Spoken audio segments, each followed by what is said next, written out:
10, 2, 10, 2, 10, 2, 10, 2, 10, 2, 10, 2, 10, 10, 10, 10, 10, 10, 10, 10.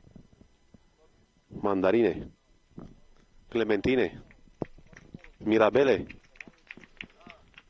2, 10, 1, 2, 3, 4, 5, 6, 7, 8, 9, 10, 2, 10, 2, 10, 2, 10, 2, 10, 2, 10. 1, 2, 3, 4, 5, 6, 7, 8, 9, 10, 2, 10, 2, 10. Zi, Baros! Ne aude tipul.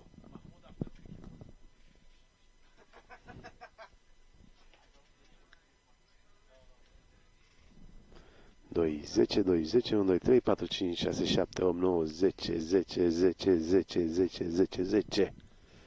2, 10, 2, 10, 2, 10, 2, 10, 2, 10, 2, 10, 10, 10, 10, test, test, test, test, test.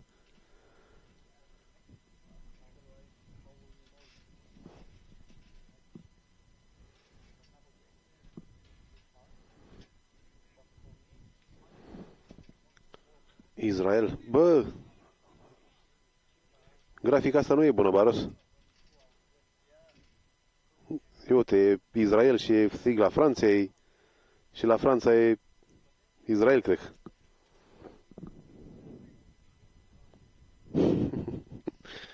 E, uite, pe grafica, nu e invers.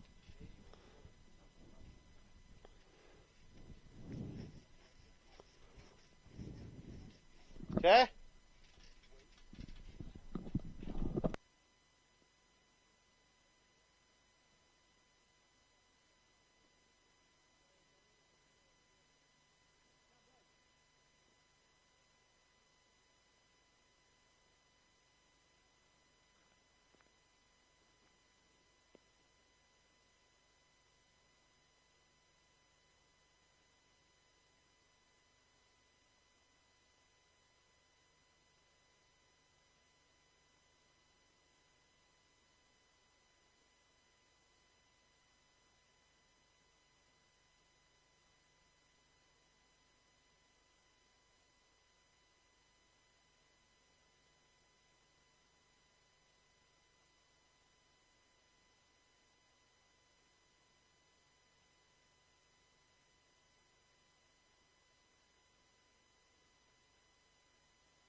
Good morning, Bună dimineața.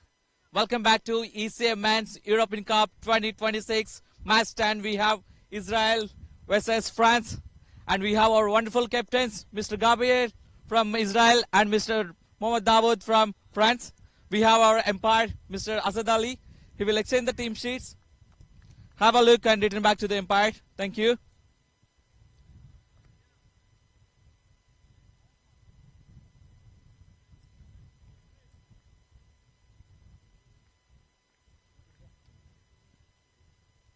So now it's a toss time. Israel is going to toss and France is going to call.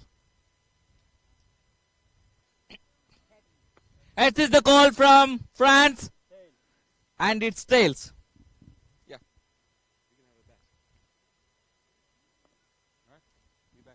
Congrats. So what's your game plans? Today we're going to just go and play freely, play positively, enjoy ourselves and hope for the best. And I think if we show our best abilities, which we haven't done yet, but I think we will today, I think we've got a good chance of making this a very interesting game. Exactly. This is very, very crucial match because if you can win this, then you'll be in the top in the table, like you will be end up with the 4th position and you have a chance to go to the semi-finals. So any game plans for today, Mr. Gabriel? As I said, just staying positive and just backing the guys and just hoping for the best. Yeah. That's great. So any specific reason to choose the bat first? No, I just think that we'll be positive, bat freely. We don't have to be under any total pressure and any scorebook pressure, and just go and enjoy our game. Great. Congratulations, good luck, and Toda Rabba. Yeah, Mr. Dawood, let's can I have a vote. Same way, this is very crucial match for you. And if you win, simply you can be the top of the table. Any game plans? Yeah, it's a crucial game for us to finish at the top one, and later on we have played semi-final with the fourth position. So a crucial game for us. We will not take Israel lightly. They are a good team, so we will go with our full potential to win the game. What you would have decided if you won the toss? Definitely bet first. I know it's early morning, it's a good day, sunny day, so definitely we'll do for bet first as well. Good luck and congratulations. Thank you. Thank you. So the update from the center of the the ground. Israel won the toss and they are going to bat first over to commentary box. Thank you. Merci beaucoup. Toda rabba.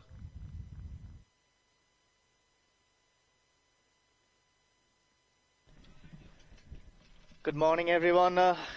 This is me, Asif Mahmoud Shajal, reporting you live from the beautiful Moara Vlasiei cricket ground in Bucharest, Romania. And earlier in the toss, Israel have won the toss and choose to bat first. And this is the 10th and the last league matches of this ECA Men's European Cup 2026.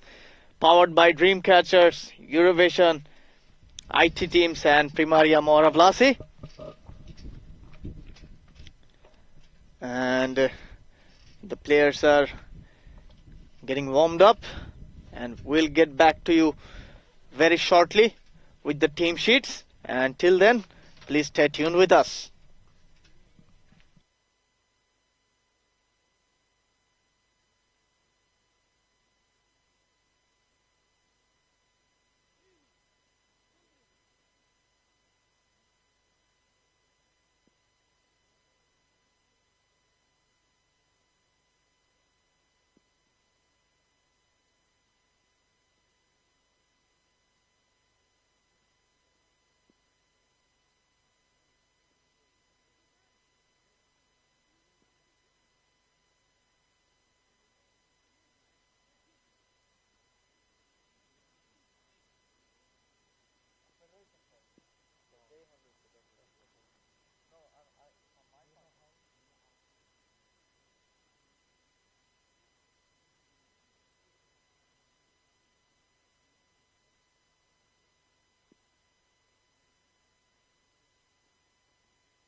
Welcome back, everyone. And we are all set to start the 10th match, the 10th T20 International between Israel and France. And it's a very beautiful sunny day, and we are here live from the Moara Vlasiei cricket ground. And the 10th match of the ECA Men's European Cup 2026 between Israel and France is powered by Eurovision, Dreamcatchers, IT Teams and Primaria Moara Vlasiei. And I've got the team sheets in my hand. And a little while earlier, at the toss, Israel have won the toss and they have decided to bat first. So I've got the playing 11. So the captain, Gabriel Jeev, Skachat, Gidon Jes Hilkovits, Aidan Varsulkar, Yedan Vosef Levi, Jitesh Gangadhar, Joshua Ephraim, Liron Dirmeik, Nif Nagavkar, Roshan Banjira, Benjamin Jess, Alan Tucker, and Norman Shankar as the 12th man, as you can see on the bottom left of your screen. The players are coming in the field, and the umpires are also in the field. And we have France playing 11 in our hand. Jamshid Nasiri, Ahmad Zai Kamran, Usman Khan, Lingeswaran the wicketkeeper, Mohammad Daud Ahmad Zai the captain, Mustafa Omer, Numan Amjad, Rahim Gul Nasiri, Rahmatullah Mangal, Faisal Safi and Hussein Afzal. And they have Muhammad Ali Virk as the substitute fielder, the 12th man. And it's me, Asif Mahmood, will be assisting you with the mic in the whole match. And looks like Rahmatullah Mangal is going to start from the pavilion end, and he is up against Benjamin Lazarus. And we have got our two on-field umpires. At the moment, standing umpire is Andrew Elliott from Surrey, England, and the leg umpire is Said Suleiman, a visiting umpire from Italy, and Andrew Elliott is another visiting umpire from Surrey, England. So we are all set to start the 10th match and the last group match in the ECA Men's European Cup 2026. And France have already secured their spot in the semi-final, and Israel are yet to register a win in this tournament, and they will definitely be hoping if they can pull out something in this match to have a chance to reach the semi-final.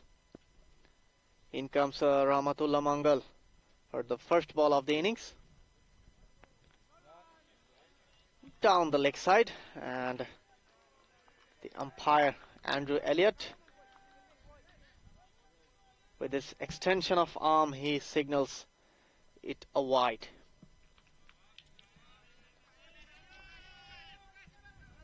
So have to re-bowl that again. Rahmatullah Mangal, a bit sloppy start.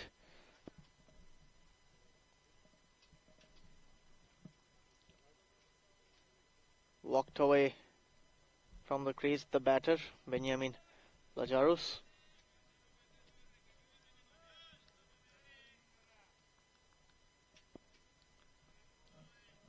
And it's a pack offside field. They have got a slip in position for Rahmatullah Mangal.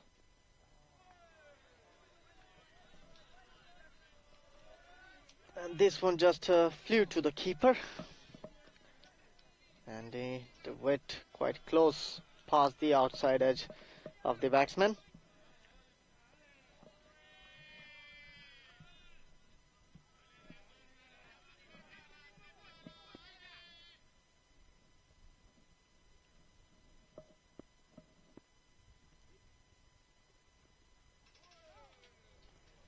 Tries to cut it, but it went through the keeper for all the way for the first boundary, and it will be a bye. So went all the way for 4.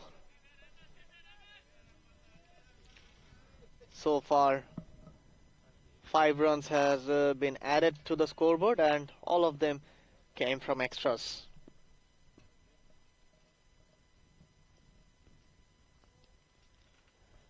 And again it will be a wide.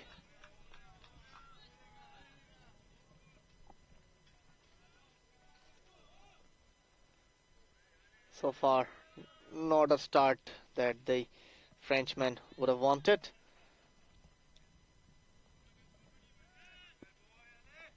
Two legal deliveries have been bowled in this over. 6 runs conceded.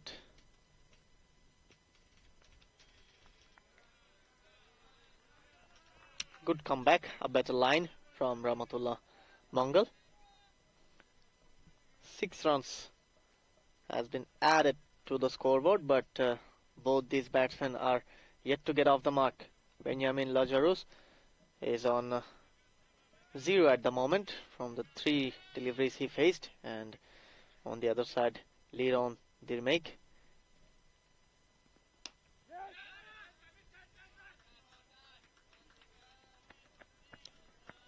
Driven towards the mid-on fielder for a single, and the first run from the bat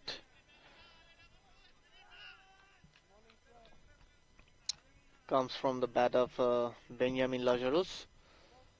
Gets off the mark after facing 4 deliveries, and it will be Liron Dirmek up against Rahmatullah Mangal.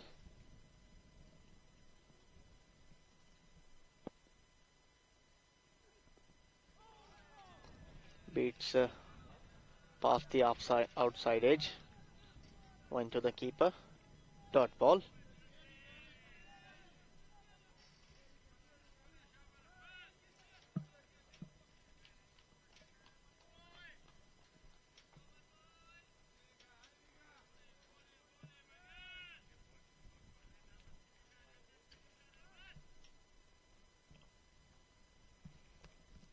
Rahmatullah Mangal.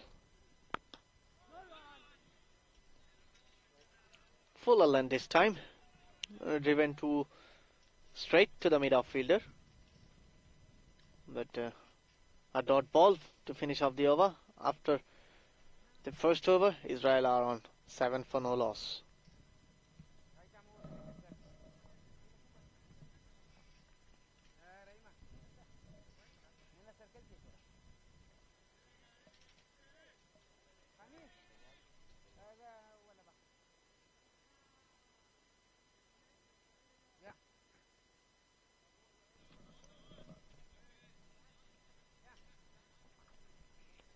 In comes the captain,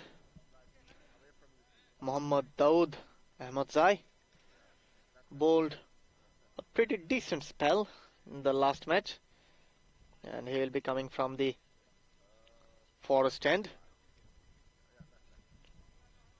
and he'll be bowling to Mr. Benjamin Lazarus.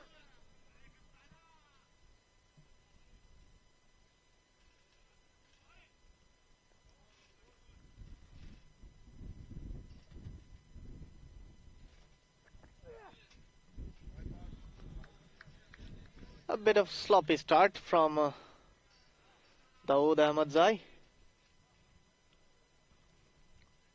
started off with a wide, went too far from the batsman. To re-bowl that again. Fuller lane delivery. There was a chance of a catch, and it run down to boundary from the third man region. It was a fuller lane delivery, got the outside edge, but the batsman got lucky, and it fell in between the two fielders who were fielding at gully and short third.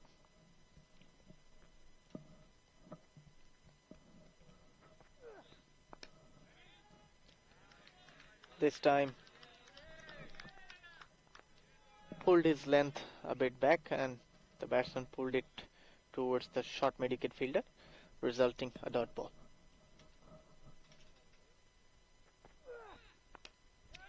Driven towards the cover, a misfield, and the ball is running towards the boundary, and that misfield costed them a couple of runs.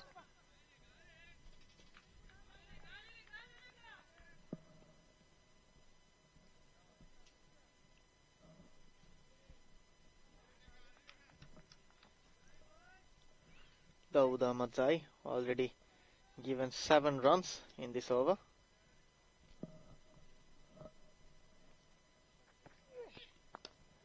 Once again a fuller lane delivery, and it's driven wide of the cover fielder, who tried his best to get a hand on it, but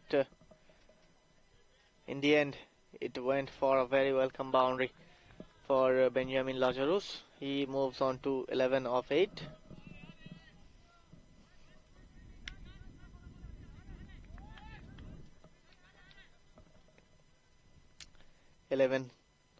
So far in this over.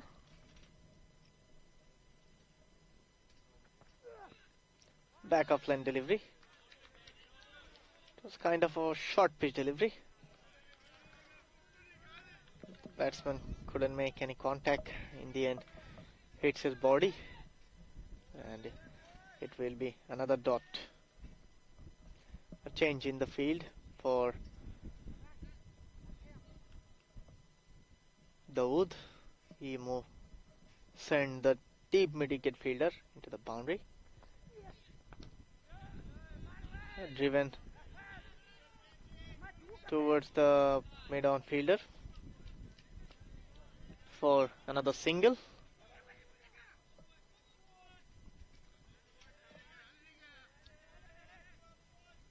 To finish the over, and that completes the second over, and Israel are on a very good start, 19 from no loss.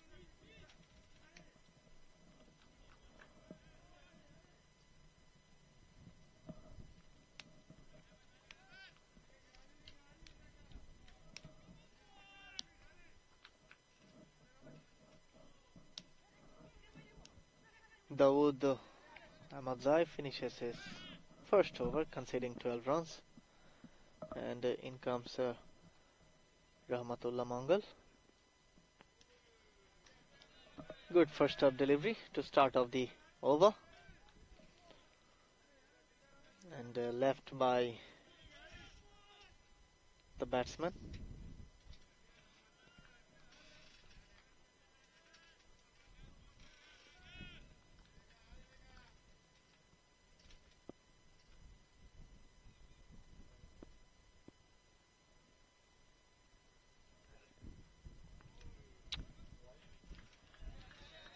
Too wide and too away from the batsman, and umpire Andrew Elliott signals it as a wide.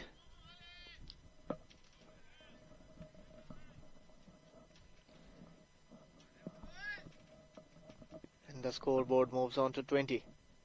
Rahmatullah Mangal coming in. full length delivery, and good attempt by the cover fielder. Dawood Ahmadzai, the captain, but couldn't stop it to going the ball to the boundary.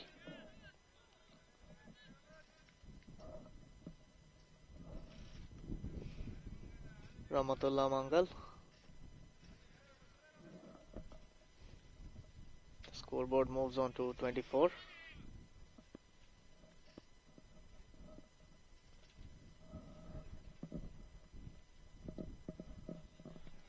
Left away by the batsman, went to the keeper, resulting in a dot ball.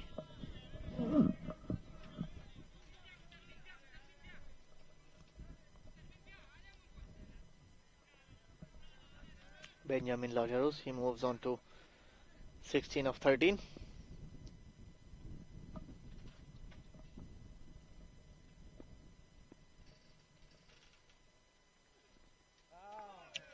Once again tries to cut through the offside, but in the process missed the ball, and it went to the keeper, resulting another dot ball. So far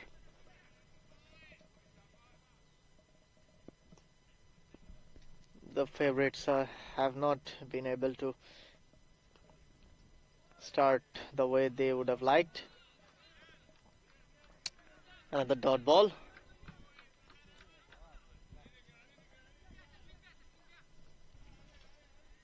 We're just in the third over of the match, still one delivery to go, and looks like it's Israel are on the commanding position at the moment, but it's still early days of the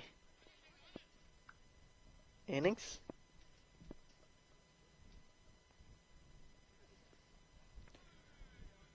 And again it will be a dot to finish off the over.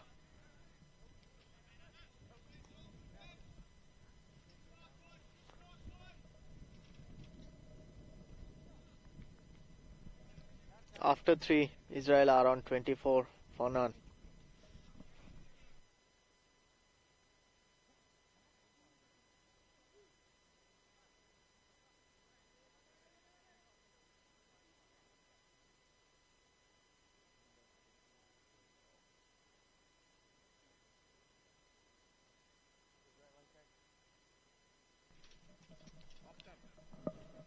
Dawood Ahmadzai.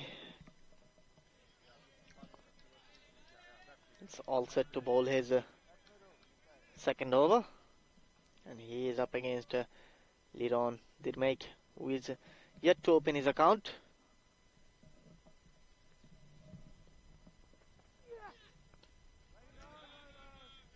Push towards backward point, but the fielder was equal to the task. No run.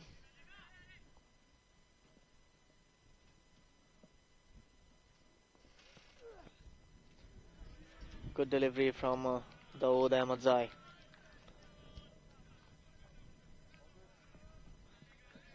Batsman tried to push it through the cover fielder, but missed it. Ball coming in. I got high on the bat, I guess. It's a pretty optimistic appeal from Dawood Ahmadzai, but no response from umpire Said Suleiman.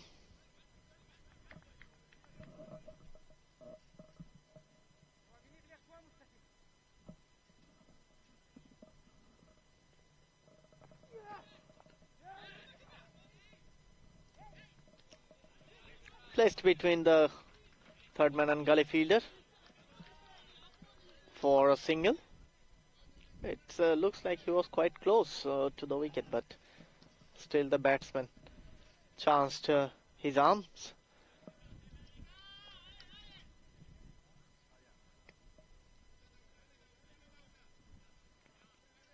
Dawood Ahmadzai.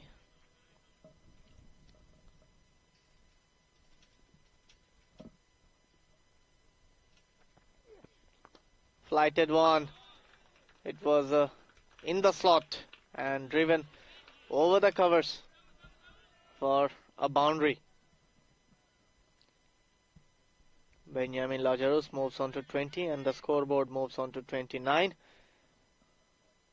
in 3.5 overs. So far they haven't lost any wicket.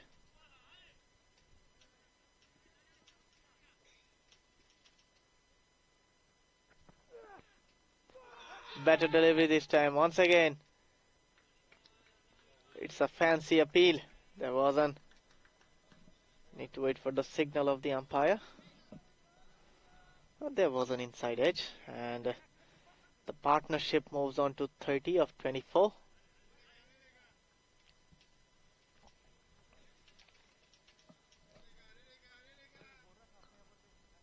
So Benjamin Lazarus will keep the strike.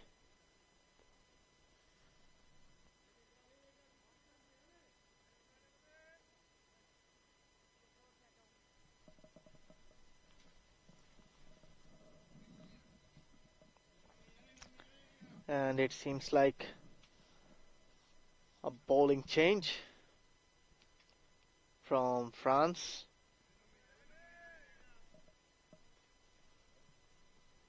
And it will be Noman Amjad who will be up against Benjamin Lazarus.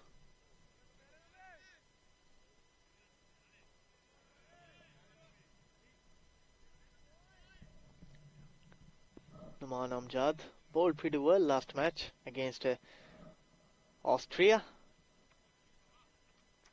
Got some valuable wickets and bowled some good dot deliveries. Noman Amjad up against Benjamin Lazarus. Back of lane delivery to start off. And it will be the one for the over. So he cannot bowl anymore over the shoulder deliveries in this over.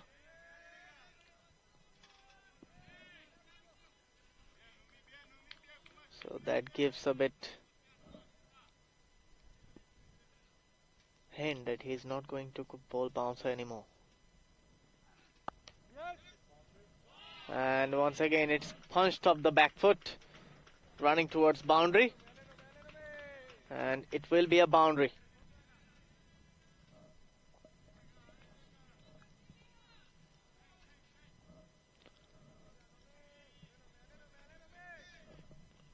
Noman Amjad so far not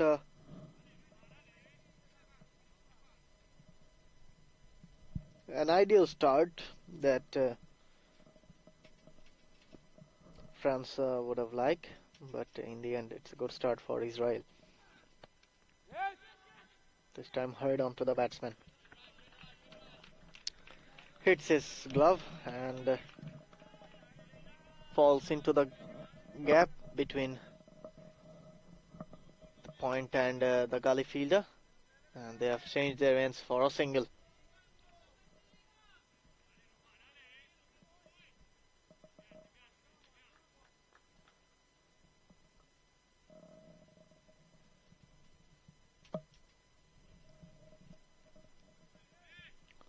Noman Amjad coming into bowl, or maybe not. He's getting back. The batsman get up from his stance at the last moment.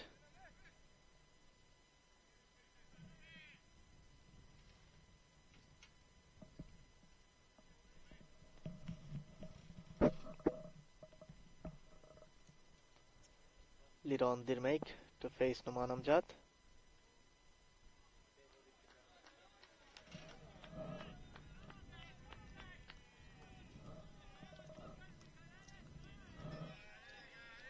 And this time the bowler pulled off a bit cat and mouse game going on. I don't know it is intentional or unintentional, but in the end he's coming back to his mark to bowl the fourth legal delivery in this over. And struck high on the pads.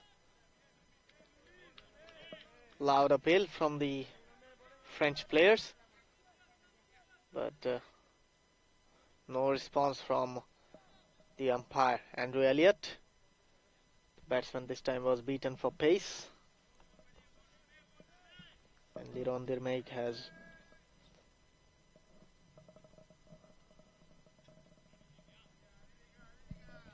faced 7 deliveries and only managed to score a single.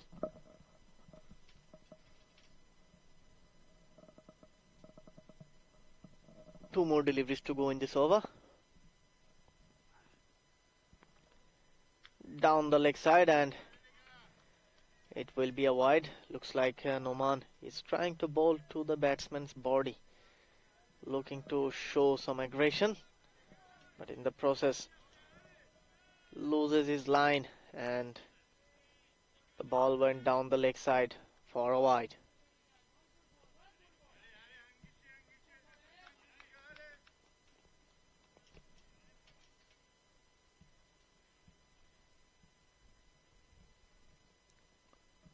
Liron Dirmeik against Noman Amjad, and it went to the captain, Mr. Dawood Ahmadzai, and it will be a dot ball. So one more delivery to go, a legal one if it is.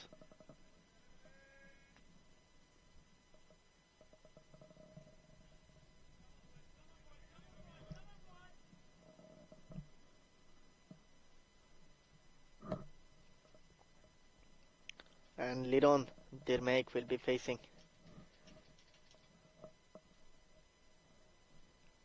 Noman Amjad.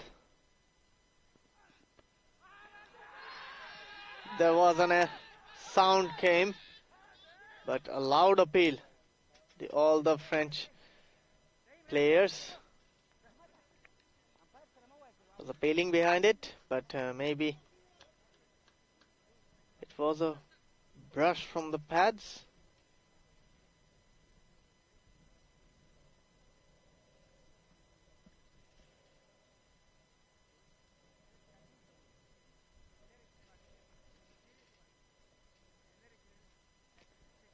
We'll see in the replay. Good delivery from Roman Amjad. It's clearly looking like it hits the thigh pad of the batsman and went to the keeper. But in the end, a very good decision from Andrew Elliott.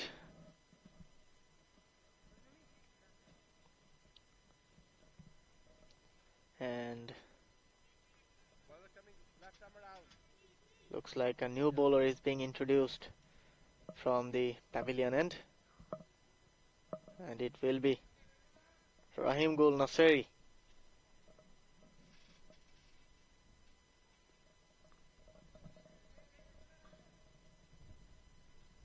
Rahim Gul Naseri, he's coming on to bowl his first over in this match, and he'll be up against Benjamin Lazarus. Full line delivery, struck on the pads, loud appeal,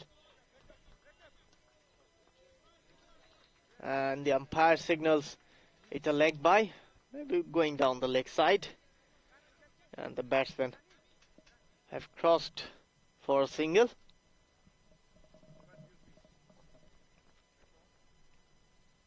Rahim Gul Naseri.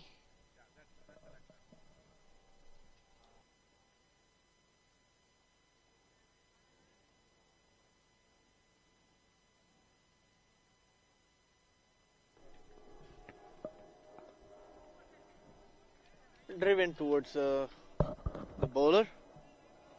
No run.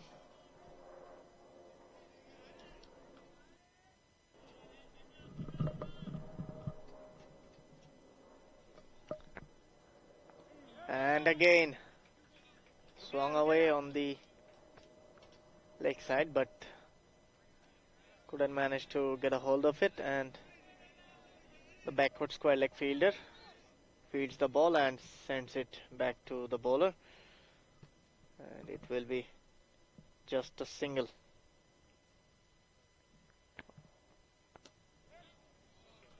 Punched off the back foot from Benjamin Lazarus, but there was a fielder placed for this shot, and it will be a single. So that brings up Liron Dirmek, and this one beats everyone. It's going towards the boundary, and some good footwork from Afzal Hussain to stop it going towards the boundary. And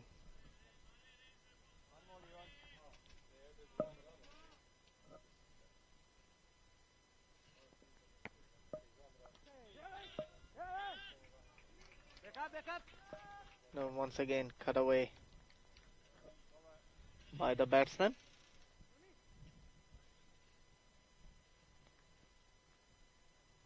And that completes the over.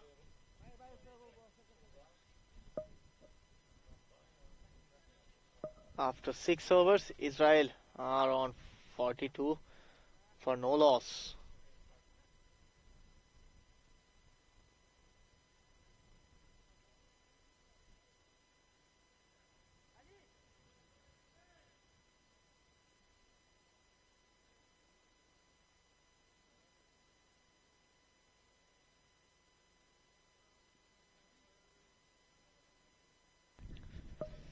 And that's the end of the power play. The umpire is signaling the second power play of the match, and it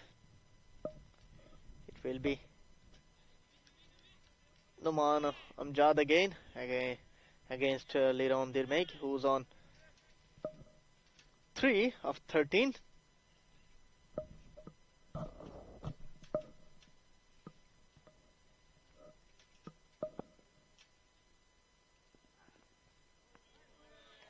Fuller length delivery. The batsman tries to cut it, but only the ball managed to go to the keeper.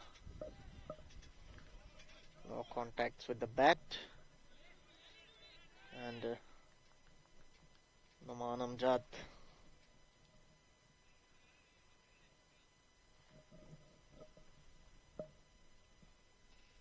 will be bowling to Liron Dirmek for the second time in this over. Inside edge and went to the square leg region for a single.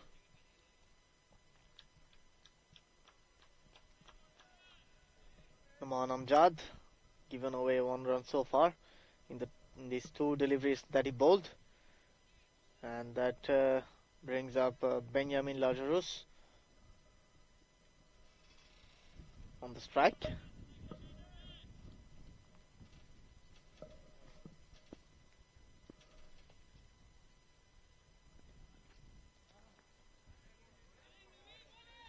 Short of length delivery.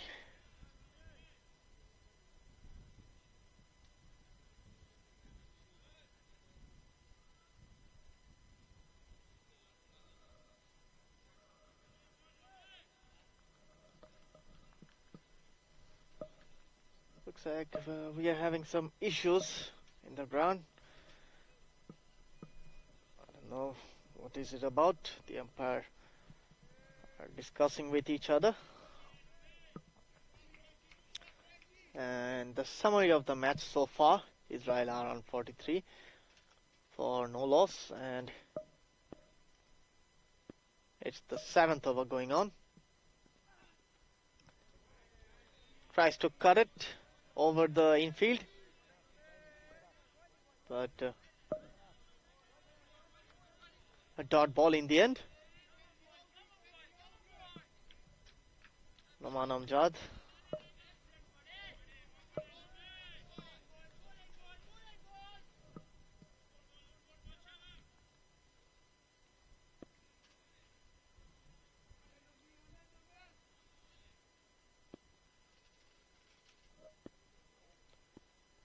Amjad coming in. Punched off the back foot. There is a fielder. And it will only be a single.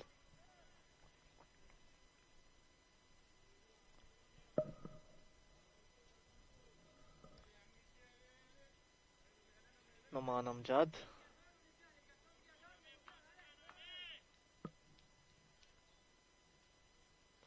Is coming on to bowl the possible last delivery in this over. He's up against Liron Dirmek.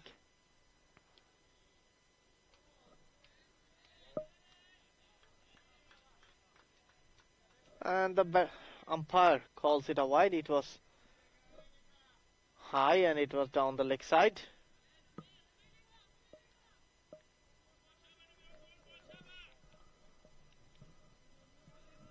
And it's the one for the over.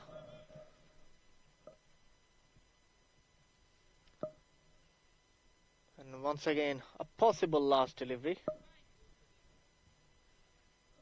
of the over coming up from Noman Amjad. Liron Dirmek to face.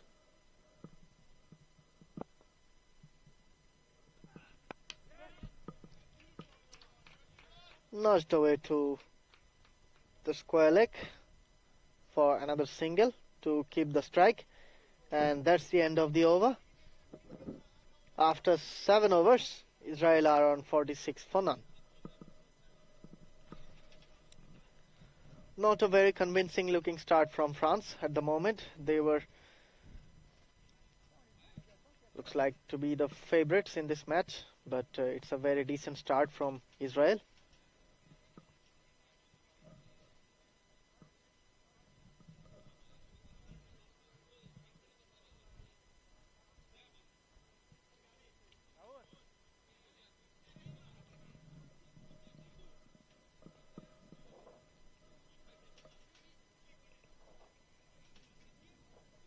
And it will be Rahim Gul Nasiri continuing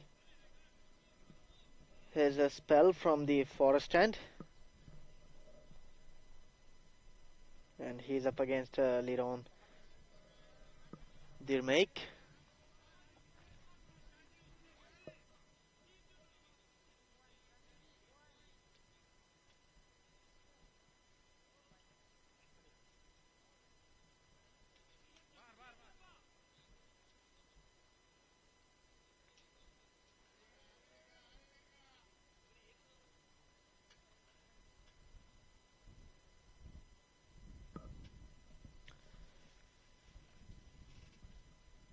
Liron Dirmek is all set to face Rahim Gul Nasiri. Inside edge, tries to go towards the mid-off fielder, but only finding the long on fielder. And going back to the non-strike for a single. Punched off the back foot. There is a fielder down there. And it will be another single. 2 singles so far from the 2 deliveries bowled in this over.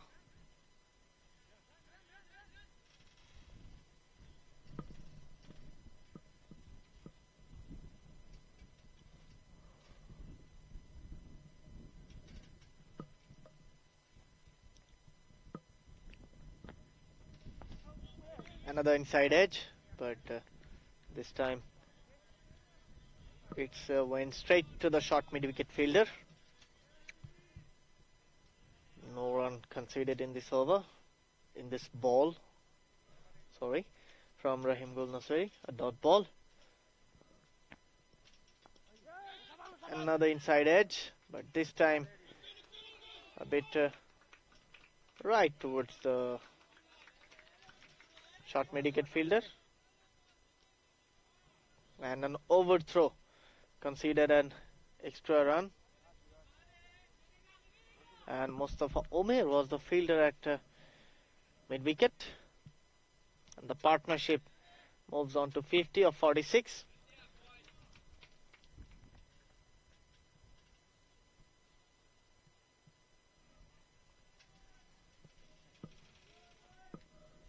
batsman went away at the last moment. Some issues with his helmet. Flighted delivery, another inside edge, and once again it went straight to the fielder Mustafa Omer, who was fielding at short mid wicket. Rahim Gul Naseri coming on to the possible fifth delivery in this over, and it's picked up by the batsman, and it has been sent all the way for a maximum. So an over boundary to finish off the over. After 8, Israel are on 56 for none.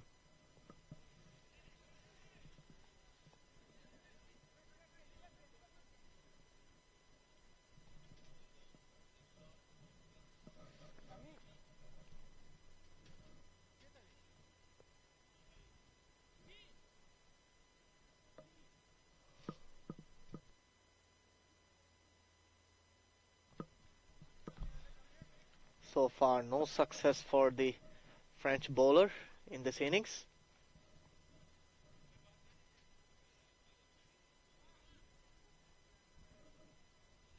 And Benjamin Lazarus will be facing, and it's a bowling change. Kamran Ahmadzai coming on to bowl for the first time in this match, and he'll be bowling from the pavilion end. Right, a medium fast bowler.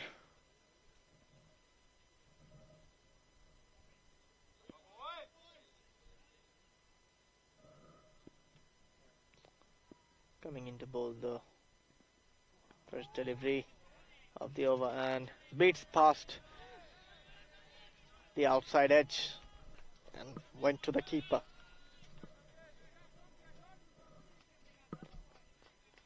Good start.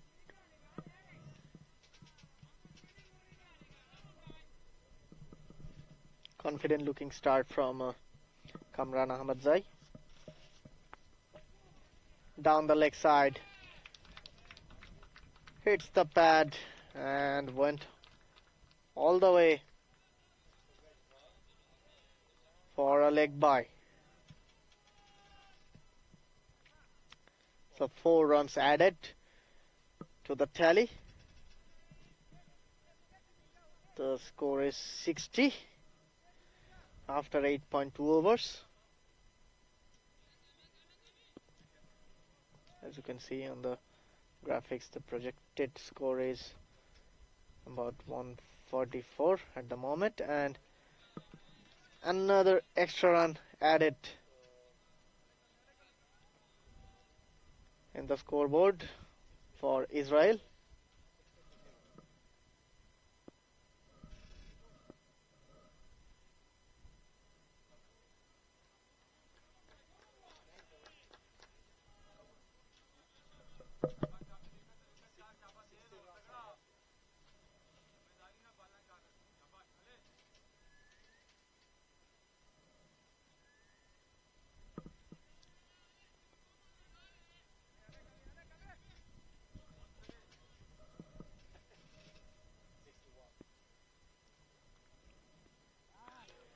Tried to go over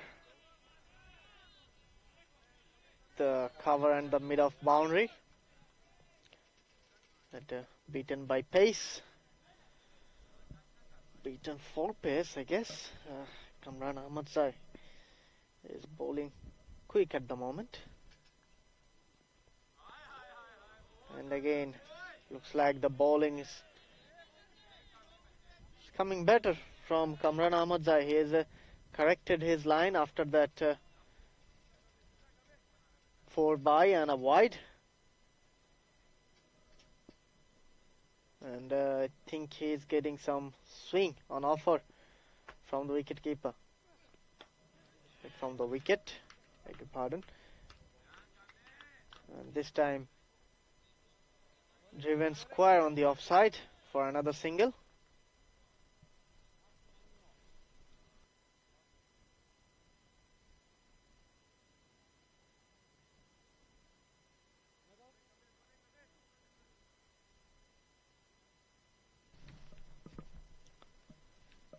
Liron Dirmek. He's on batting on 14 of 21. Kamran Ahmad Zai. And dot to finish off the over. After 9, Israel are on 62 for none.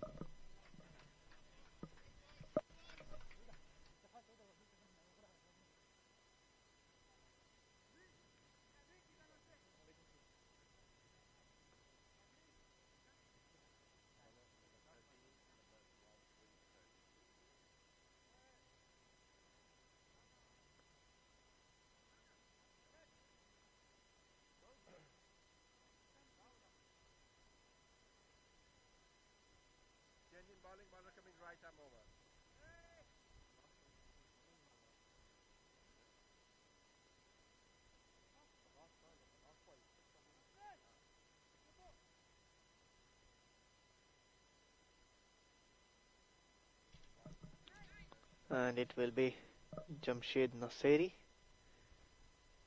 It's coming on to bowl from the pavilion end.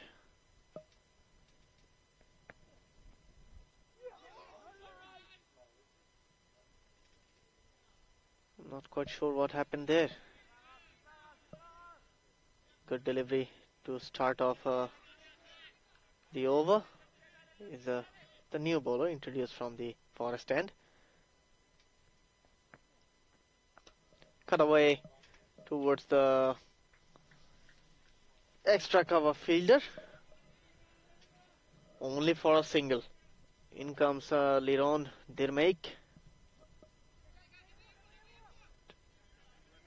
Nasiri Jamshed bowled 2 deliveries in this over. Only given away a single. Flatter this time. But again, it's towards the same fielder at the deep extra cover for another single.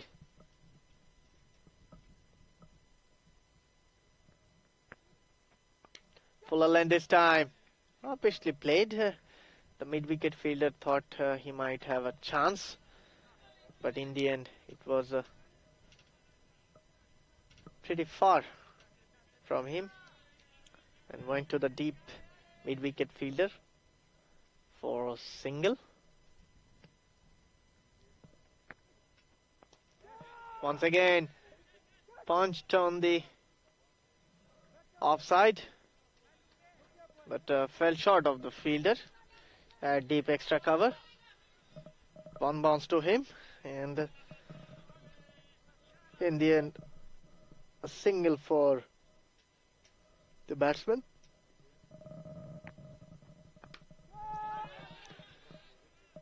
Fuller line delivery, it was there for the taking, but the batsman couldn't connect the ball sweetly enough, and it went straight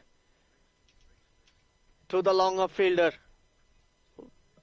And there was Rahmatullah Mongol who was fielding there, and a very comfortable looking catch from him. And Benjamin Lazarus has to depart.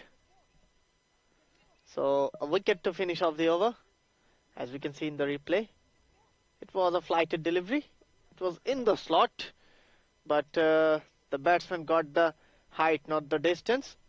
And a very smart catch from Rahmatullah Mangal to send back Benjamin Lazarus. So at the 10th, at the end of the 10th over, the first wicket falls for Israel, and some refreshing being served to the players and the umpires. And till then, we'll go for a short break and come back to you.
Welcome back, everyone. And after the drinks break, and the ECA Men's European Cup 2026, powered by IT Teams, Eurovision, Dafabet, and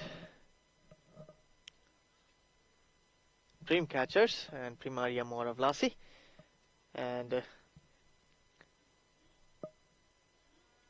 the new batsman is Neve Nagavkar, who will be on the other side of the striking end, and it will be Kamran Ahmadzai to bowl his second over.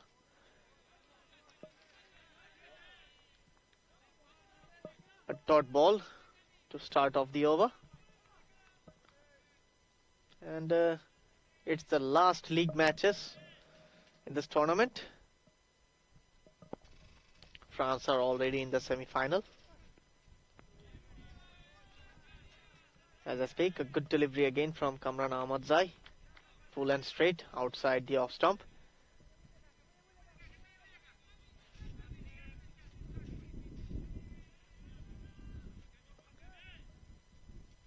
Diron Dirmek to face Kamran Ahmadzai. Shuffle across the stump. Tried to scoop it at the leg side, but only managed to get some gloves on it, and by the time the fine leg fielder collects the ball, they change their ends for a single. And that brings up the new batsman, Neve Nagavkar, into the strike. And as you can see on the bottom of our screen, the projected score is 1-8. It's a basic math calculation as far as the game is going.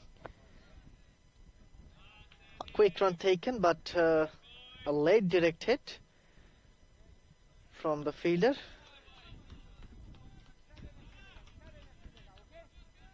At the gully region.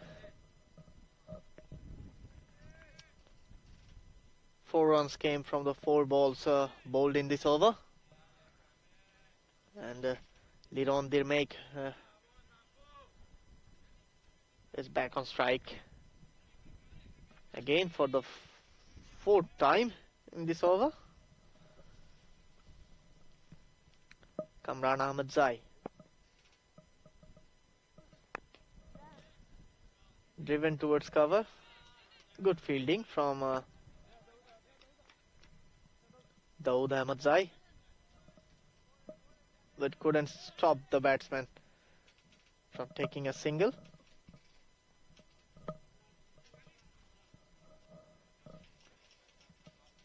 And Kamran Ahmadzai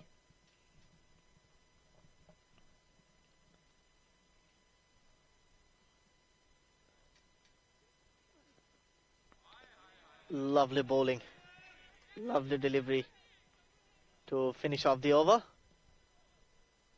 Looks like that kicked off from the wicket.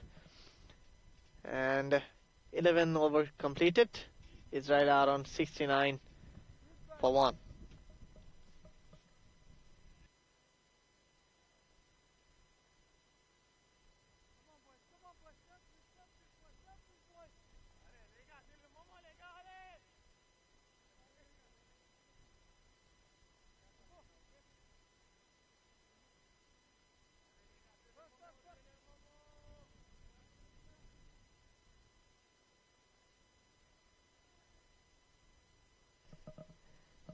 In comes Jamshid Nasiri for the 2nd time in this innings. Cut away on the back foot. There is a fielder there. A fumble in the deep, and allows the batsman to come back for a second.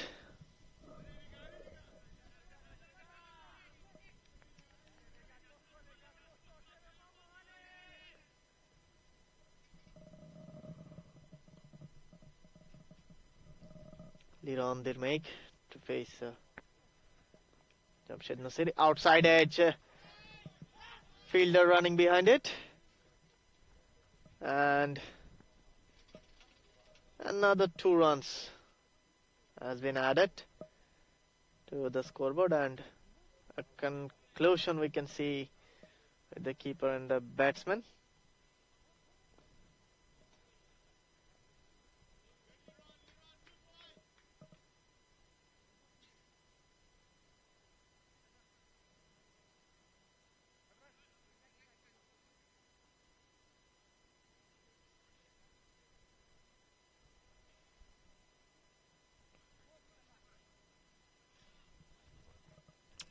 And some changes has been made in the field. It's a more finer short third, and this one was nudged away on the leg side towards the deep square leg boundary for a single. There was a fielder.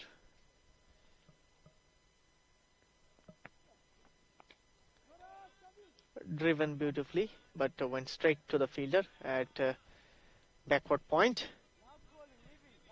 A dot ball in the end. Neve Nagavkar faced 3 deliveries so far, only managed to score 1 run. And once again, it was outside the off stump, and what a catch from the fielder. What a catch. And looks like we can see in the replay, it was Fuller, and it seems like it's Kamran Ahmadzai who has caught the ball. A very smart catch from Kamran, and in comes Jitesh Banjira.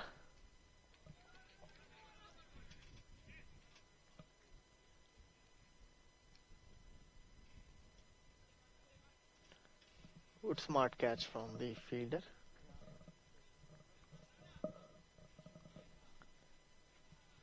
And Israel loses their second wicket at 74.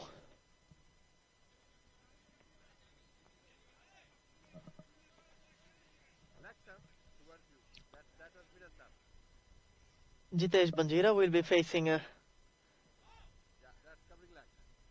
Jamshid Nasiri.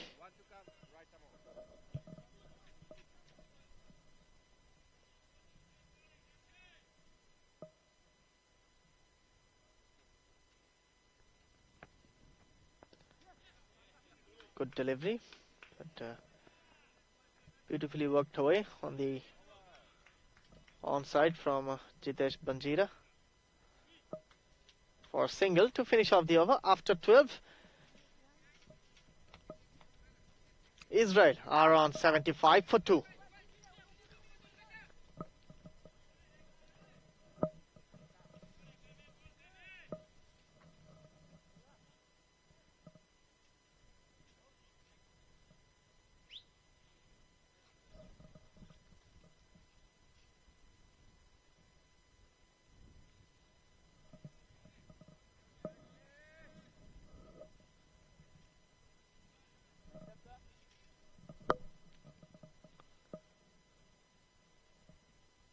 And it will be Kamran Ahmadzai be bowling to Jitesh, and driven towards the point fielder. A hesitation directed, and he has to walk back. Lovely piece of fielding from the French fielders, and looks like it's Rahim Gul Naseri with the throw. Lovely arm from Rahim Gul Naseri. The batsman has to walk back, so Liron Dirmeik, after facing 31 deliveries, is going to the pavilion after being run out on 23. There was never a run there. It was hit straight to the gully fielder, but they took a chance and they have paid the price. They loses their third wicket in the 13th over. So it's 75 for 2, 75 for 3. Kamran Ahmadzai is ready to bowl his possible second delivery in this over.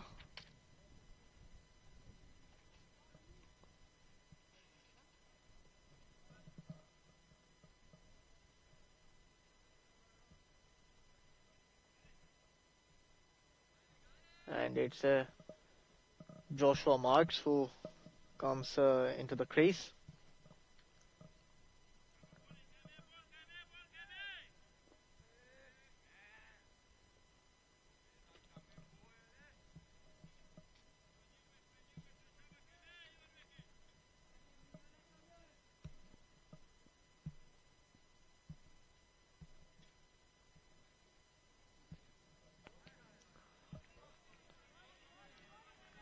First ball, he tries to cut it over the point fielder, but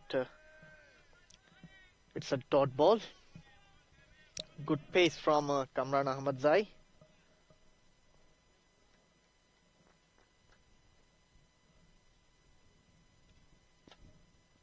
Jitesh Majira is on the non-strike. Once again, a full length delivery.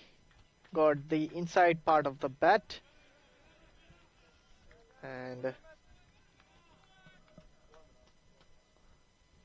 one run has been completed by both these batsmen, and Joshua Marks get off the mark.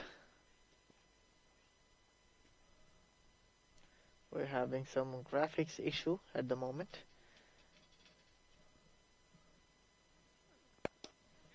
Driven towards the boundary, and it will be a boundary. A straight drive from Jitesh Banjira. It was full, it was straight, and he just presented the full face of it and earned himself a boundary. Good shot from Jitesh Banjira.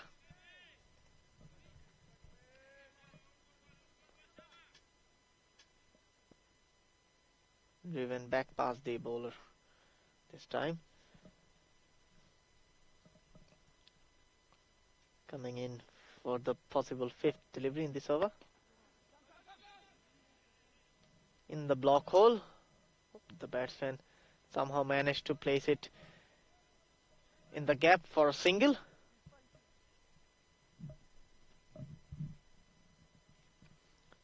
Kamran Ahmadzai has bowled pretty well so far. Bowled 2.5 overs, given away only 11 runs. Our graphics will be updated soon. It's having some technical issues. And just when I say he bowled pretty well, he just bowled a sloppy one. Well outside the wide ball margin, and it has been called a wide. So once again, a possible last delivery in this over, and this time it's driven away on the offside, and there was a chance for the fielder to take the catch, but in the process he went for the catch and the ball went for a boundary. As we can see in the replay, it was a outside part of the bat that took him a good effort. He tried to go for the catch, but ball just managed to go over the boundary for 4. So a boundary to finish off the over. Kamran Ahmadzai finishes off his third over in 16. 16 he conceded in the third over that he bowled, and after 13, Israel are on 86 for 3, sorry, I guess. A huge shout, but it was always missing the leg side. I'm sorry, Israel are on 86 for 3 at the moment, and Rahim Gul Nasiri started the over with a big shout.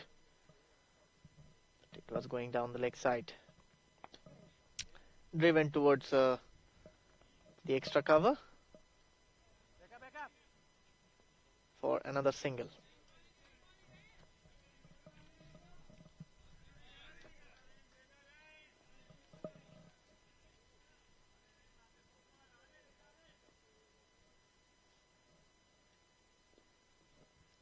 And Joshua Marks will be on strike.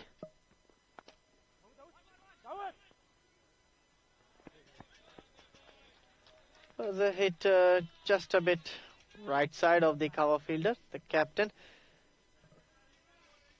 Dawood Ahmadzai.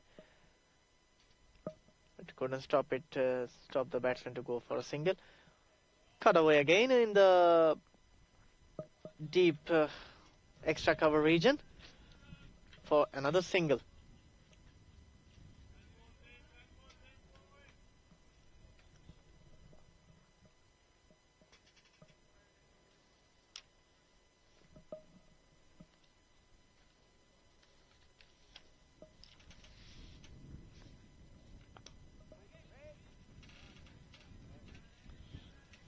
And Joshua Marks has driven straight to the cover fielder, resulting a dot ball. And again pushed towards long off for a single.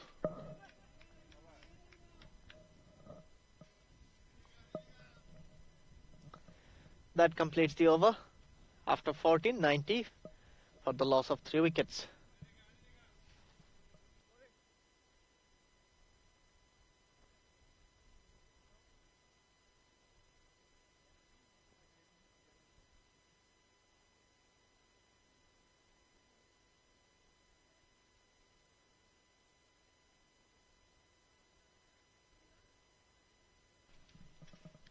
And looks like Rahmatullah Mangal is replacing Kamran Ahmadzai from the pavilion end. He will be bowling to Joshua Marks.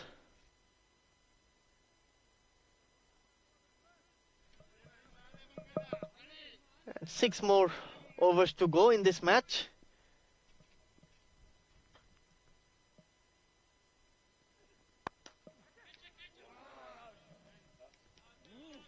A drop catch from the captain. It was hit straight to him, but it went in and out. And Joshua Marks survives.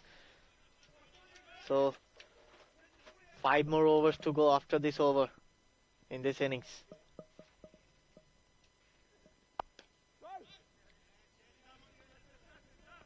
Pushed on the back foot in between the cover and the point fielder for a single.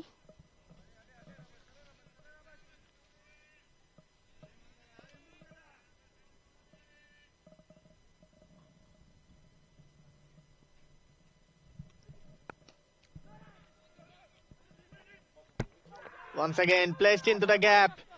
What a piece of fielding from the captain, Muhammad Dawood Ahmadzai.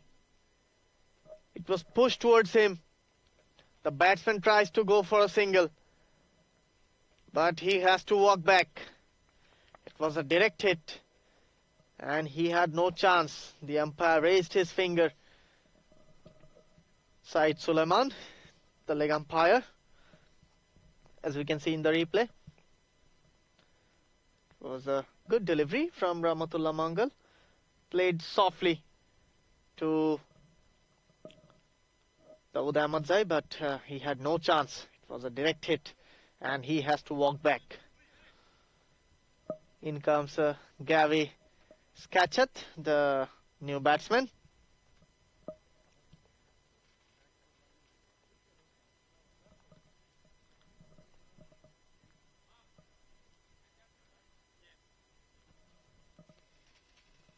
So Israel loses their 4th wicket in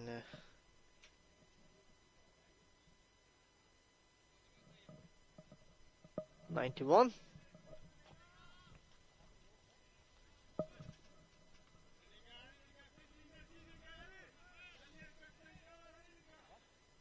Gavi Skachet. He'll be up against Rahmatullah Mangal, who has bowled pretty well in this match so far. Conceded only 9 runs in his 2.3 overs. Couldn't manage to get a wicket. But in T20 dot balls matters. Coming in. Again push towards the backward point. And it will be a single. That puts on Jitesh Banjira on strike, and Gavi Skachet, the captain, get off the mark on the first delivery that he faced.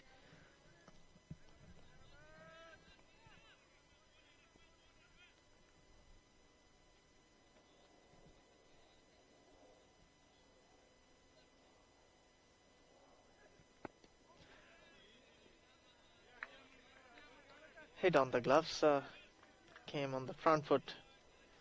Maybe some extra bounce from Rahmatullah Mangal.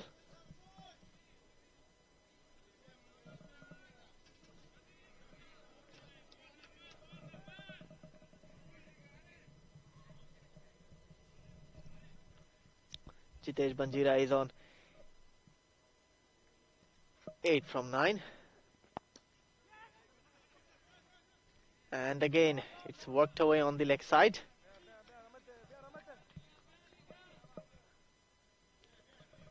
A single to finish off the 15th. And Israel are on 93 for the loss of 4 wickets.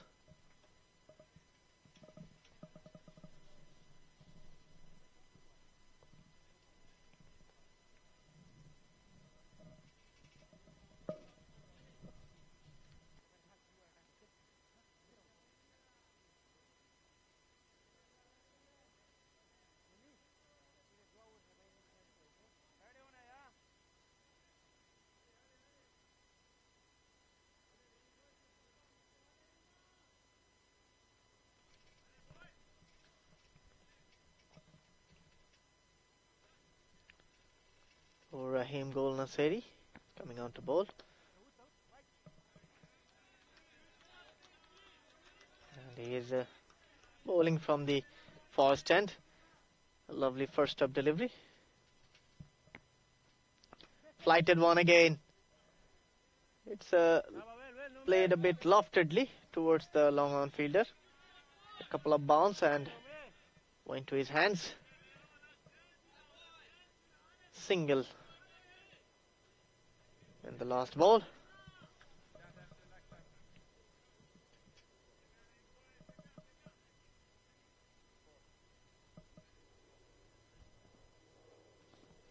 Gavi Skachet. Good delivery. Push towards the cover fielder for a dot.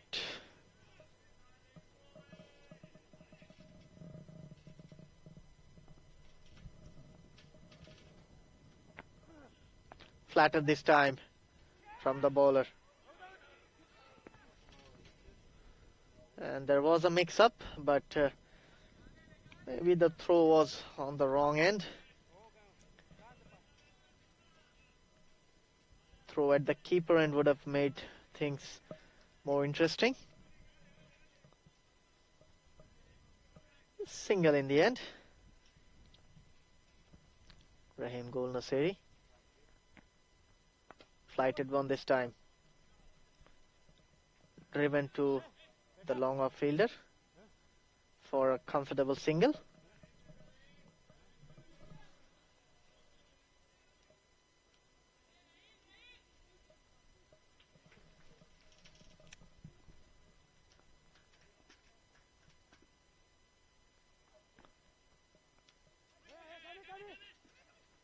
walked away towards the offside for a single to finish off the over. After 16, 97 for 4.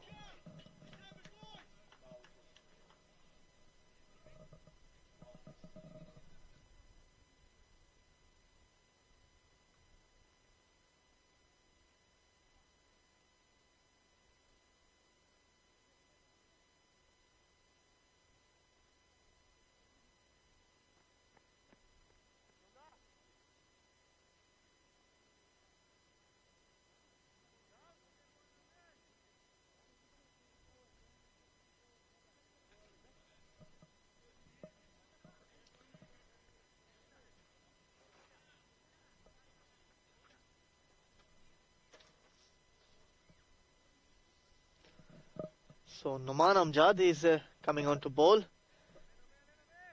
and he is replacing Rahmatullah Mangal from the pavilion end. He will be bowling to Jitesh. Oh, sorry, beg your pardon, Gavis Kachat. And he missed the ball.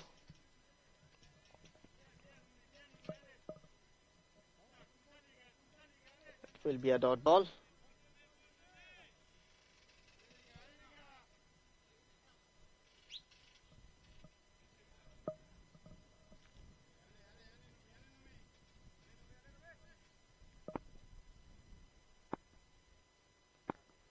Amjad coming out to bowl to Gavis Kachat. Inside edge, running towards the boundary. A good effort from the fielder, but couldn't stop it to go all the way for a very welcome boundary for Israel. And that's how the 100 comes up on the board.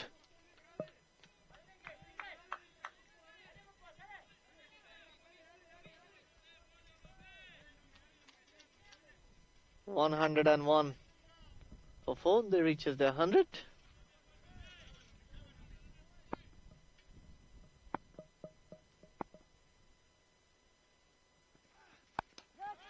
Punched away on the back foot. Going to the captain, Dawood Ahmad Zai. It couldn't stop the batsman to go for a single.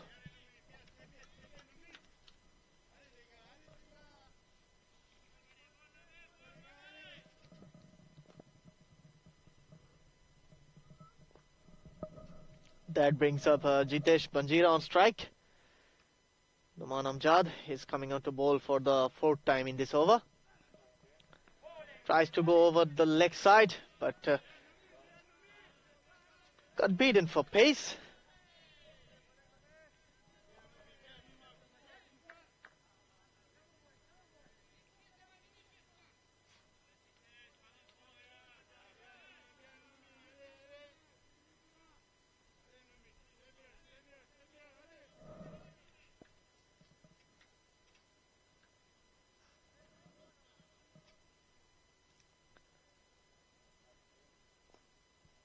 Jitesh Banjira to face his 5th in delivery. Again tries to go over mid-wicket and missed everyone. That ball just took off. It was a length delivery, and the batsman and the keeper got beaten for bounce, and it went all the way for 4 extra runs.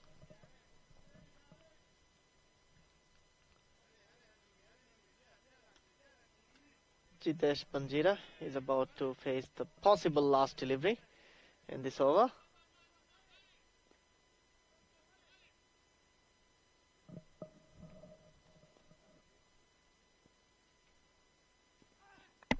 And he has been bowled. This time it was full, it was straight, it was into the stumps. He was trying to go over leg side, and he's trying for the last couple of deliveries, but this time the bowler managed to hit the stump. Is Numan Amjad.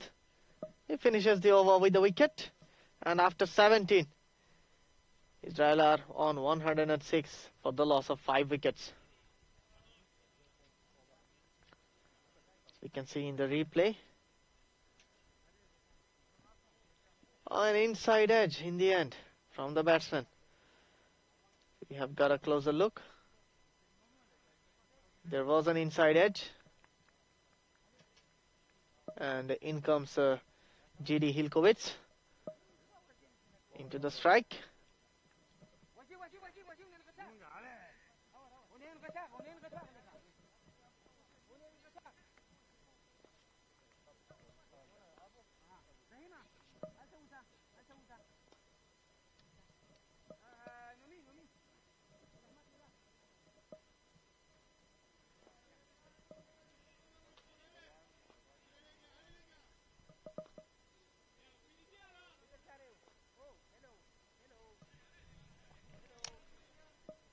We are down to the last 3 overs of this match, of this innings.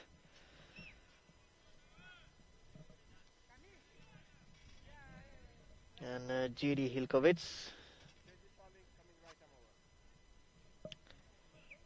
is coming in to the crease, and looks like it's going to be Daoud Ahmadzai, the French captain, who has taken the responsibility to bowl the 18th over. Tries to go down the wicket, but in the end adjusted to play it for a single.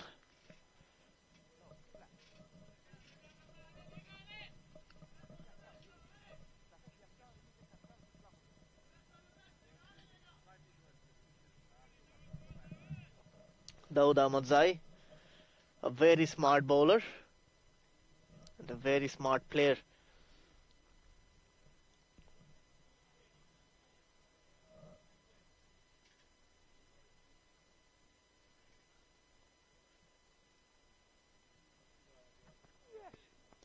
Flighted delivery this time. Went straight to the backward point fielder. A dot ball in the end.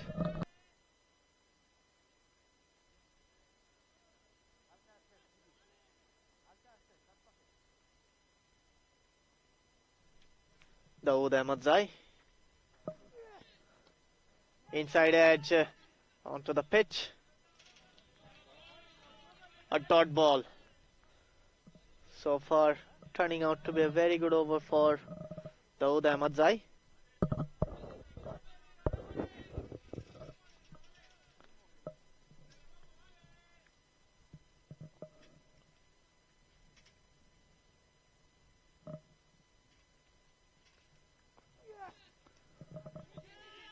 Swung on the leg side. It went up in the air and it's straight into the hands of the backward point fielder.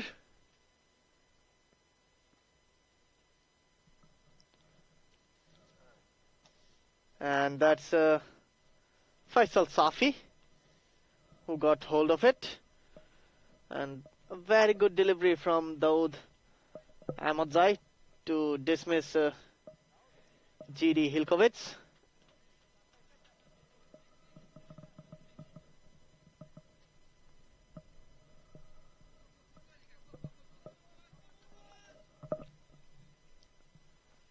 So another wicket falls for Israel. Their 6th wicket has gone down, and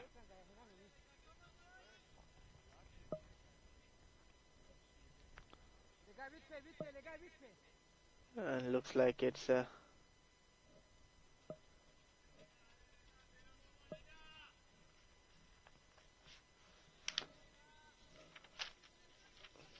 Aidan Versulker who's coming onto the crease.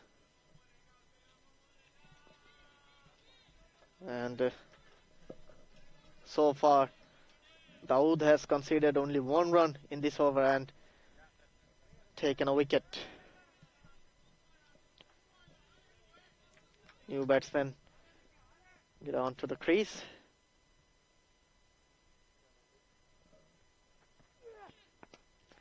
Once again, chance of a catch. Lofted towards the long on fielder. Will only be a single.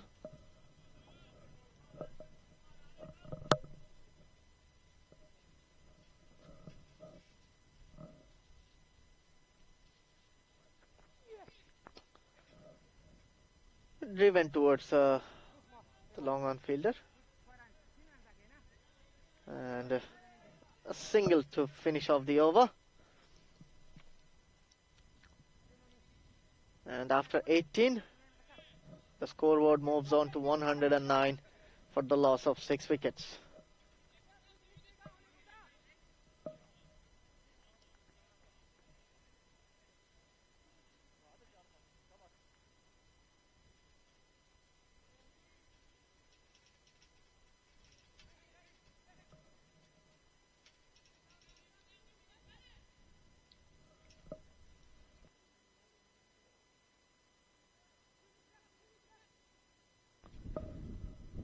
In comes Noman Amjad, and he is up against Gavis Kachat.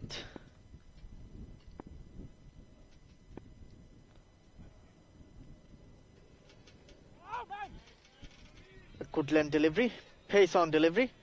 The batsman tries to go towards mid-wicket, but the ball went straight to the keeper. A dot ball to start off the over.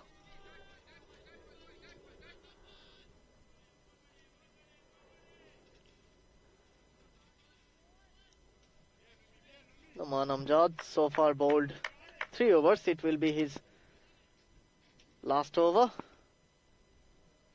in this innings. Fuller length delivery, chance of a catch, got a hand to it, but in the end a single nonetheless for Israel. The scoreboard moves on to 110 in 18.2 overs.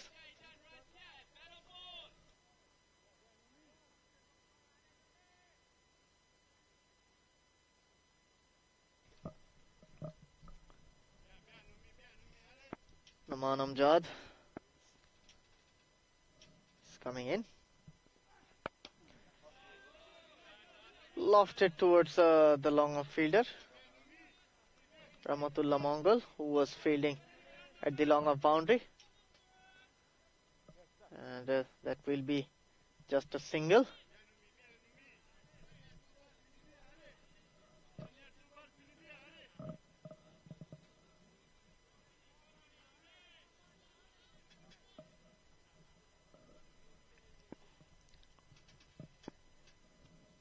Will be Gavis Kachat to face off Noman Amjad.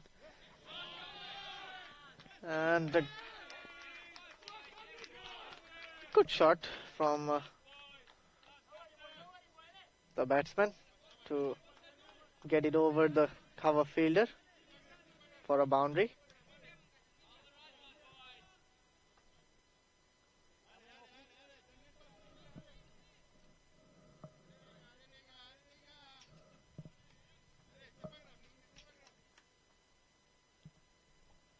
Coming to bowl for the 5th time in this over, and he's up against Gavis Kachat, who smashed him for a boundary in the last ball. A false start from Noman Amjad.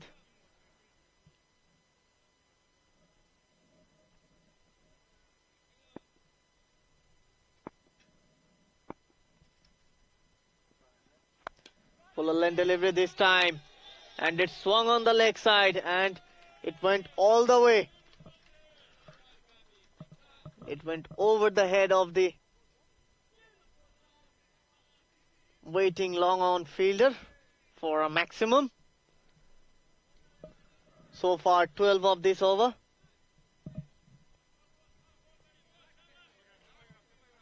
And Gavis Kachat, as we can see in the replay, was a back of length delivery, pulled away, pulled in front of square, but went all the way with piece of timing from the batsman. And a good comeback from Noman Amjad to finish off the over with the dot. And after 19, Israel are on 121 for 6. Now we are down to the last over of this innings.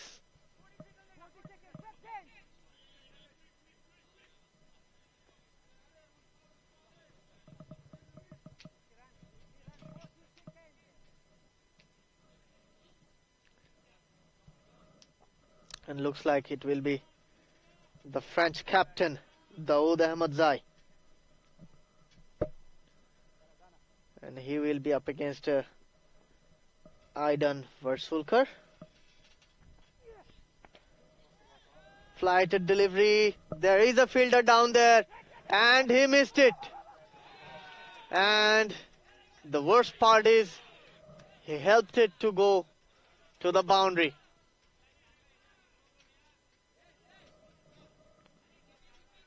A 4-2 start of the last over.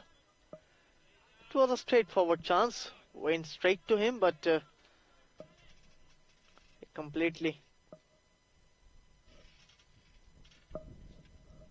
blundered the ball. Tried to go over long on.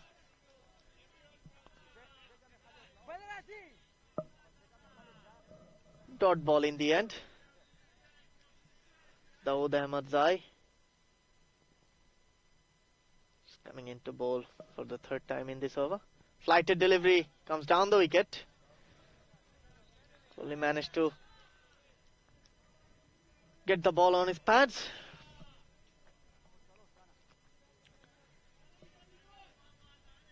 Again a dot ball.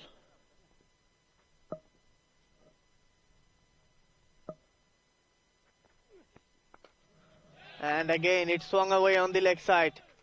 But this time there was no chance for the two waiting fielders in the boundary, and it was perfectly placed in between them for another boundary. 8 so far in the last over. Still 2 more deliveries to go.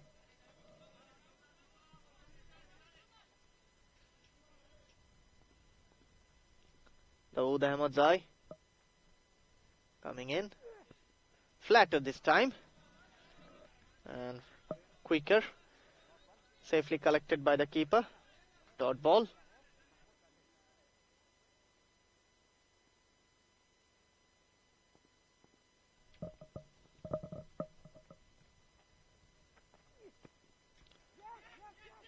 And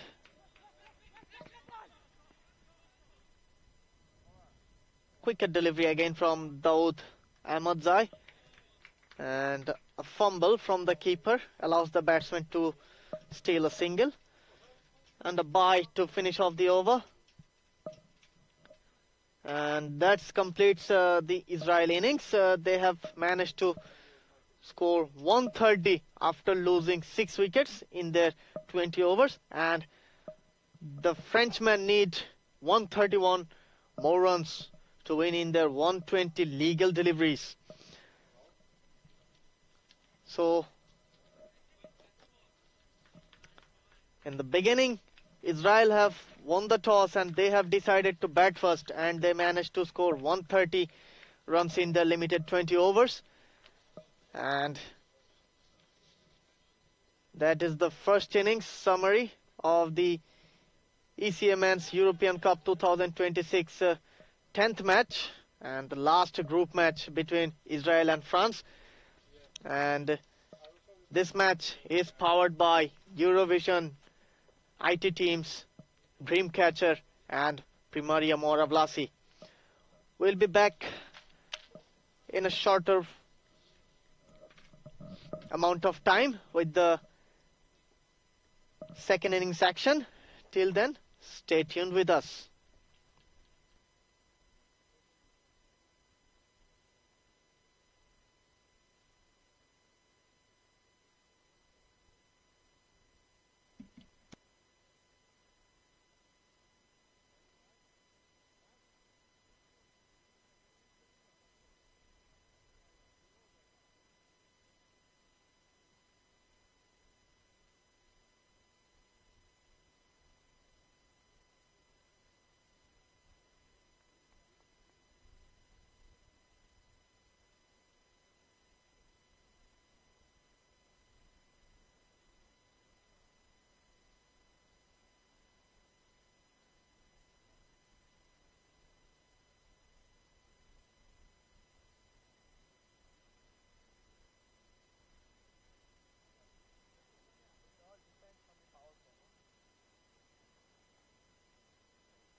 Welcome back, everyone, and this is Asif Mahmoud Shajal, welcoming you all from the Moara Vlasiei cricket ground, Bucharest, Romania. We are for the second innings of the 10th match between Israel and France, and Israel won the toss earlier today in the morning, and they have decided to bat first, and they have put up a total of 130 in their 20 overs.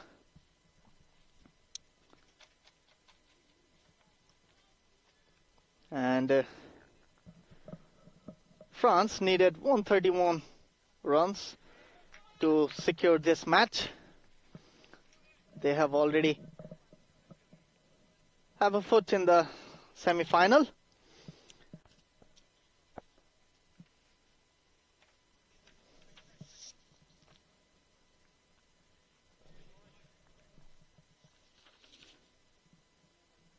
And it will be Nif Nagavkar to start off the proceedings from the pavilion end, and he will be up against Safi Faisal and Nasiri Jamshid, the two opening batsmen for France.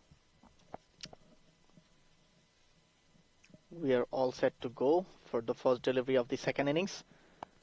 Back of line delivery, push towards the point fielder. And this is the last group match of the ECA Men's European Cup 2026, sponsored by Eurovision, Dreamcatchers, IT Teams and Primaria Moara Vlasiei.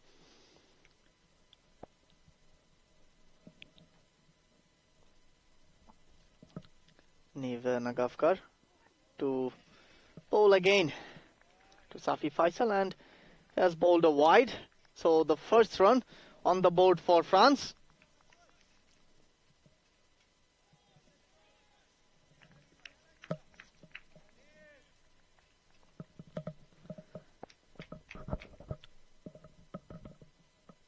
No run yet from the bat from France. Tries to cut it, but it will be another wide. So two back-to-back wide deliveries from Neve Nagavkar. And another runs added to the scoreboard.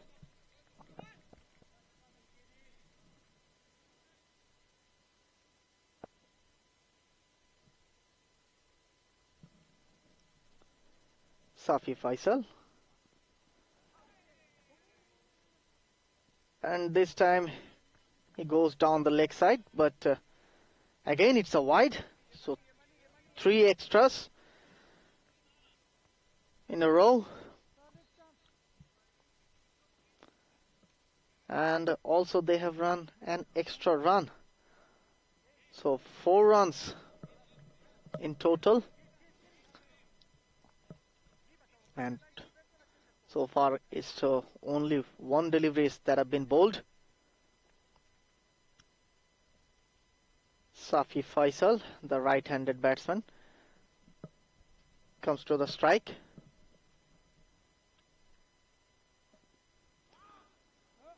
And again, it's down the leg side, and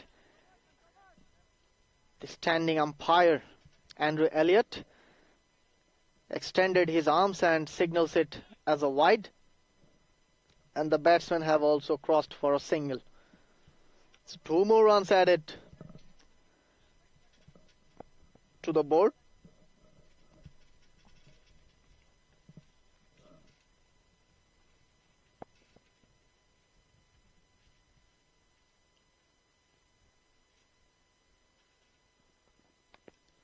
Inside edge, tries to cut it, but an inside edge took it to the keeper. Almost dragged it on to his stumps.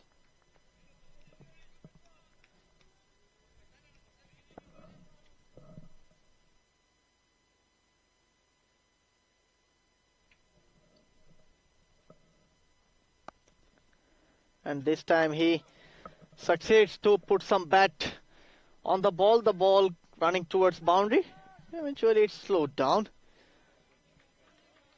But very impressive running between the wicket by Safi Faisal and Nasiri Jamshid. And they have ran 3 of it. 9 runs so far in 3 legal deliveries that have been bowled. It's going to be a very long over for Neva Nagavkar. Could come back. Hit high on the pads of Nasiri Jamshid. Need 122 runs in 116 legal deliveries left in this innings.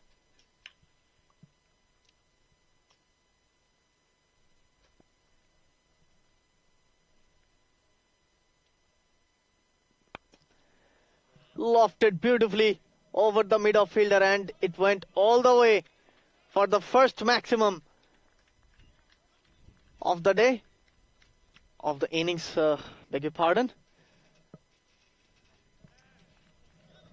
And a lovely way to get off the mark. Nasiri Jamshed, it was a fuller delivery outside off stump, and he just lofted it over the boundary to earn himself 6 valuable runs. And again pulled away on the onside. It's up in the air, the fielder running under it, but in the end it falls way far from the fielder, and 2 runs to finish off the over. After the first over, France are on 17 for no loss.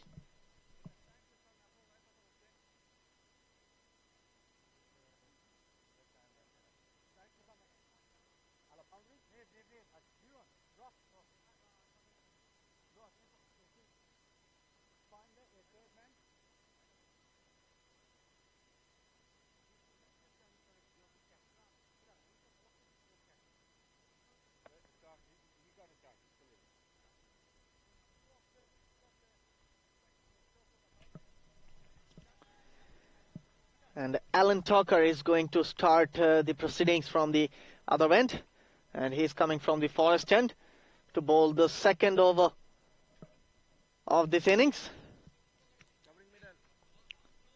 114 runs needed in 114 legal deliveries left in this innings.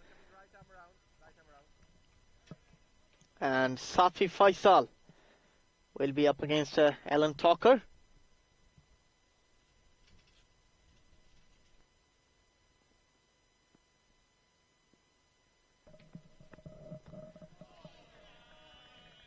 Tries to go through the covers.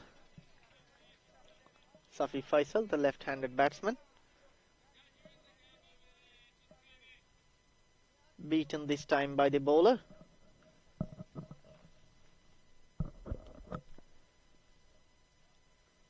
Dot ball to start up the over. But this time there was a chance at the cover region. He got some hand on it, but in the end the batsman crossed for a couple of runs. 2 more added to the total.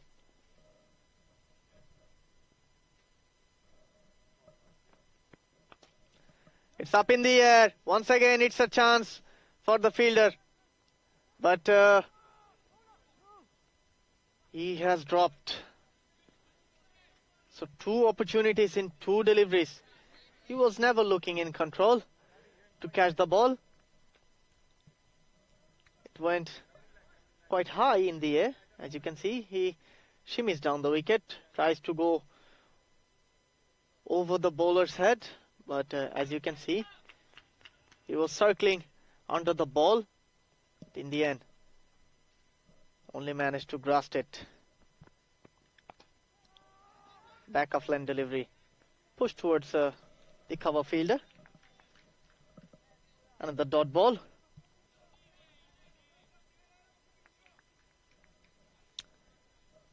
Nasiri Jamshed. Hit on the pads. A half-hearted appeal from the bowler and the keeper, but umpire Said Sulaiman was not interested. Dot ball. Possible final delivery of this over coming up. And again, it hits the pad quite high this time. And that completes the second over. 20 for no loss.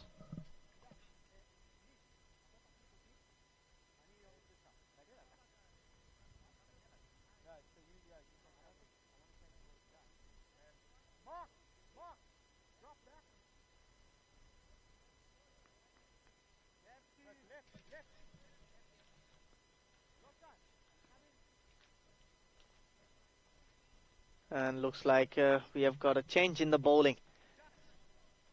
Aidan Levy is replacing Neve Nagavkar from the pavilion end. And he will be bowling to Safi Faisal, the left-handed batsman. France have started with the right and left-hand combination.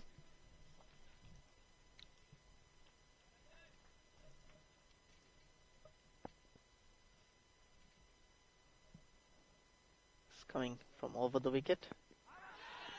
Swung on the leg side and it hits the pad. And Andrew Elliott raised his fingers and Safi Faisal has to walk back. So a wicket on the first delivery that Aidan Levy bowled. And the first wicket falls for France. And the new batsman is Rahmatullah Mangal. As you can see in the replay, it was full, it was straight, and it's plumb. It doesn't get straighter than this one. It was plumb in front. And the umpire, Andrew Elliott, has no hesitation whatsoever.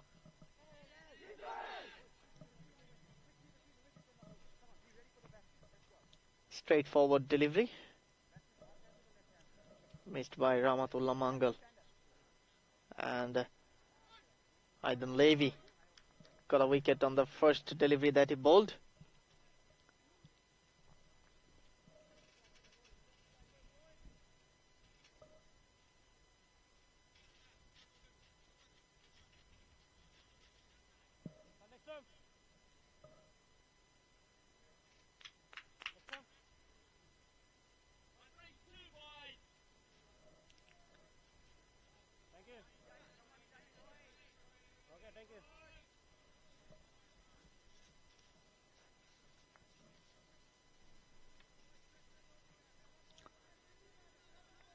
I think it's Rahim Gul Naseri,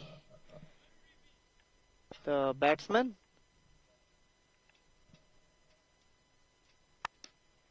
Full toss straight away, driven back to the bowler.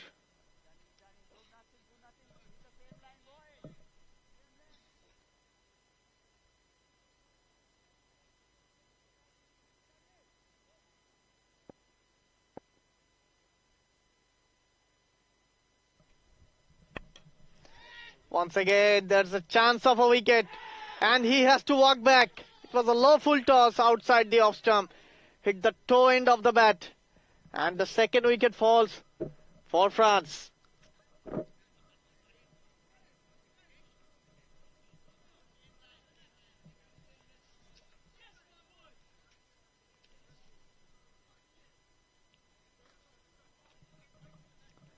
As we can see in the replay, it hits the toe end of the bat and a very easy catch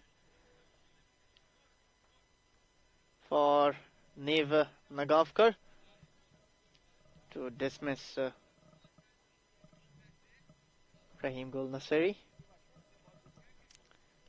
And Omer Mustafa is the new batsman in.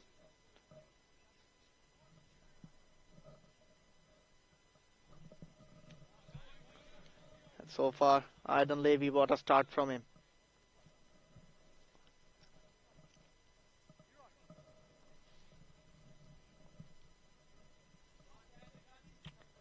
Bowled 3 deliveries, caught 2 wickets, and so far conceded no runs.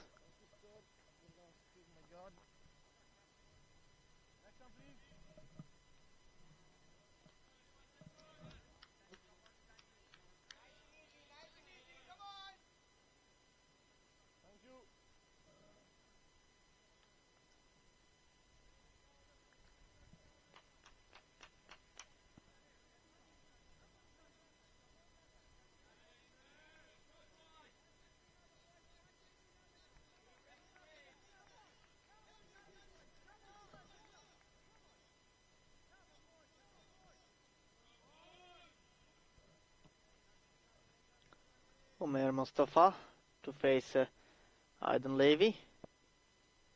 111 more runs needed. Drifting onto the pads, once again low full toss. Pushed into the gap for a single.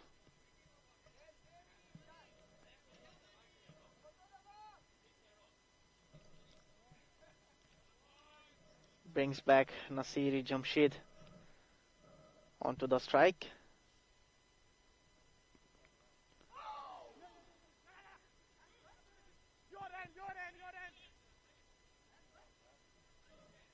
Beaten this time, the batsman. And there was an outside edge, I guess, by the impression of the Israeli player. Seems like it was an outside edge. Aidan Levy coming for the final delivery. And another low full toss, driven towards the cover fielder, and resulting a dot ball. After 3 overs, France are 22 for the loss of 2 wickets.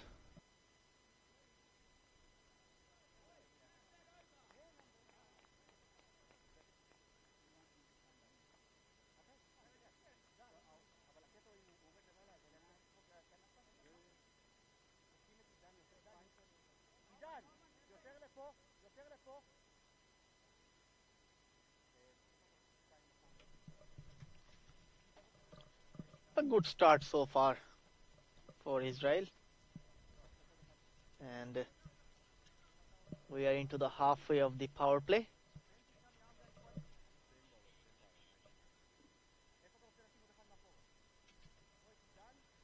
Fourth over coming up, and it will be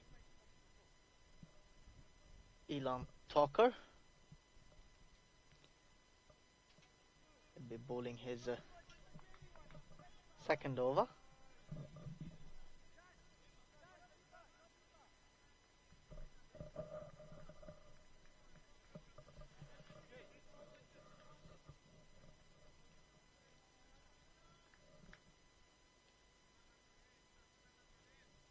Nasiri Jamshid to face Elan Talker.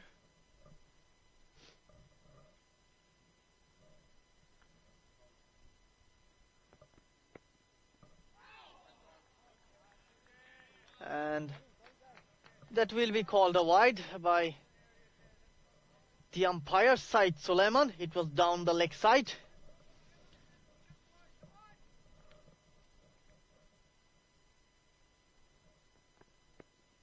Fuller length delivery, push towards the cover. A good early call from the non-striker, Umair Mustafa, to steal a single.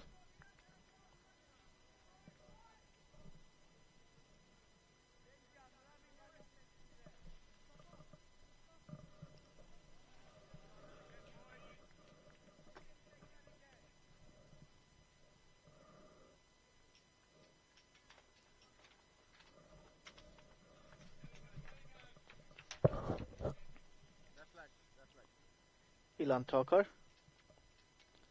is all set to bowl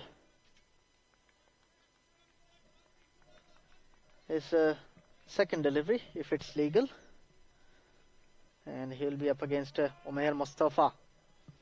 who just came on to bat.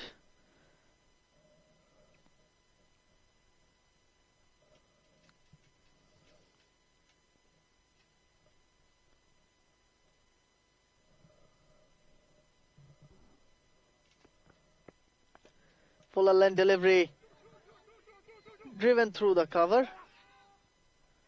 but hit straight to the fielder at deep. A single, thought of a second, but in the end decided against it.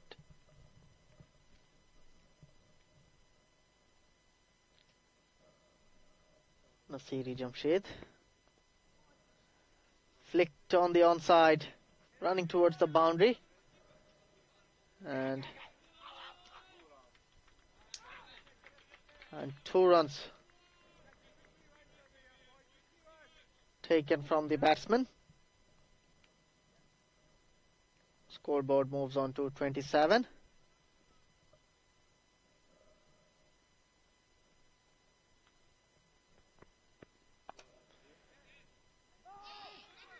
Cut away and stopped at point. Dot ball in the end.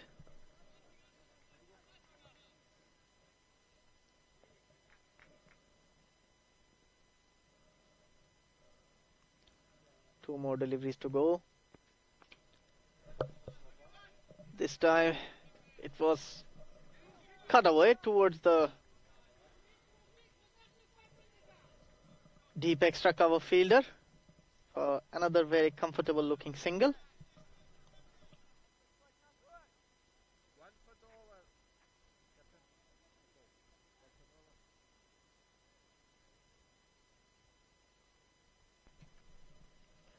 Six runs so far in this over. Still one more delivery to go. Cut away again. A fumble allows the batsman to go for a single, and Umair Mustafa will keep the strike after 4th over. France are on 28-29 for 2.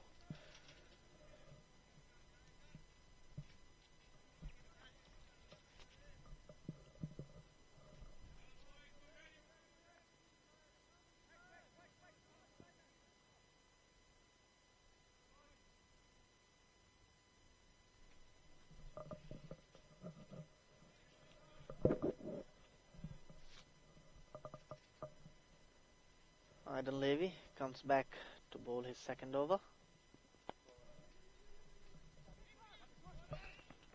Down the leg side. And walked away towards the fine leg fielder for a single.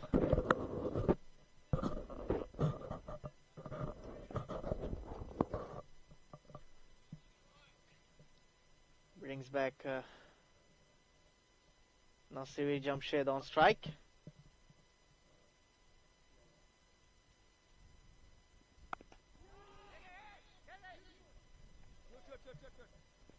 Pushed away towards cover.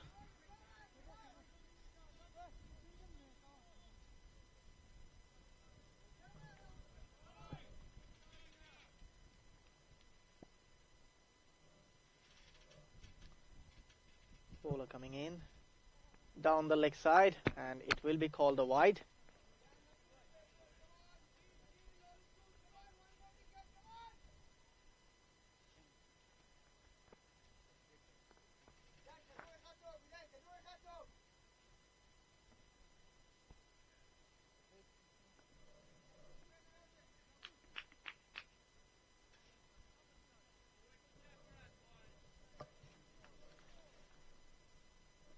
Aidan Levy coming in to bowl his third possible legal delivery. And once again it's down the leg side, and it will be called a wide from the umpire, Andrew Elliott.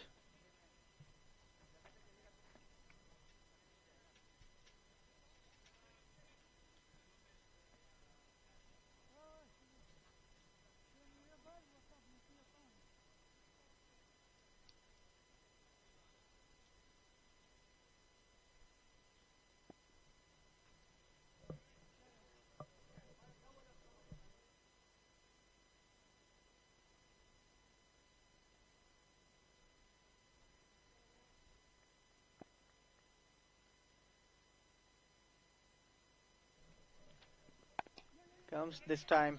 Push towards cover. A very quick single taken. Hits the stumps, but the batsmen have safely made it in the end. So, no danger at the moment.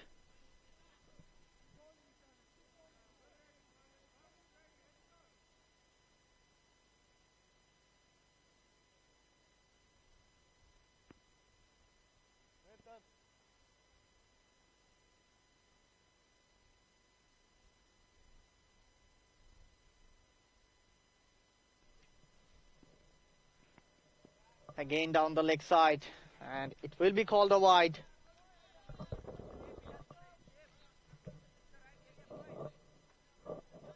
Not good bowling from Aiden Levy.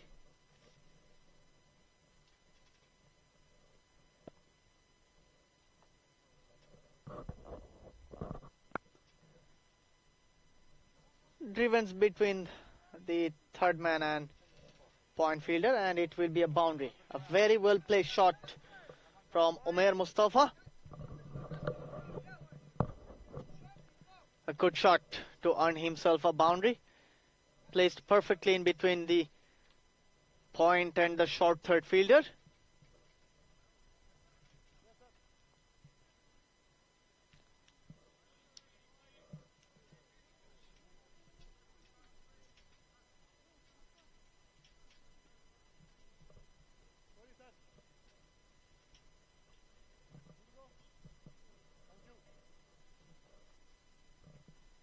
Two more deliveries to go.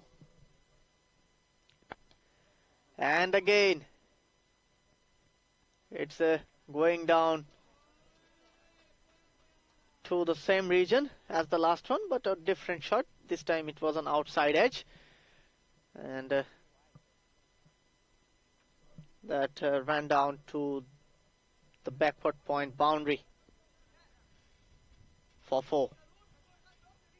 So far, turning out to be a very good over for France.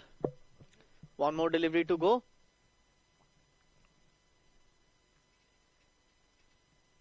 (13) came in this over. And again, full length delivery. Confidently driven by the batsman. But there was a protection on the boundary.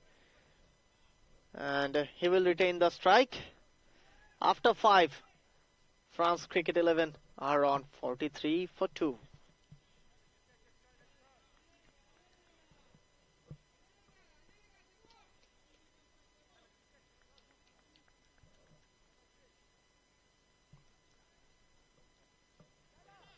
So Umair Mustafa will keep the strike. He is batting on 13 of 8.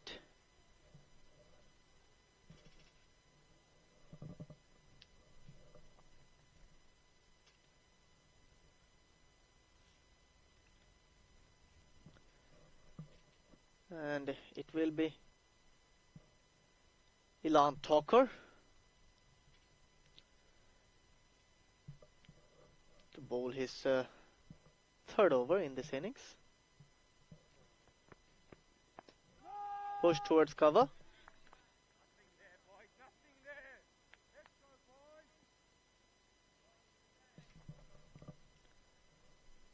A dot ball to start off the over.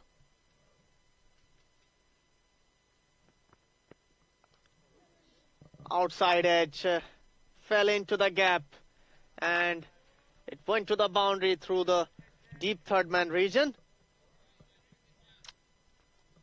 Not a very convincing shot, but he'll take it anyway.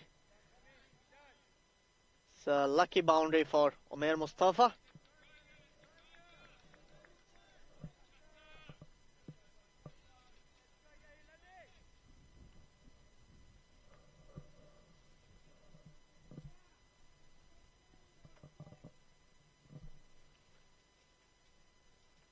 Ilan Talker is coming on to bowl third possible legal delivery.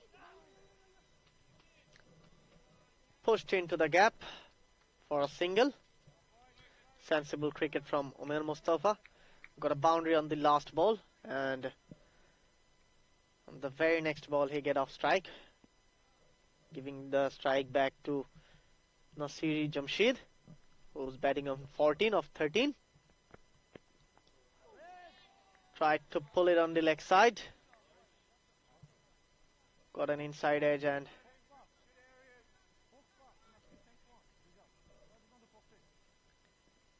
get him on the pads. Dot ball. This will be called a wide. It is.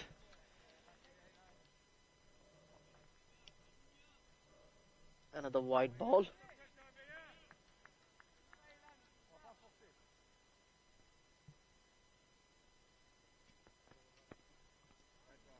And again it will be called a wide. So 2 wides on a row. And the partnership moves on to 30 of 19. And the 50 comes up for France.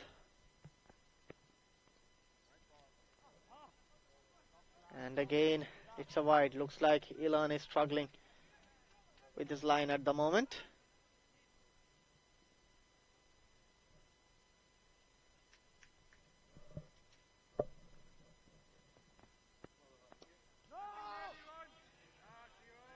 Work towards mid wicket, but headed straight to the short mid wicket fielder, resulting a dot ball.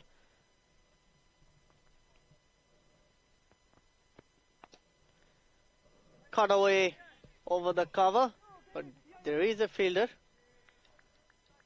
and he will cut it off.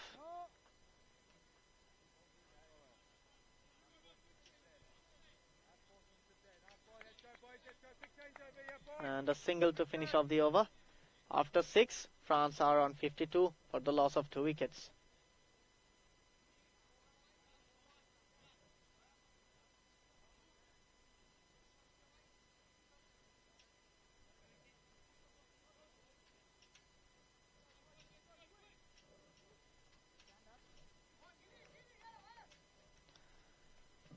A new bowler is being introduced.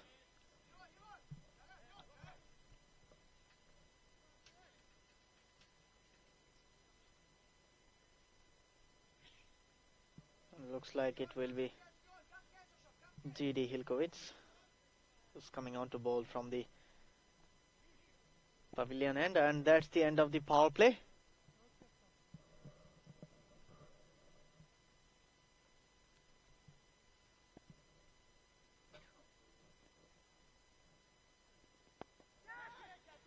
Up in the air, and he has to walk back to the pavilion. G.D. Hilkowitz got a wicket on the first delivery that he bowled. And France loses their 3rd wicket.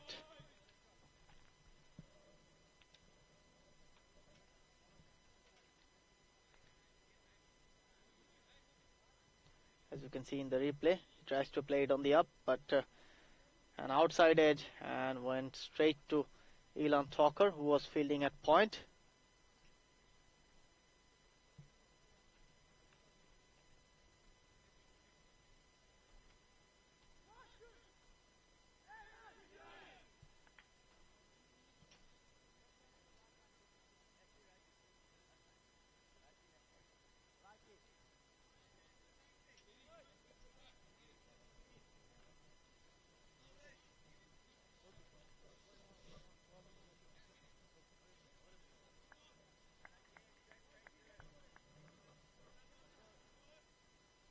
And a new batsman coming in.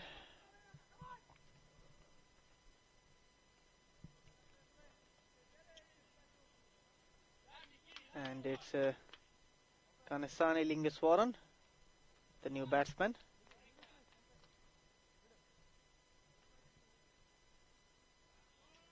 He has been keeping the wickets, but now he has a different role to play with the bat.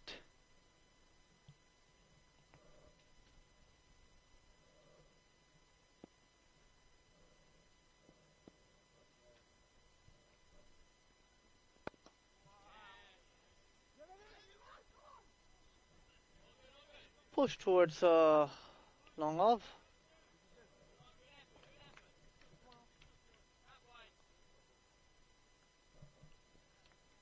and get up the mark straight away. It's Lingiswaran. And that brings back Umair Mustafa back onto the strike. He is batting on 18 of 11. Outside edge. Went straight to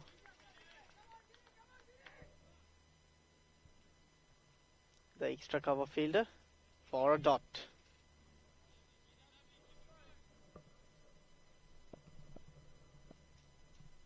78 more runs needed in 81 balls.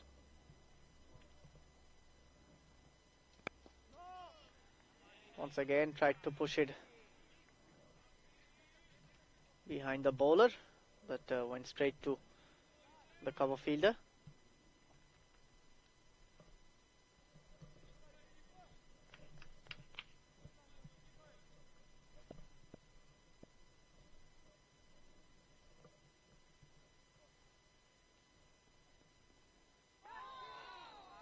Tries to cut it.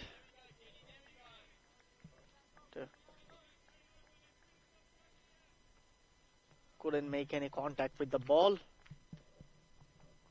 Dot ball in the end.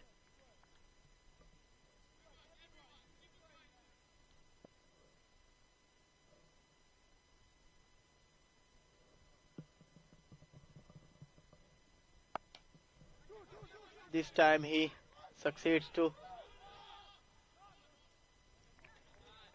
get a decent enough contact to send the ball to the deep extra cover boundary, and a single to finish off the over. After 7, 54 for the loss of 3 wickets.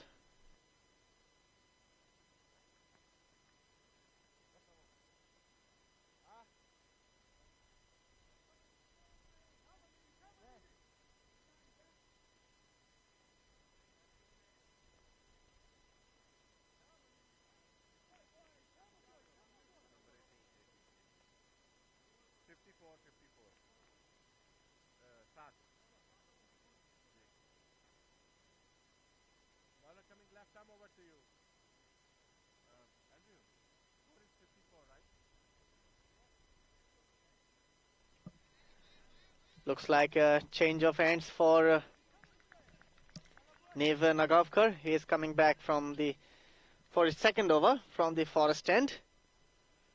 He conceded 17 of the first over that he bowled. Cut away powerfully in front of square, and it's running towards the boundary. And cut off by the fielder, and good running between the wicket by the French batsman.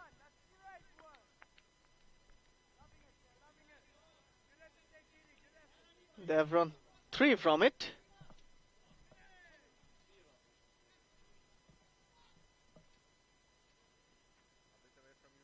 I guess there was a 1-run short or something. Didn't notice any signal from the umpire. But 2 runs has been added to the scoreboard.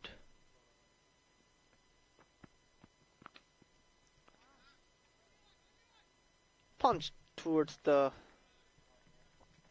backward point, deep extra cover fielder for a single.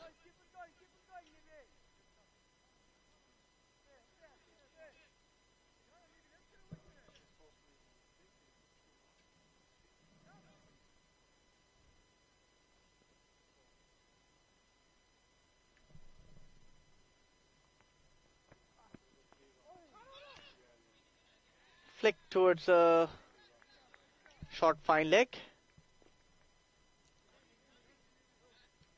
But went straight to the fielder.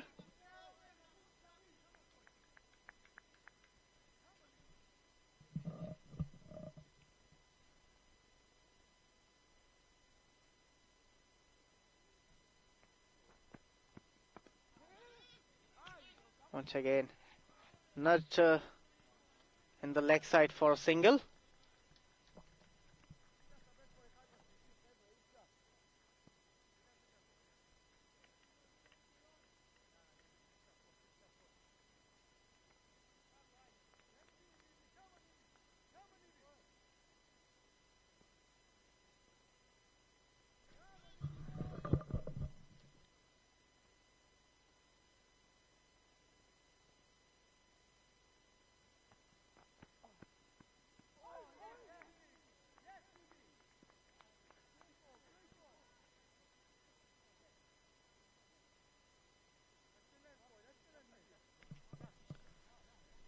a dot ball.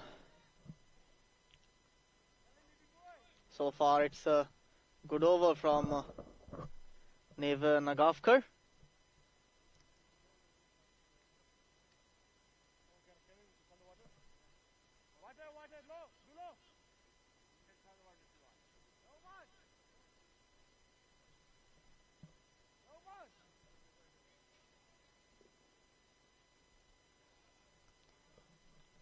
I think drinks are being called at the moment. We're having some technical issues, and we'll be back in a short while.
Welcome back. After the slight pause, outside edge going towards the boundary, but cut off by the fielder. And two more valuable runs added to the score of France, and that completes the over. After 8, France are 61 for 3.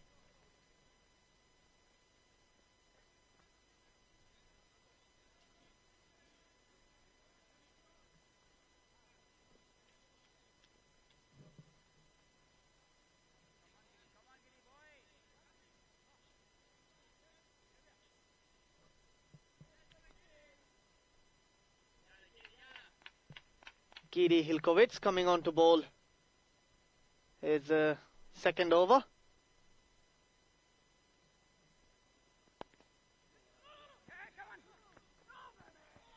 Pushed into the leg side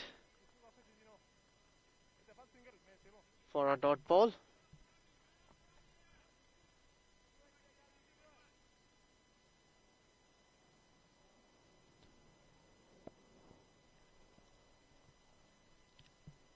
Dot to start for J.D. Hilkovic. Cut away, but went straight to the cover fielder. A misfield allows the batsman to go for a single.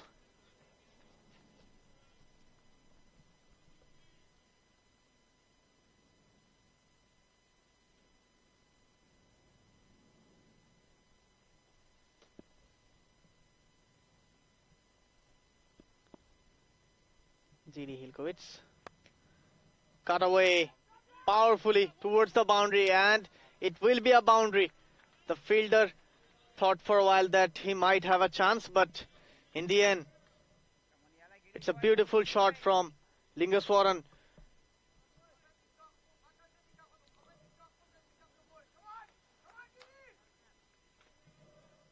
To send this ball for a boundary. 65 more runs needed in 69 legal deliveries.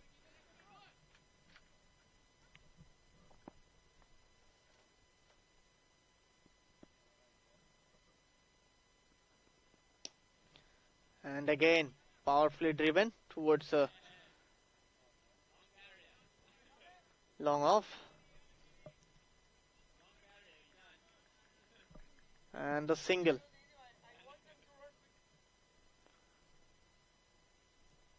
Brings back Umair Mustafa. Back onto the strike.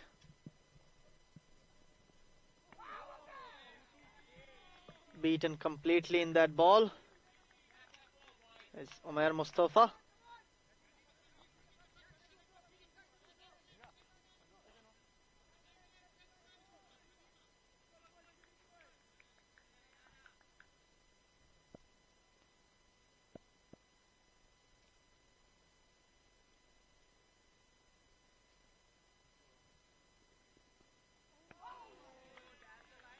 And again,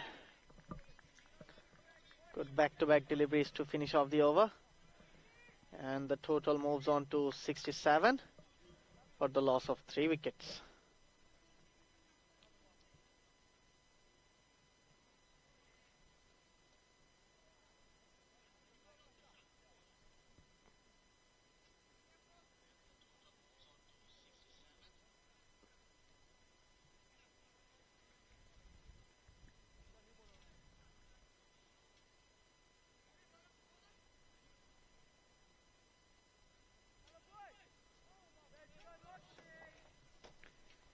New bowler coming in, Joshua Marks.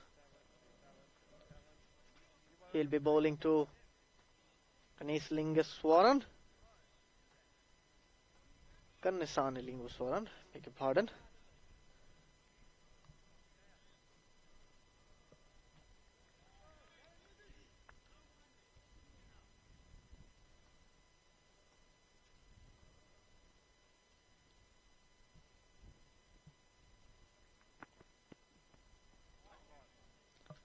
A wide to start off the over.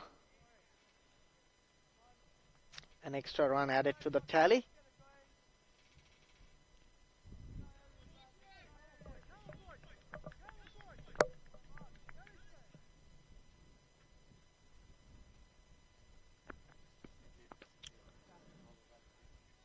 And again, it's pulled towards a deep mid wicket for a single.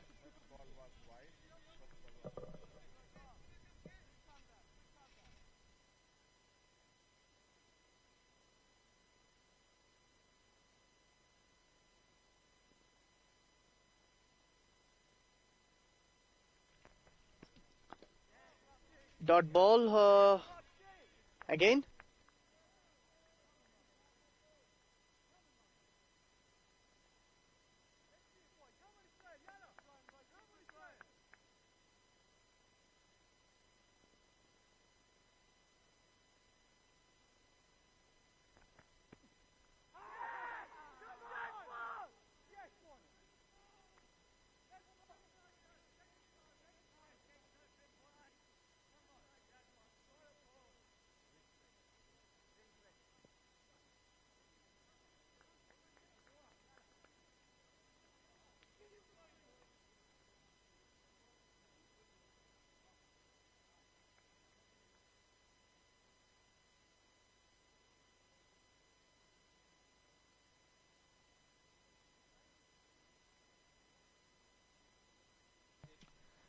And sorry for the issues. The last ball,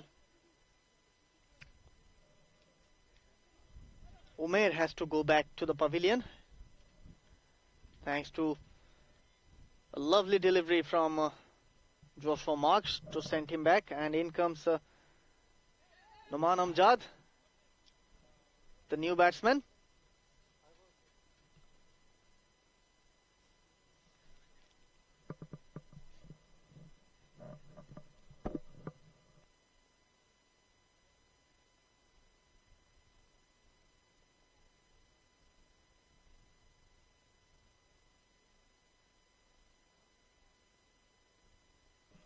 And the players are having a drinks at the moment, and we'll get back to you shortly as we start the proceedings.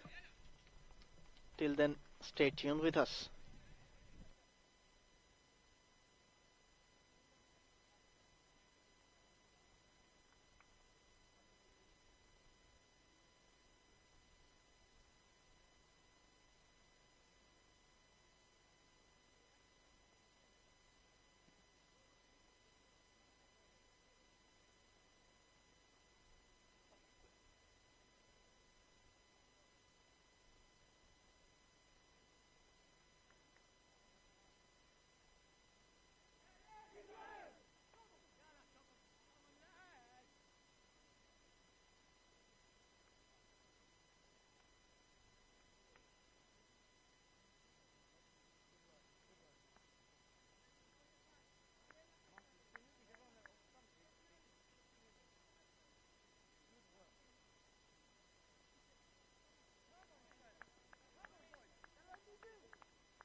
Welcome back, everyone. It's Mohammad Asif Mahmood Shajul welcoming you all from the Moara Vlasiei cricket ground. And it's the 10th match of the ECA Men's European Cup 2026, powered by IT Teams, Dreamcatchers, Primaria Moara Vlasiei, and EV's Hotel, I guess. And after the break, we are back live again. So Noman Amjad, the new batsman, he will be up against Joshua Marks.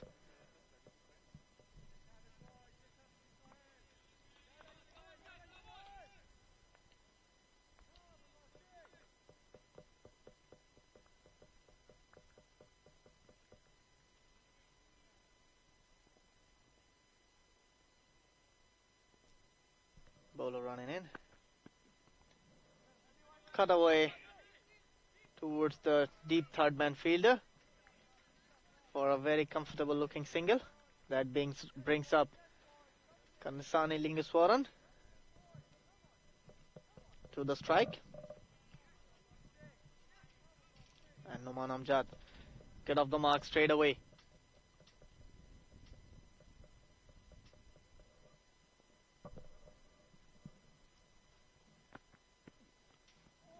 Tries to cut it over the cover fielder, but got beaten by the bounce.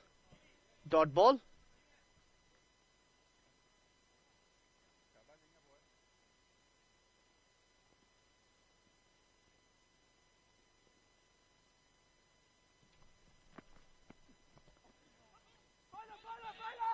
Flick towards a fine leg, and there was a confusion.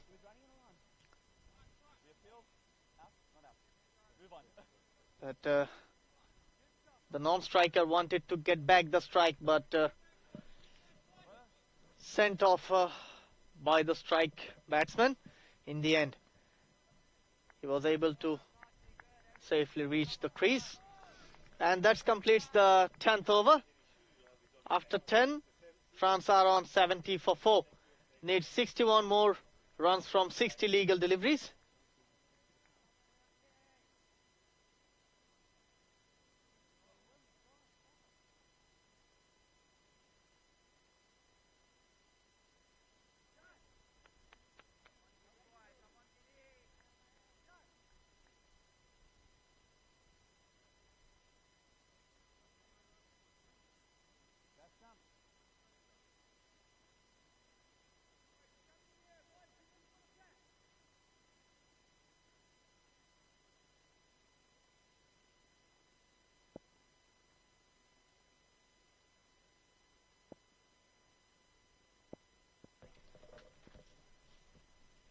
GD Hilkowitz to bowl his third over of the match, and the batsman tried to push it on the onside, but only managing to find the bowler himself, fielded on his own bowling. And a dot ball. Looks like the favourites are struggling in this match at the moment. Noman Amjad all set to play his third delivery.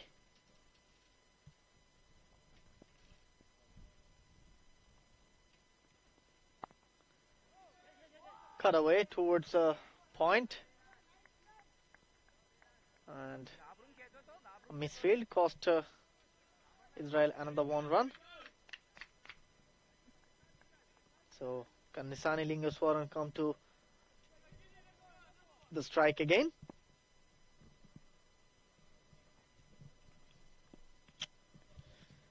GD Hilkowitz is coming on to bowl.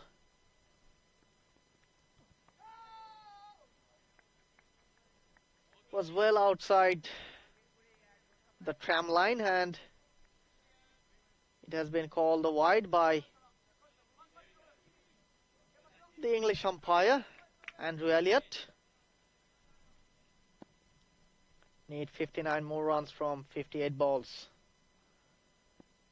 Still not a tough task for the Frenchman. Picked away over the bowler's head. A couple of bounds, and it went all the way for a very welcome boundary for France.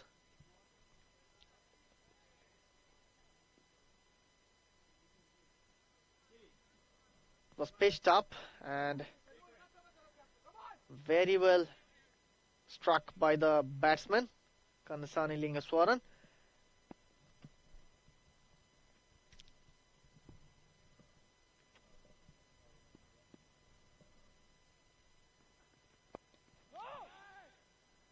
Nudged away on the leg side, but straight to the fielder at backward square leg, resulting a dot ball.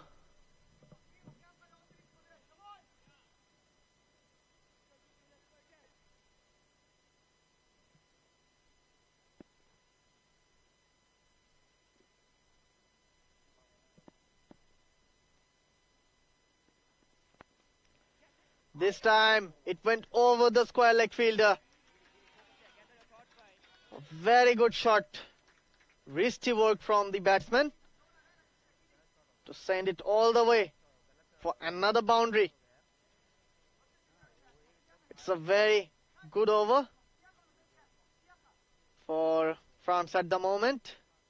10 runs came from it, and still 1 more balls to go in this over.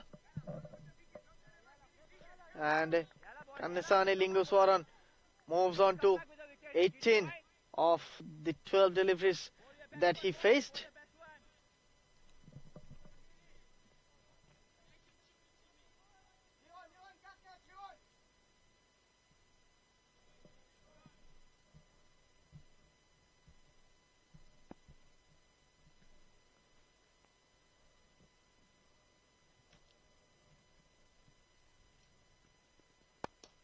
And again, cut away over the cover fielder. Chance of a 2, and a fumbles at the long off boundary to help them come back for the second to finish off the over. After 11, France are 84-82 for the loss of 4 wickets.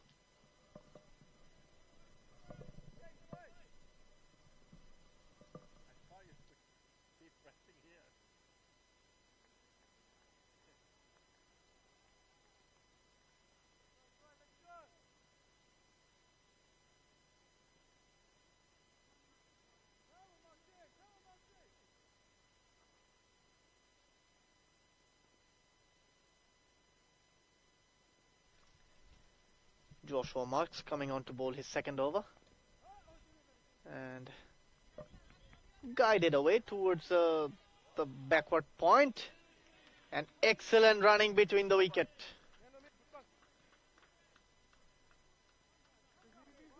to get 2 runs from that, you have to admire the fitness level of the France batters. It's not that hot today, but still under the sun it's not easy. And cut away this time. This time a bit square of the wicket. And it will be a boundary. Lovely shot from Noman Amjad. So 6 runs came from the first 2 deliveries that have been bowled by Joshua Marks.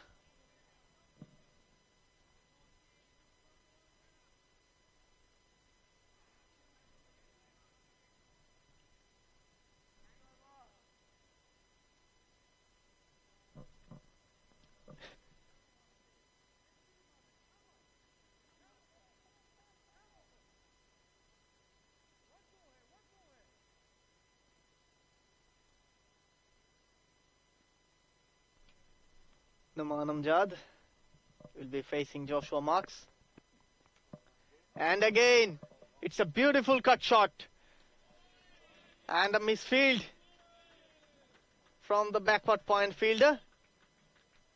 And the ball went all the way for another boundary, back-to-back boundary for Noman Amjad.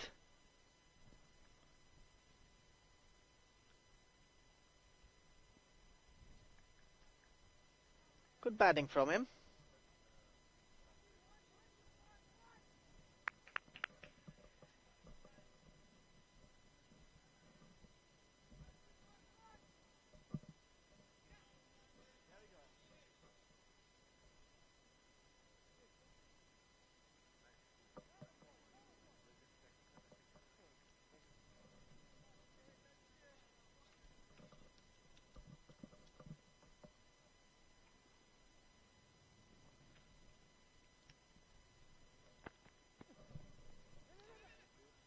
Down the leg side.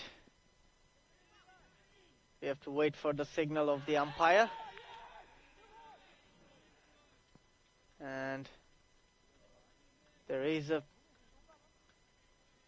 shout for the run out. And 2 more leg byes added to the scoreboard.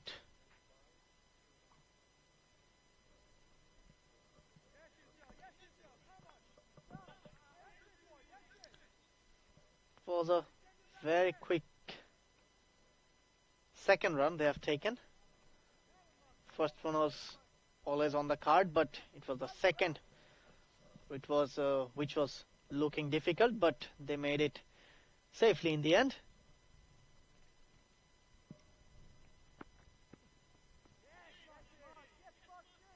Tries to cut it again, but missed it. A dot ball.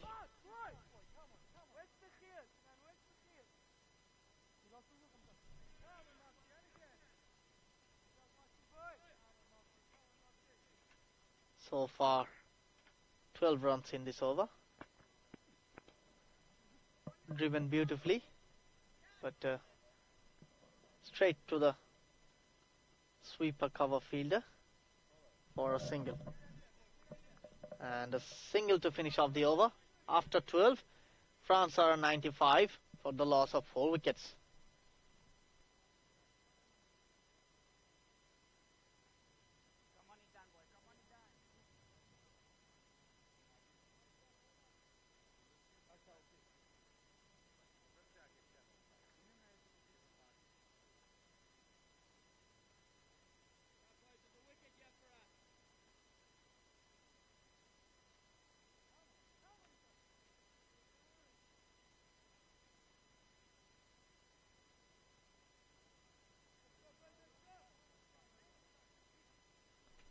In comes Aidan Levy for his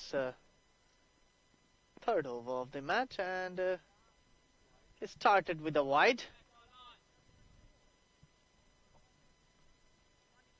And he is replacing G.D. Hilkowitz from the pavilion end.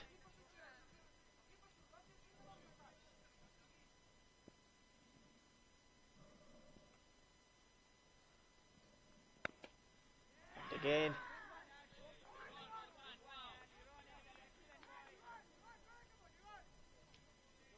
driven straight to the cover fielder.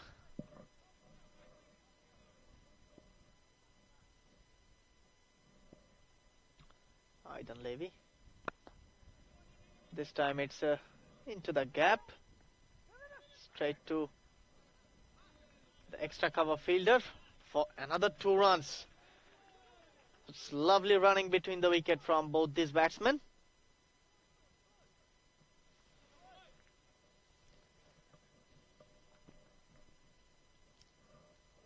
Aidan Levy on the ball and driven towards the long off fielder for a single.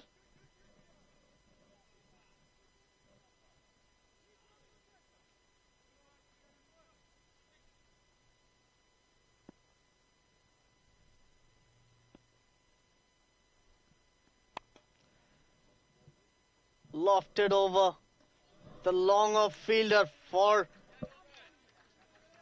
a maximum. Lovely shot from Kannasani Lingaswaran. He moves on to 26 of 14. For a moment the long off fielder thought he was in business, but it was always going over the fielder. As you can see, went all the way for a maximum. And it is a no ball. No ball called from Andrew Elliott. So Kannasani Lingaswaran gets a free bite at the cherry.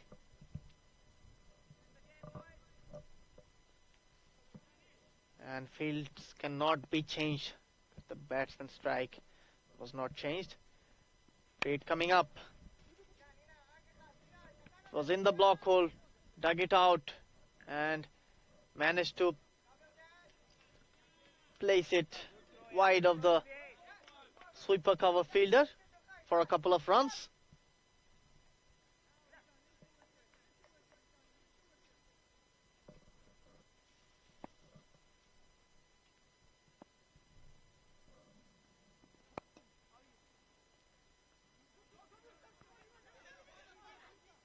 And again impressive running between the wicket from both these batsmen.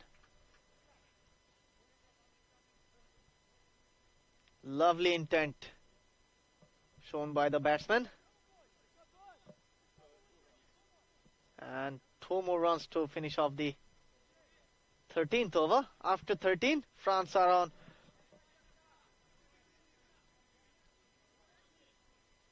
110 for the loss of 4 wickets.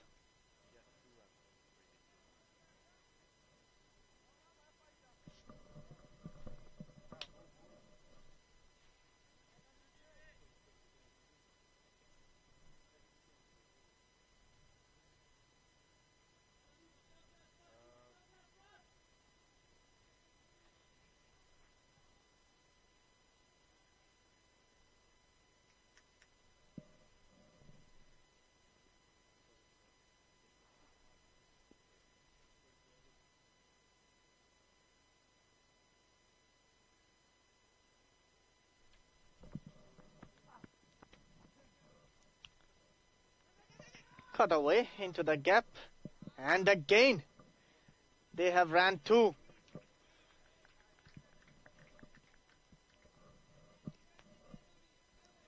Good display of running between the wickets between the 2 batsmen, Noman Amjad and Kannasani Lingaswaran. Neve Nagavkar was the bowler. He bowling from the forest end. Swung on the leg side, going towards the boundary, and it will be a boundary. Good shot from Noman Amjad. He dragged it from outside off stump and went all the way for a boundary. And need 15 more runs to win from 40 balls.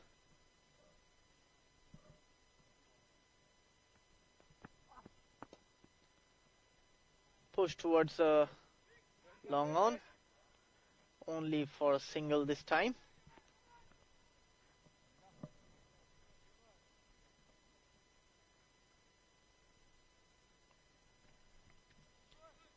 Kanaswana Lingeswaran is batting on 30 of 17 deliveries that he faced, and Noman Amjad is on 23 of 15.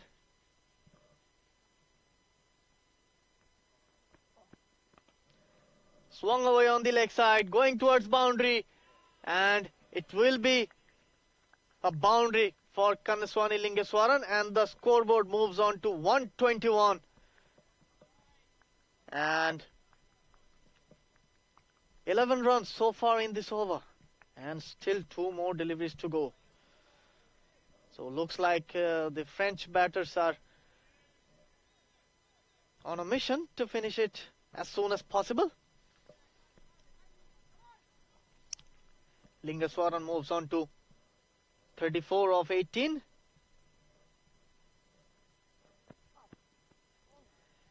Tries to go again. A dot ball in the end.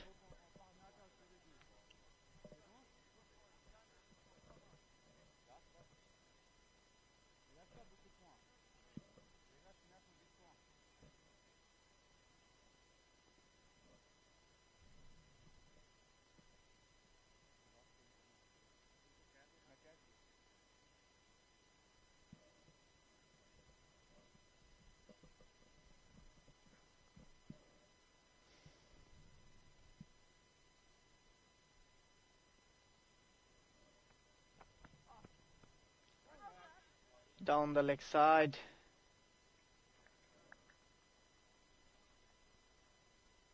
And it will be called a wide.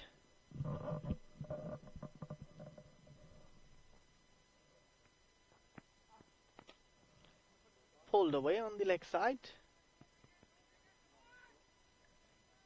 But it will be a couple of runs to finish off the over.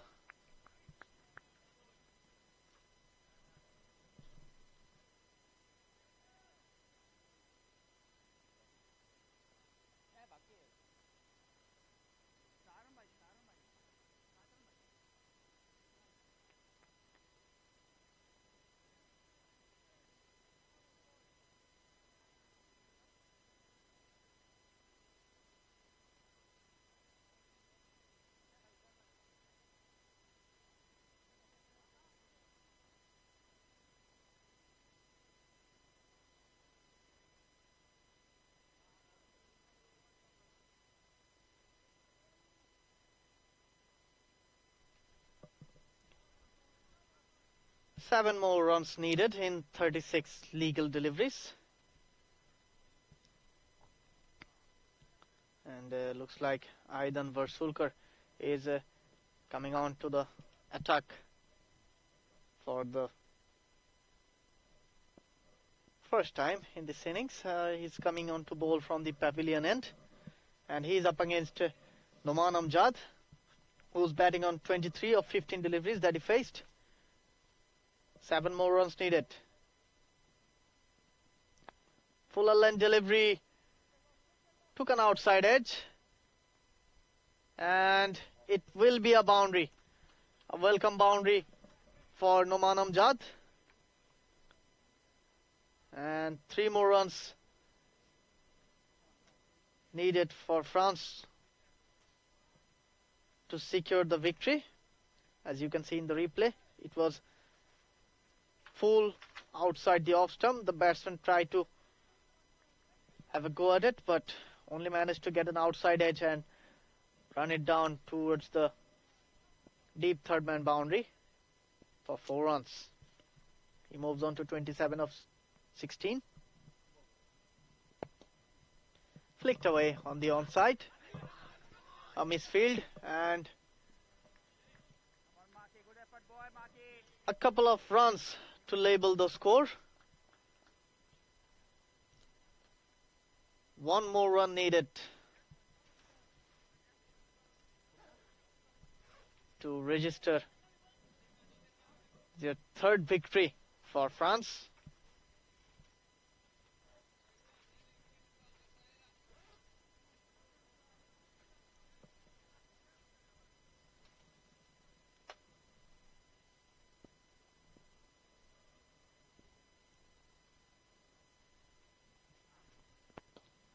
Low full toss.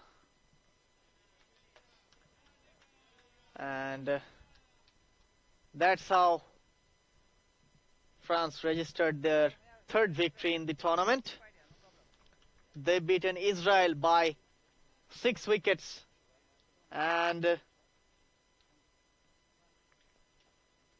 33 balls to spare.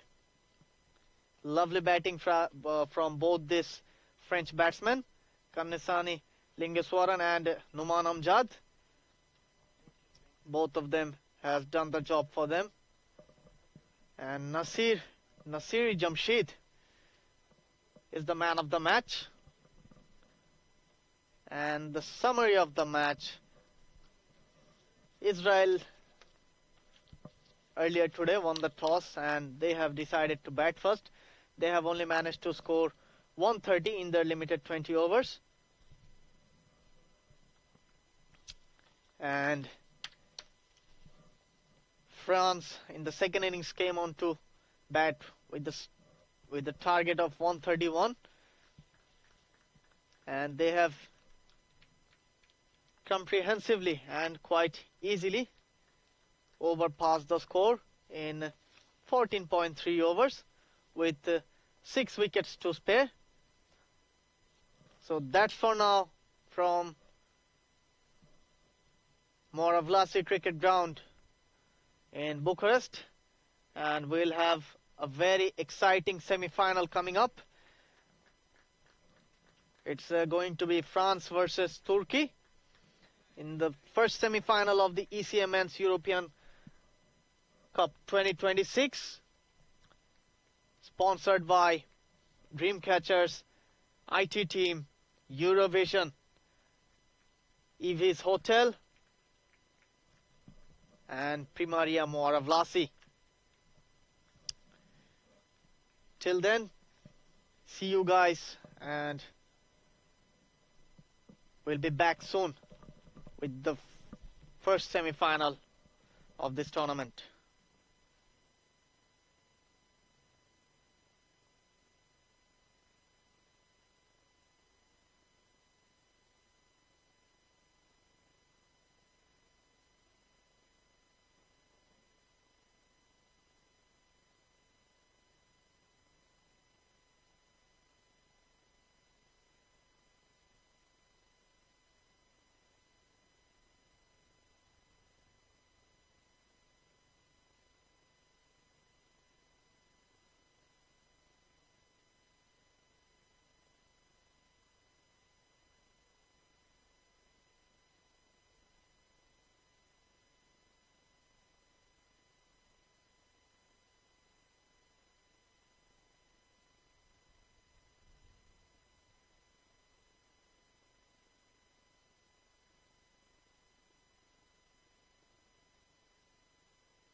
We're ready for the first semi-final here at the Moara Vlasiei cricket ground. It's between, in terms of the group, France, who finished first, captained by Daoud Ahmadzai, still practicing that one, and Turkey finishing fourth, captained by Umar Kotek. Umar doesn't speak English, so the interview will be brief after this toss. But I understand that France is going to toss and Turkey is going to call. Just a final check. So what happens here is that the French are handed the team sheet for the Turks, and the Turks receive the team sheet for the French, just so they know who's playing in the 11. And now we've got the special cricket Romania coin. Heads is the call. And that is a head. Okay, so they're going to be batting. Thank you very much. Good luck for the match. If I can ask you, Daoud, so you've been asked to field first. Any problems with that at all? Not at all. We don't have problem to ball first. We want to restrict them under 100, 110 runs and chase it easily. So you're thinking 100, 110 runs is about par what you're expecting to restrict the Turks to, is that right? Definitely. We have so strong bowling attack, and we want to apply it to the match. It's important game. It's a semi-final game. It's not that easy. So we will not take we take every match so serious, and this is the semi-final definitely.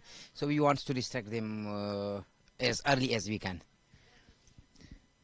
Nobody came through the group stages undefeated. Everyone experienced at least one defeat, but your results and net run rate meant that you finished top. Do you think you played the best of all the sides so far? Yeah, unfortunately, when we arrived here, so it was the condition was some of the players were not suiting that at all. So then after the first game, we adapted very well and we became strong. It's the Romania humidity is a little bit thick, so it takes some time to adapt ourselves there. So we adapt very well, and that's the reason we came back so strongly. Okay, well done for finishing top. Changes from your last group match? Yeah, two changes. Zakaria are playing, and Zakaria and Ali Virk are playing. Faisal are not playing with Hussein. Okay, thanks for that. And as with the Turks, good luck to the French for this match. Thank you. Thank you. Thank you. Summary from the toss. Summary from the toss is that the Turks have won it and they have decided to have a bat.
After 10 group matches, it's semi-final time in this European Cup, coming to you on stream from the Moara Vlasiei cricket ground near Bucharest, Romania.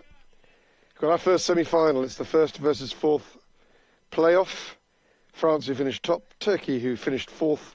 They qualified by beating Israel yesterday effectively, and when Israel failed to get past France in this morning's match, that confirmed the Turks qualifying into this semi-final, ready to go, with Rahmatullah Mangal just doing a practice run-up. Gives me time to introduce myself. My name is Andrew Elliott.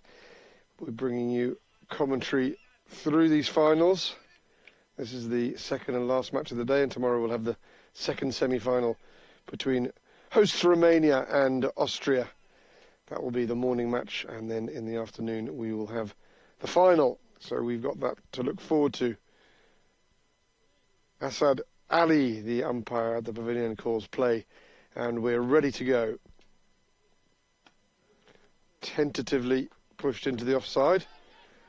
When I say tentative, a hint of backing away on the back foot, but in the end steered well enough for two. So welcome to this coverage once again, and I am pleased to welcome my colleague Asif Mahmoud Shojol into the commentary area. Good afternoon to you, Shojol. Thanks for the introduction, Andrew, and good afternoon to you also. You've been watching carefully while I've been busy elsewhere, so I'm going to get your take on that shortly. Second ball of the match forces a play and a miss. Again, the footwork a little bit tentative. What have you observed as the places were confirmed for these semi-finals? Well, all the teams who have qualified for the semi-finals, they're deserving teams, I guess. So far, Israel couldn't manage to register a single victory in the tournament. Yeah, Israel will point to the fact that that was their only 100% record in the group stages, leg side wide. Of course, it's not the type of 100% record they would want, but nothing is certain in this tournament because each team has experienced at least one defeat. The top three in the table effectively beat each other, so that doesn't give you any real indication. Does mean that France are the favourites for this match, as different kind of play and miss, a lot more adventurous a shot, far less tentative, but unfortunately the same result. It's a miss through to the keeper. Well, coming back to you, there's no favourites in a competitive tournament. You can say favourites by the names or by the rankings, but when the players are on the ground, it's the less mistaken team.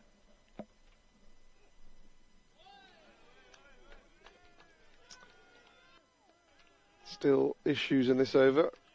Getting back to meet ball. Since two of the first ball, we've had 3 dots. Just confirming that. I'm not sure the graphics are up to date. Keep an eye on 2 umpires. Mentioned Asad Ali here at the pavilion end where the ball is coming from now. Got Imran Haider, the local man, at the forest end. And another play and a miss, a rather more forlorn one on that occasion. Definitely, as I was saying, in this tournament like this, the team who does less mistakes, they are going to be the favorites in every match, and that is what happened in this tournament so far.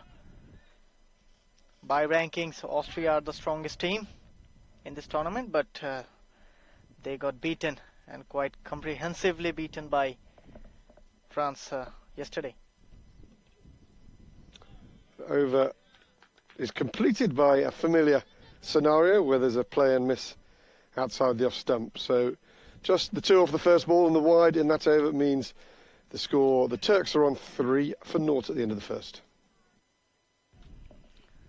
Yeah, it's a decent over from Rahmatullah Mangal. As we've seen often through this group stage, the Imran Tahir of the tournament is going to take up the bowling at the forest end. It's the captain. To give him his full name, Mohammed Dawood Ahmadzai. Tells me that the Mohammed is a sort of a token gesture almost. It's a name given to a lot of people, and they tend to distinguish themselves by using their second name, and that's what Dawood does. So he's known, if you address him as formally, as Dawood. Very similar to Spanish-speaking countries where almost a huge number of children are called Maria, and they're often known by their second name.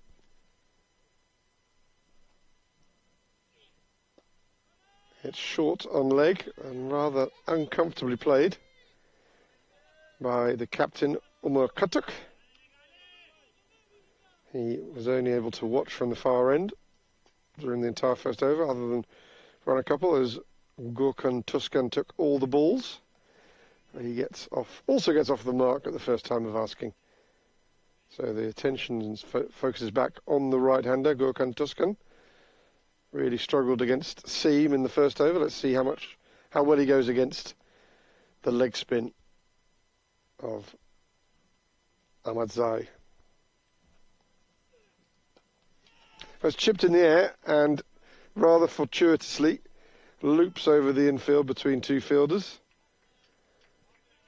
I think that it's Christian Roberts who fields that. And they go away for two. So Tuscan has garnered two off the first balls that he's received from both bowlers now. And it's rather more to do with how he deals with the rest of the over.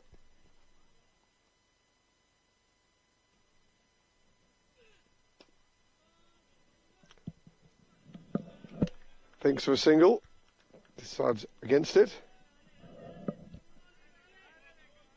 Certainly bowls with a good rhythm, the France captain. It's an energetic approach to the field, nearly as energetic as his celebrations. It's a vibrant action as well, real energy on the ball. And once again, Tuscan is in dot territory.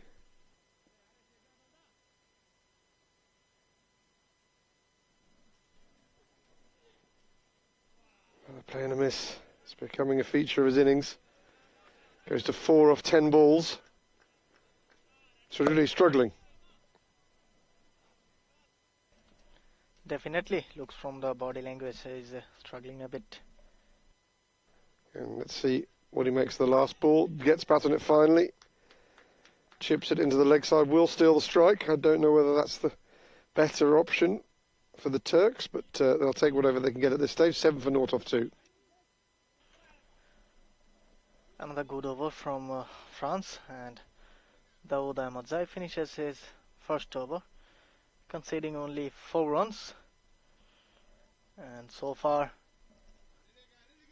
it's a decent start for both of the teams compared to the Turkey has done before. Every matches they tried to not to lose the wicket in the power play, and then in the back end they have added or empowered the batting, I would say.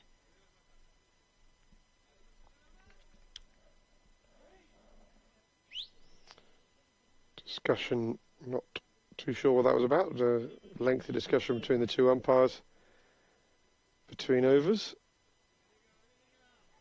Hassan Ali belatedly realises that the bowler's cap's on the base of the stumps, but we're ready to go again.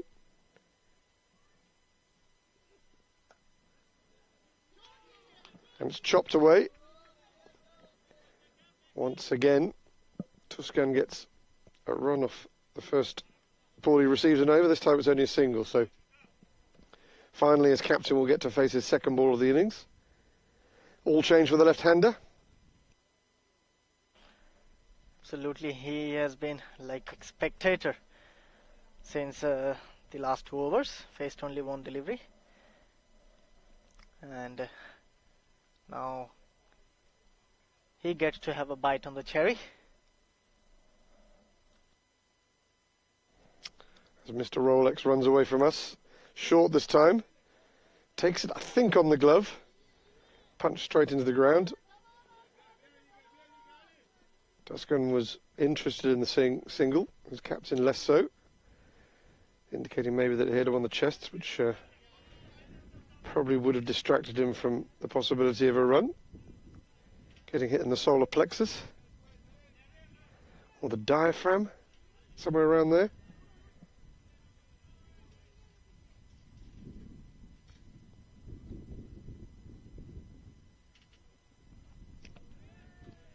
Wiring outside the off stump.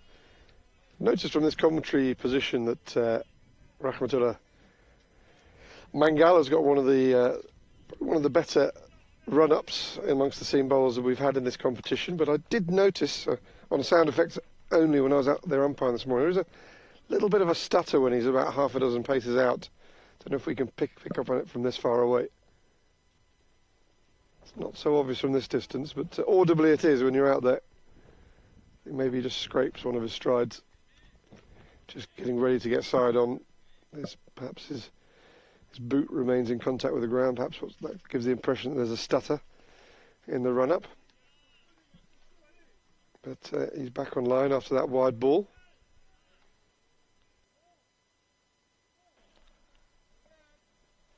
Yeah, so far he's the go-to bowler for France. I'll go back to that performance a couple of days ago when his first 17 balls included a wicket and 16 dot balls. Today conceded 2 off his first ball, and that's inside edge. And not many of those have been stopped during the course of this European Cup, and that one goes the same way as many others. Fielder running around to no avail. 4 runs, so first boundary of this innings for the Turks. A very welcome boundary. As we can see in the replay, it was a good delivery, a pace on Yorker delivery, but the batsman got lucky this time.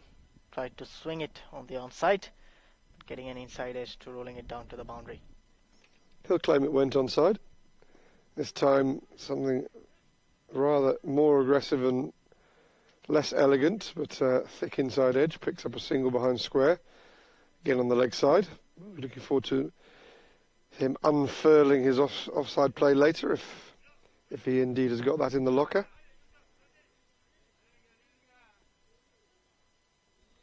So quite disconcerting. Not English is kind of the language of cricket, but Omar Kutuk doesn't speak English, so it's a little bit tricky at the toss. No interviews with the Turkish team. I've got one player, Mohammed Farhat, who speaks English, and he tends to be the liaison with the umpires out in the middle when they're fielding. Short and awkwardly played, I think an inside edge, and that is comfortably out.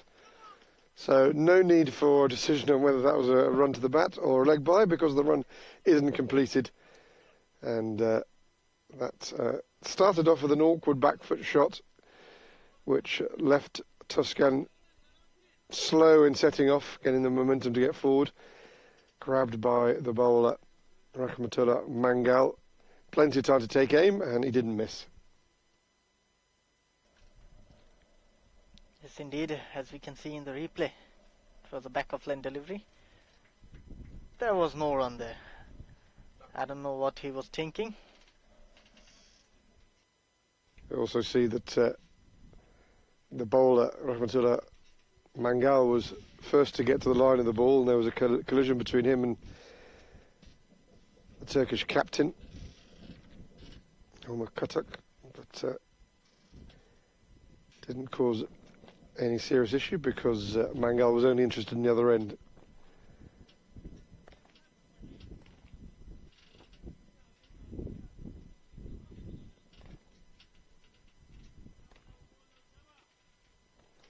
Just a slight bit of confusion from Kutuk as to which end he should go to.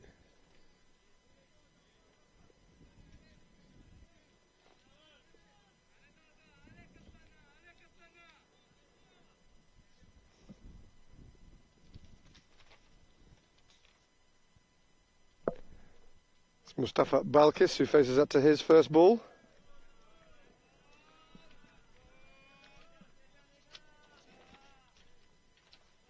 and there's a familiar prod at it. Prod and no contact. Shorter and bowled. Well, the shot was on, it was dragged short, but I think it may have been the flipper from Ahmadzai because it didn't get up as much as I or the striker were expecting. It got right across to hit it away to leg side, which was probably a fair choice of shot. Unfortunately, A missed it and exposed his stumps, and the lot went over. Definitely. We'll have a better look at it in the replay. Not the best of angle, but we can see the bounce. There was a lack of bounce. Yeah, what we could also see from that replay was it was leg stump only. So the shot was on, but just the execution wasn't right. As you say, it may have been the flipper, it may have kept low. It may have been a combination of the two. Definitely. You have to watch the ball all the way before it crosses you. So that's some basic stuff missing from the batsman. Well, here's a man who's had a good tournament with bat and ball, a good young tournament, a young man, Ibrahim Dalian. He's been opening the bowling and now finds himself coming in at number 4, so pivotal role for him. It's nice to see the blue kit of Turks in this game. They've been playing red as far as I can recall since getting here, and he's tentatively back and plays French cricket with that one. You've been here for the entire tournament, Sojul. Have they played in blue before? Yes, they have played their first 2 matches in blue and the other 2 in red. Lies the benefit of being here for the whole tournament. So that's a wide ball. I had cricket commitments elsewhere. At least when cricket clashes with cricket, you end up with cricket from a personal point of view. Another go, Ahmadzai, and that's another tentative prod. I would put Ibrahim Dalian in the bowling all-rounder category. Remains to be seen, but perhaps 4 is a little high for him. He has scored some useful runs down the order. But maybe he's playing better than most, which is why he's there. That will be just about a wide. He didn't appear to deliberately get out of that one to take the wide. It was just making room for it to play at leg side. Of course, not everything down leg side is a wide in T20 internationals. That's the shot he was playing, attempting the ball before. This time he times it very well. It's just about got enough on it to reach the boundary at long leg. So much needed boundary for the Turks. Indeed, it was quite well timed by the batsman. But let me tell you something. I'm very surprised why Mohammad Fahad is not batting up to the order. So far, he is the most confident-looking batsman in this Turkish side.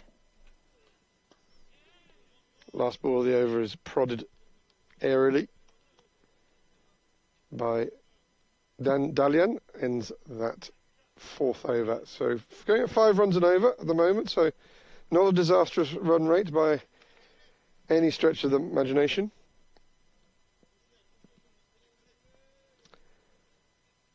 Just the 2 wickets are the issue. There are various stats going around about percentage wins for teams that lose 3 wickets in the power play. Very low win percentage. That is unless they can somehow squeeze 3 wickets out of their own bowling power play. But if you lose 3 wickets in the power play, you're not winning many matches. So on the precipice, the Turks, from that point of view, it's Mangal to continue.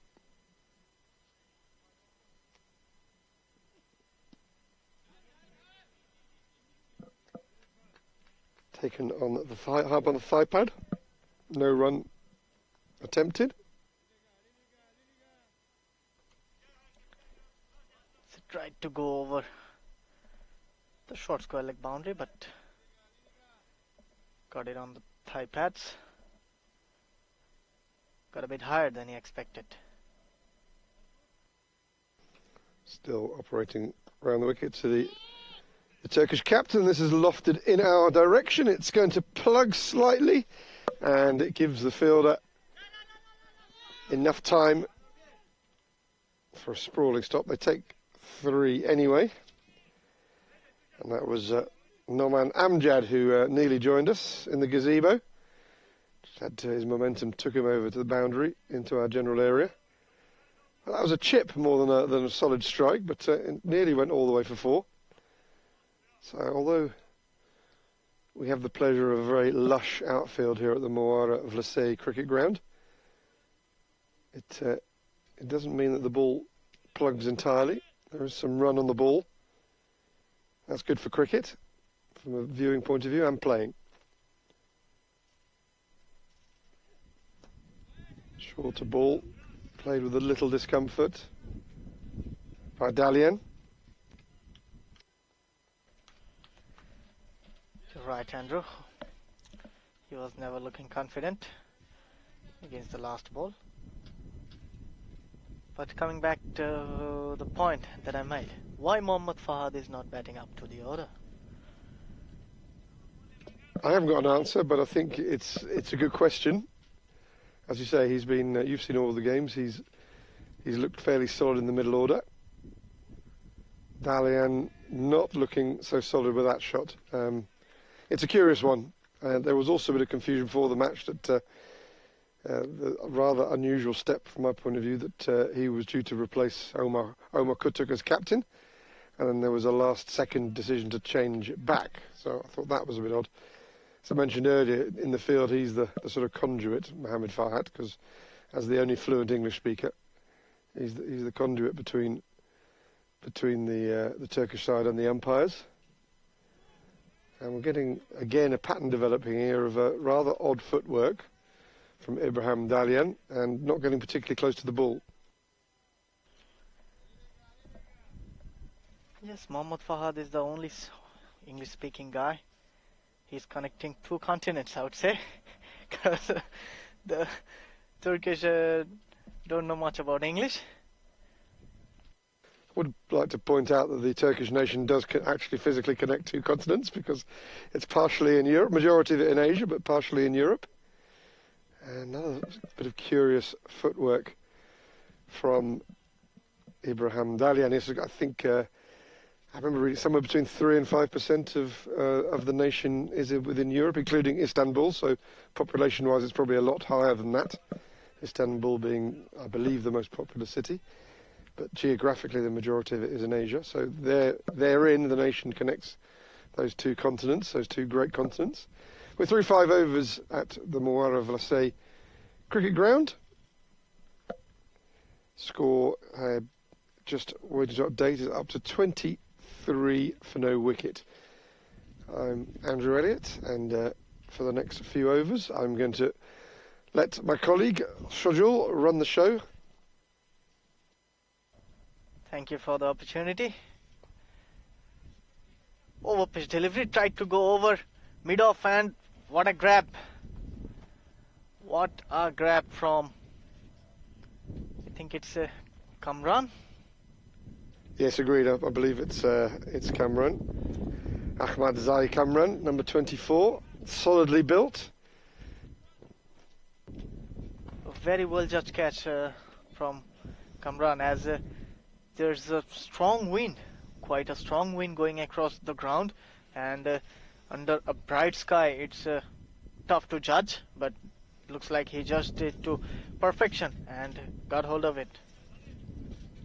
As we can see in the replay, he tried to go over the mid-off or mid-wicket, but only able to find Mr. Kamran. Yeah, you mentioned it's a stiff, but it's a beautiful breeze. It's probably the warmest day so far. Temperatures seem to be rising by about 1 degree per day.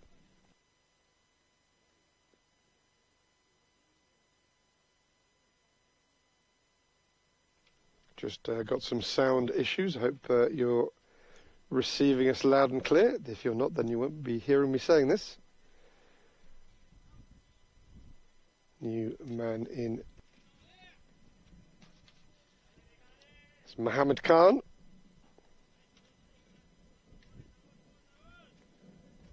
So Turks have lost that third wicket in the power play, so T20 international history now goes against them to a great extent. I'll continue just as my colleague looks to resolve the sound issues.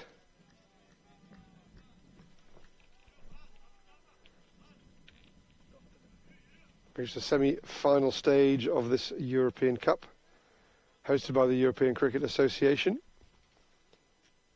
Started with 5 teams, we're down to 4.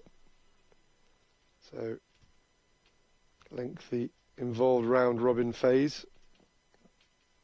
Just managed to remove Israel, unfortunately didn't get a win. And a slug sweep is attempted rather than an ungainly one by Mohammed Khan. Does well not to lose his off stump. Look perilously close from where we are, down at fine leg.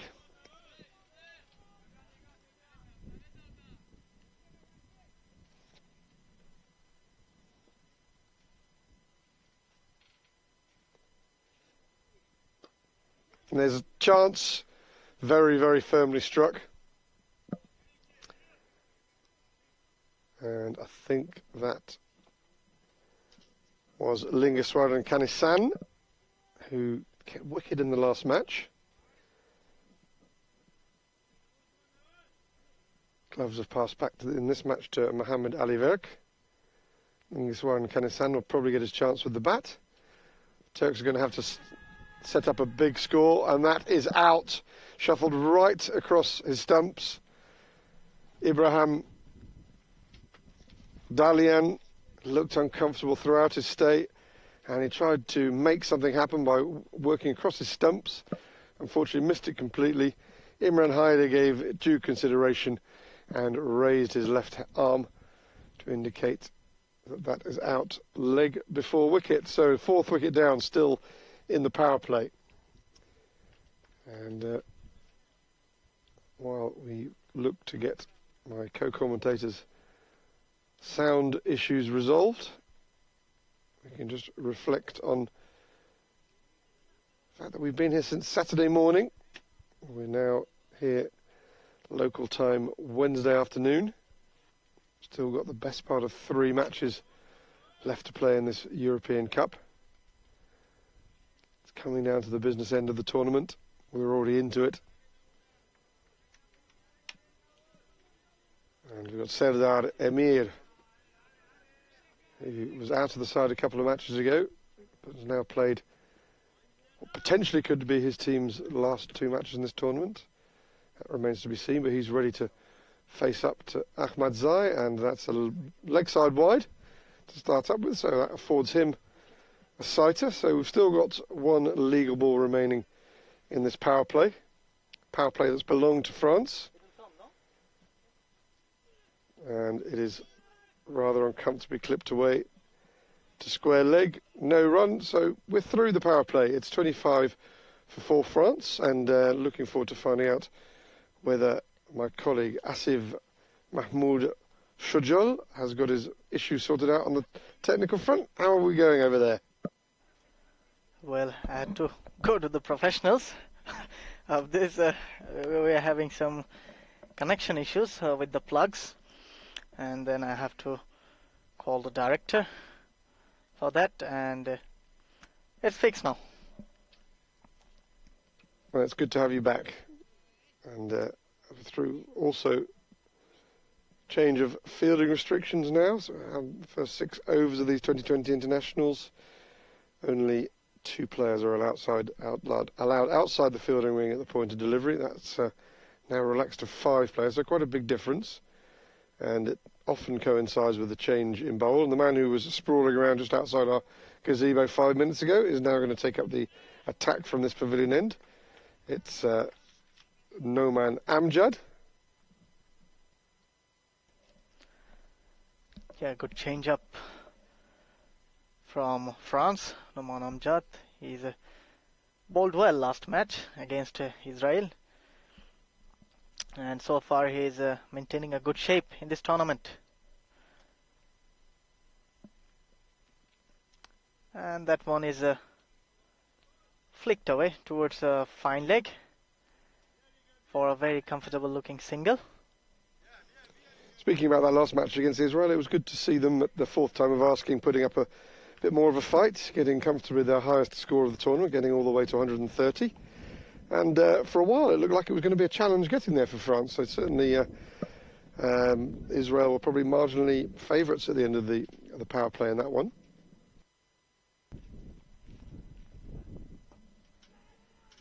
And this one rather just geared up on the batsman. Coming back to you, I think the credit goes to the French fielders because they have been quite sloppy in the last 2 or 3 overs, and Israel has taken the advantage of that. Yes, they look like they're going to certainly get 110, 120, but to get to 130 was a bonus, and it was a cause of concern for France. Tried to push it over the offside, but beaten by the pace and bounce of Numan Amjad. As I told you, he's in a good shape and a good rhythm. Well, he is in good shape because he's a tall man, well built, slim, a powerful set of shoulders. There's a number of those in the France side. They've certainly got some athletes. And this time he manages to connect the ball, but only to hand it over to Mr. Christian Roberts. Yes, he's used that modern technique of shielding the sun with one hand for a while until sure of the flight and curve and parabola of the ball, and then using both hands to complete the catch. Of course, he's wearing a cap, so that would have helped. But not the first time we've seen that technique in this tournament. Definitely, as we can see in the replay. It was well outside the off stump. He tried to go over the infield, but in the end, he was grabbed by Christian Roberts. He has got a sunglass on also. Yeah, but the sun's there, whatever you're wearing. And it's kind of the sun is over that side of the ground, the way he was looking. Didn't quite see the covering from that angle on the replay. I can assure you he was using his right hand to shield the sun and getting his left hand coordinated and lined up with where he felt the ball was going to arrive. But it's a good technique. We haven't just seen it in this competition, we've seen it at higher levels of professional cricket. And again hits the glove and went to the deep third man fielder. But coming back to you, I would like to know the brand name of the sunglass. Then what is its use for if it's not shielding you from the sun?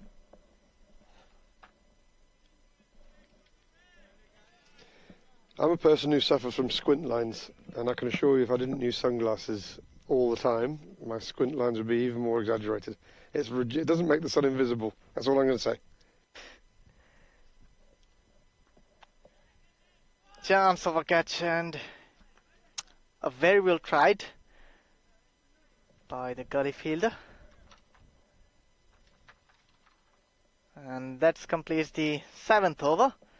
After 7, Turkey are on 28 for 5. Yes, still France very much on top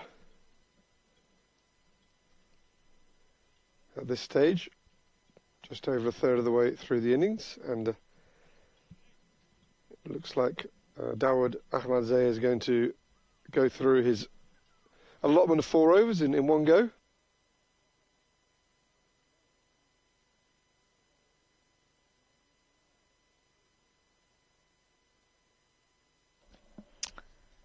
Dawood Ahmadzai is coming on to finish his spell, and he's up against Mohammad Fahad. Well, so far Mohammad Fahad quite impressed me with his batting and his game sense, but tried to go over the bowler's head, got beaten by the turn.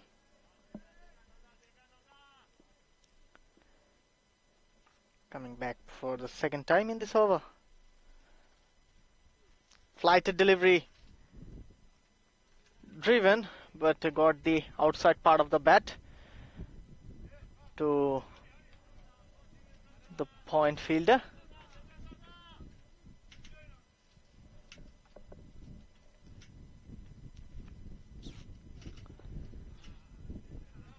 Good bowling, good tidy bowling from Dawood Ahmad Zai.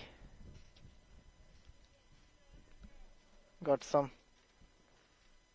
Imran Tahir flair in his bowling and his attributes also. But this one down the leg side, worked away, and it went all the way from the fine leg boundary for a very welcome 4 runs, a valuable 4 runs for the Turkish side. Yes, he got back nicely, used the angle, closed the face of the bat at exactly the right time to work it fine, down to where I left, and there was no stopping that. It was a teasing ball, I would say teasing boundary, always kept the fielders interested. Again down the leg side, tries to sweep this one, but it went to the keeper. It was given wide by the umpire Imran Haider.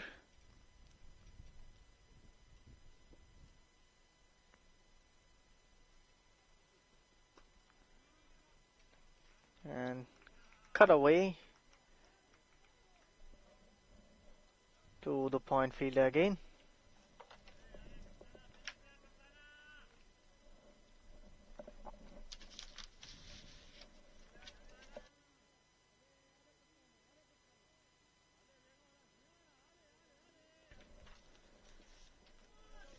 Lingaswaran, he has been the fielder, fielding in the point region.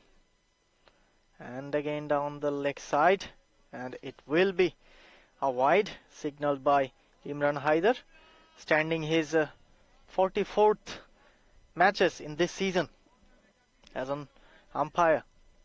Is that all? He needs to do more umpiring. Fuller length delivery driven uppishly towards the cover fielder. There was an extra cover in position when pawn bounced to him, and that's completes the 8th over. 35 for 5. I'll come back to you.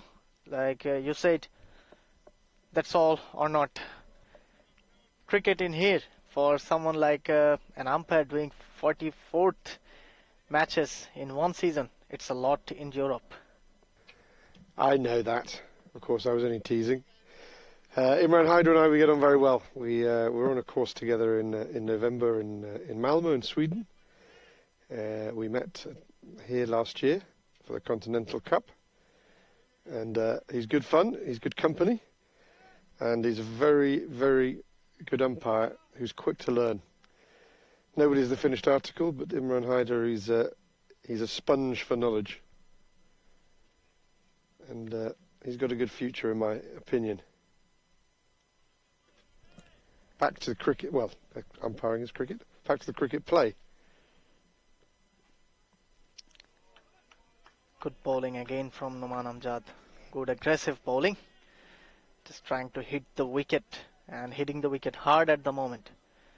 But, you know, that shows that the cricket is improving day by day in Europe also. Not just improving, there's more of it. 44 matches. I presume he's going to do at least one tomorrow, so 45 matches by the end of July.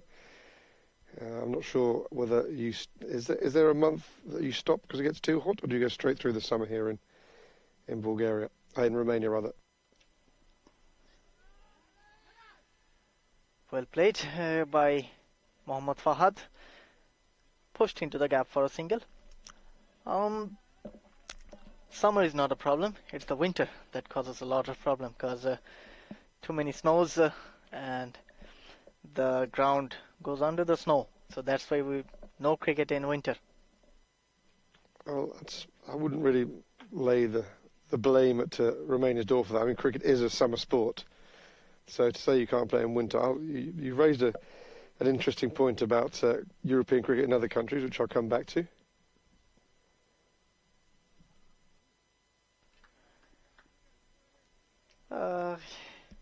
It was down the leg side, and somehow managed to steal a single using his pads at the moment. Yes, also known as a leg bye. Yeah, I'm involved with the Andalusian Cricket League, which is headquartered in Granada, and they actually stop for approximately 4 weeks for December and January, but that is purely down to availability.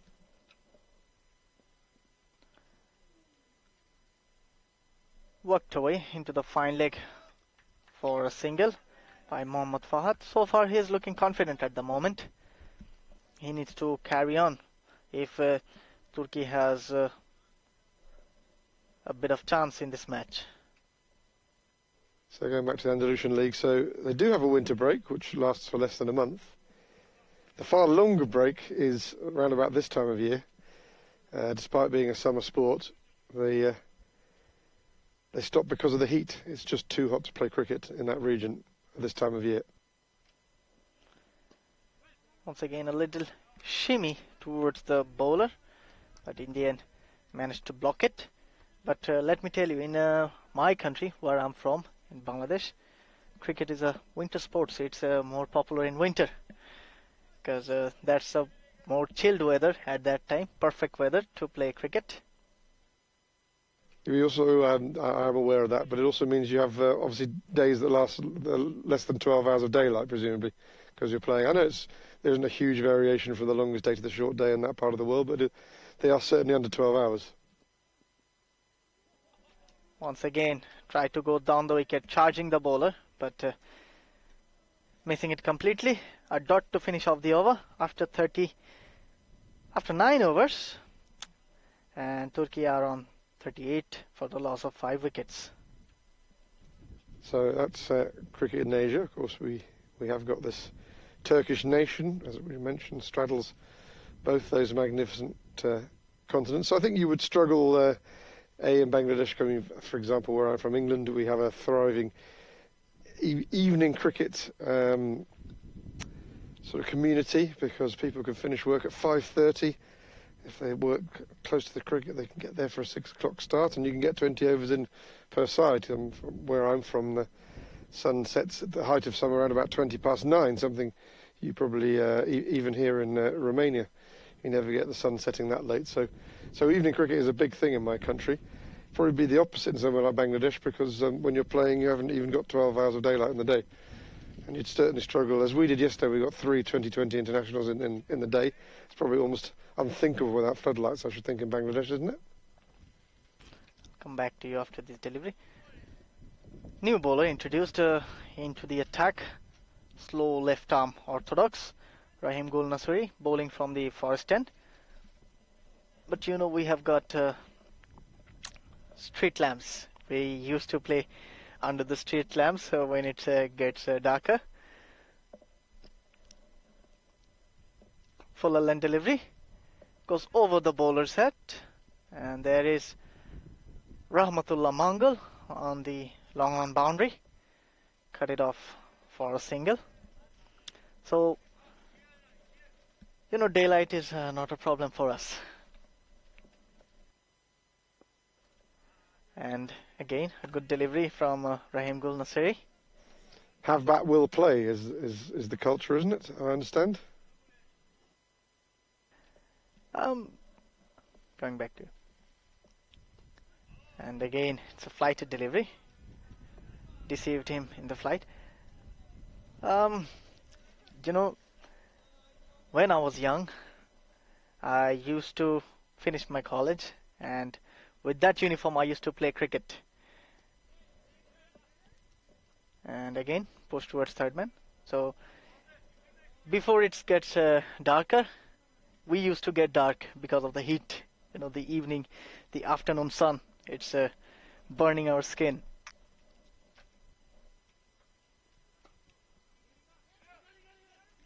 And again, cut away on the offside, and Lingeswaran just fielded it.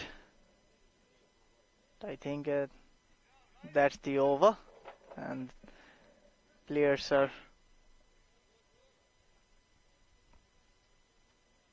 It's just Is it the over? The umpires have called over, but according to our graphics, that single was taken off the 5th ball of the over. So I don't think they're going to cancel the drinks interval. But time will tell. But we just have to bowl an extra ball when we come back from the drinks break. We will find out.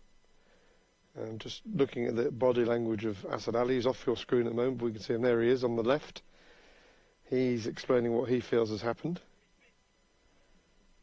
And they are in radio communication with the scorers here at the Moara Vlasiei cricket ground. The fact that the third umpire hasn't brought out a drink. Oh, we have got 10 overs on the graphics now, so nice round numbers. We're halfway through the innings, 40 runs scored, 5 wickets, so half the wickets in half the overs, and a nice round 4 runs per over. So that's the state of affairs here in the European Cup first semi-final. We're going to take a couple of minutes break, and we'll be back with you extremely shortly.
Noman Amjad was too keen for all of us there. We weren't ready to restart the commentary. Batters weren't ready to face. And I'm just wondering, actually, because I wonder if this is something to do with the fact that the graphics showed 5 balls before we went, and it's updated to 10 overs. So I'm a little bit confused, but whatever way, we weren't ready to restart the commentary. The batters weren't ready to face. The umpires weren't ready to call play, and Noman Amjad was too quick off the blocks. I think everything's been sorted now, so we can finally resume the second part of this 20-over innings, as that's well bowled. Just goes past the chest, I think, although it is being signalled as one for the over, so I saw that as a good lifter going past the chest, but we're not in the greatest angle for judging that type of thing. So, on the assumption that you're just joining us, and even if you've been with us for a while, you are watching coverage of the European Cup first semi-final between the French and the Turks here at the Moara of Vlasiei cricket ground near Bucharest, Romania. That one is much fuller and misdirected down the leg side, so an over adjustment. My name's Andrew Elliott, and with me I have Asif Mahmoud Shajal as my co-commentator, talking just before the very brief drinks interval about cricket in Bangladesh, and thank you very much for filling us in. Not a part of the world I've ever been to, as I'm sure many others haven't, but it's very much back to European Cricket Cup action now,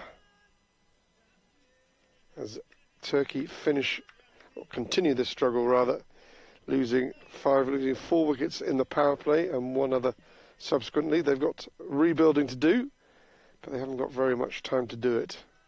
It's Mohamed Farhat who's the main hope for them. Mentioned earlier, Shajul, that you felt that he should have been batting further up the order. He's now slightly solidified things with his 11 off 16.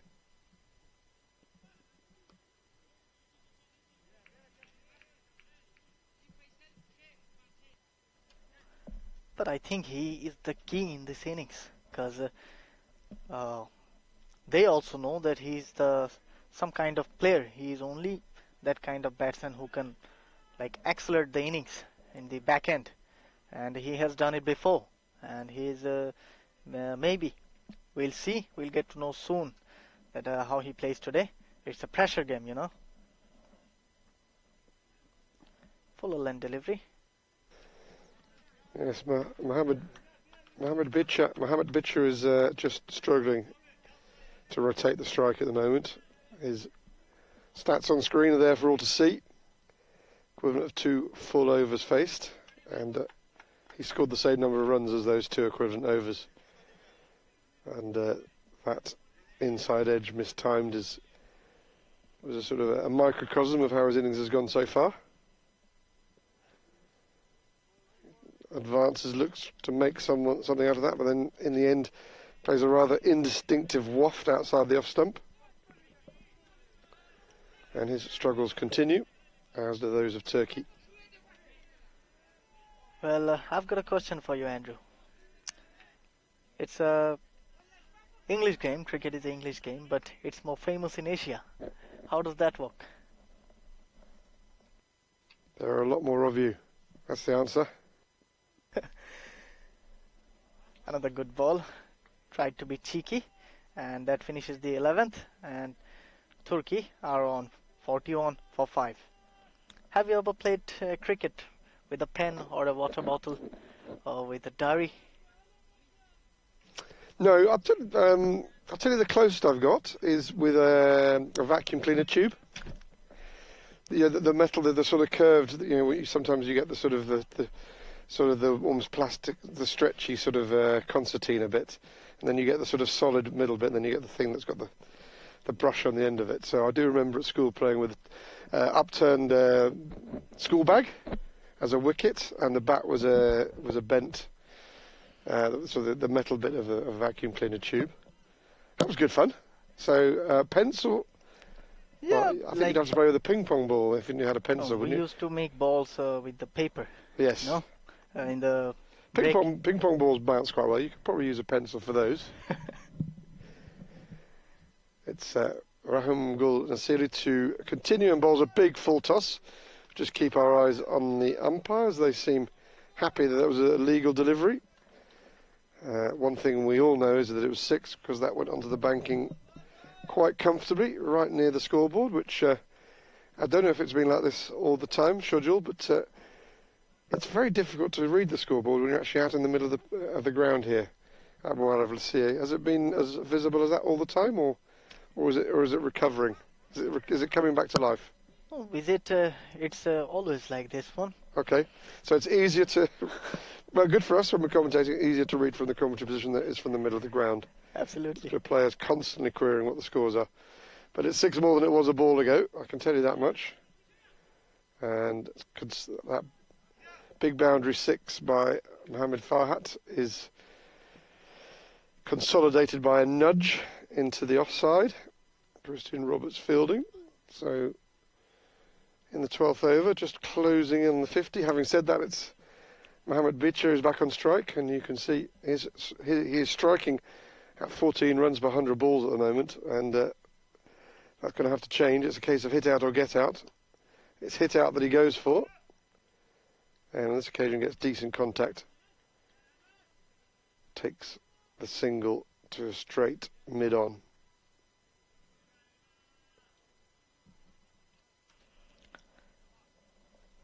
It looks like there is some urgency of rotating the strike between the Turkish batsmen. Farhat faces up, goes inside out over extra cover, testing the fielder, and he's not up to the test. The sweeper couldn't get round to deep extra cover in time to cut that off, so 4 more, and the 50 is up for the Turks. A really good shot from Mohammad Fahad. As I told you before, that he is the only kind of guy in this batting order who can accelerate the score, and he can score fast. So looks like he is coming into his rhythm at the moment, striking 2 boundaries in this over. rocks back, goes for a third, and this could beat the sweeper on the other side. And it does.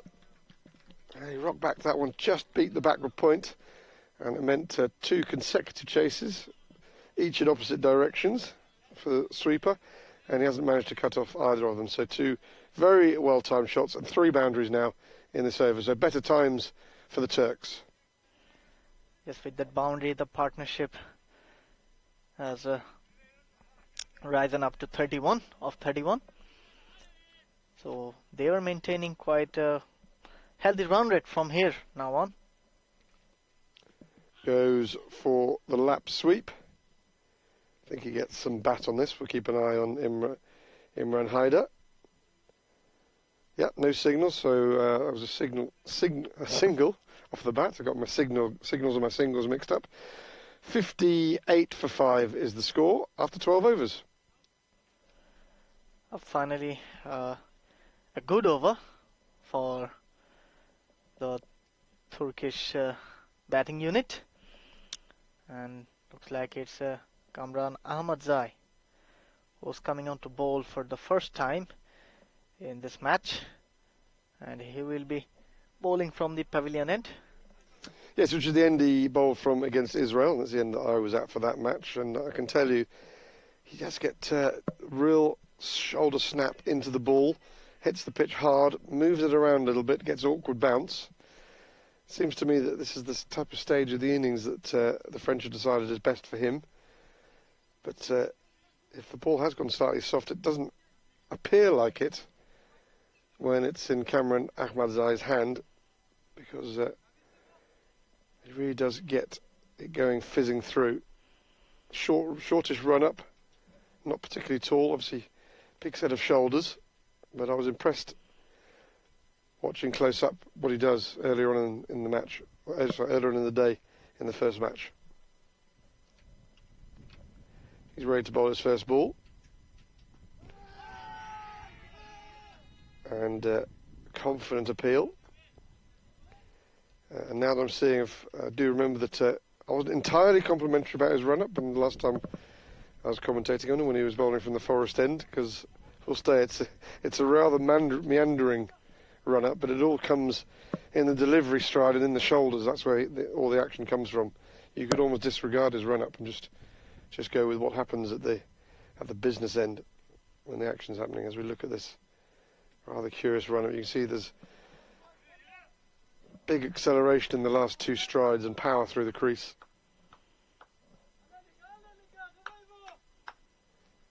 I certainly wouldn't be picking an argument with him. Well, his run-up is maybe shorter than a spinner run-up. As we can see from here, say maybe 6 or 7 strides. And once again, Mohammed Beecher is really struggling.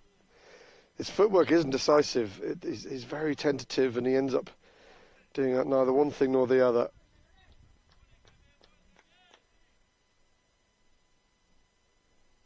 We watch him again, full toss this time, and it's almost as if his eyes light up and he tries something incredibly adventurous over square leg almost, when that's a ball well outside the off stump. So I think Mohammed Beecher's got to think this through a bit more. He's not reading the game, in my opinion. He's not choosing the right option. I mean, like when you have someone like Mohammad Fahad who's hitting it quite well at the moment, why you want to go big? Give the strike to him. Let's see. Yeah, again, he's winding up. He really needs to just use soft hands, run the ball somewhere, get Mohammed Fahad on strike. He's using up so many balls here. 3 dot balls in a row. We've only had 1 run off this over so far, after a really good previous over, when the Turks were finally finding something. And again, he tries to launch that over into the lake. There's absolutely nothing on it. So just 1 run off Kamran Ahmadzai's first over, and 13 overs gone, 59 for 5.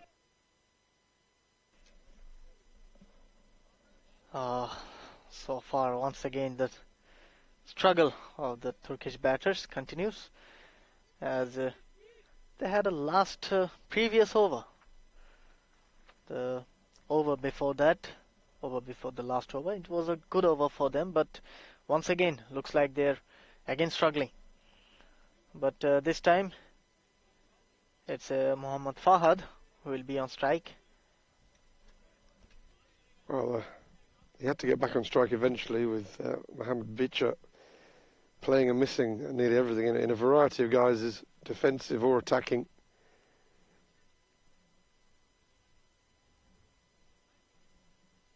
So first bowl today for Nasiri Jamshid. See that scoring rate is around 4.5 per over, and delicately played by Farhat. And is this the end? It is. And well, some would say that Mohamed Bichia was batting for France during that innings, because he's finally been put out of his misery. 3 off 19 balls, I think, adequately displays the struggles that he had while he was out there. Well, definitely you're right at this point, because after facing 19 deliveries and scoring only 3 runs, anyone would say that he's batting from the opposition. As we can see in the replay, delicately played by Mohammad Fahad, but went straight into the hands, and Mohammad Bicha had no chance, not even in the frame. I guess the point of contact when the keeper hits the bails. Yes, we're down at fine leg, and we could tell it was out from here, even though we can barely see the crease markings. But that was the first ball of the over, and if you were a real master tactician, you might have even considered just letting Farhat take that single and bowl the next five balls at Mohamed Bicha the way he was going. But of course the competitive streak rises to the surface and the chance of a dismissal. So his replacement is Mustafa Atmaka, and he at least has got a single off his first ball for a temporary strike rate of 100. Brings Farhat back on strike. Sliced between 2 fielders. He'll come back for a second. Farhat will keep the strike.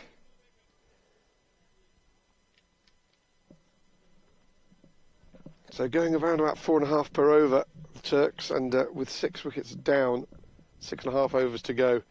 It's a bit difficult to accelerate because that involves risk. So how's Farhat going to play this one? Well, it's short enough to do something creative with. He flicks it round with a large amount of wrist usage, and there's a slip, and in fact that allows it to go for 4.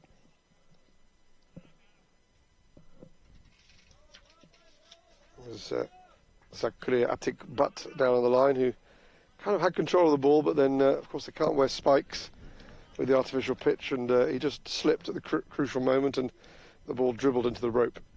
Well, that is the only way that this ball would have been a boundary. Good flighted one from Nasiri Jamshid.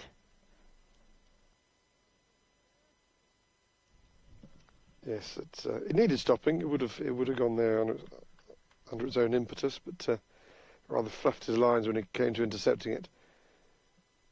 Sees the over out with a slightly shorter of a length delivery, which Farhat works straight of mid-wicket for a single, so he will keep the strike for the 15th over correction, and it is 67 for 6 for the Turkish side.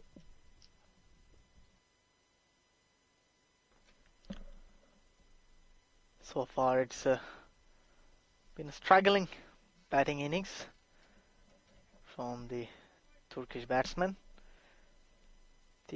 And looks like Mohammad Fahad scored the half of the runs, more than half of the runs scored by the whole team, and he has done it alone. Yes, lends credence to him batting further up the order, certainly above Dalian. It's a bit of a mystery why he came in as low as he did. Cameron to continue. Again, strong action, a lot of shoulder in it. It's cleanly struck, but cut off by Jamshid Nasiri, who is fielding just to our left, runs straight across in front of us.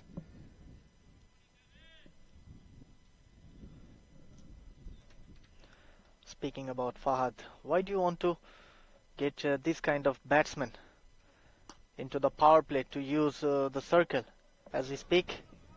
Flayed away, well cut off by Nasiri, into the action again. So this over has started a little better for the Turks, a single and a 2 so far. And all scored by Mustafa Atmaka, who, come back to that, who rather more ungainly gets a big bottom edge which evades the keeper's left hand.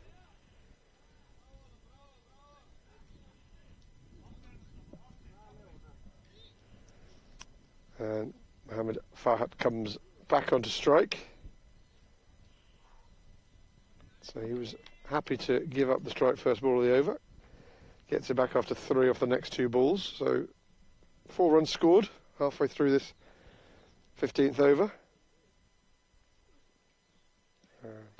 Well, it's called wide, and he nearly put his shoulder out of joint trying to reach it. Absolutely, Mohammad Fahad nearly gave everything to it. And in the end, it was too wide from him. Even the umpire signaled it's a wide. Straightens up, hits him on the pad. Clearly going down the leg side. Take a leg bite. So far, it's a dominating performance from the French cricket team. As expected, they were the favourites to win the first semi-final. Yeah, that's the nature of topping the group in this format. You get to play the 4th place team. Cameron bowls this quite straight. If anything, they're going over the top of the stumps. And the other beauty of finishing first in the group is that whoever wins this match won't have to play twice tomorrow. They'll play the second match of the day. They'll get the morning off. Cameron is edged, and there'll be no stopping that. Just as I say that, Field Flash's interview was a lot finer than I thought he was. I thought that would zip away because not many have been stopped down there, but not many men have been positioned that fine at third either. So it was only a single, end of 15 overs, and the Turks are on 74 for 6. Well, good commitment also shown by the fielder, because a ball going that fine, everyone just to give up the chase, but in the end he was committed till the last moment and saved maybe 3 runs for his side. They have only ran 1. Yeah, it was a good effort all round from the man down at third with the yellow boots. Really bright, nearly as bright as my sunglasses. Similar shade. It's Rahmatullah Mangal, I guess, down there. Of course. Mr. Rolex. Bit of bling downstairs as well.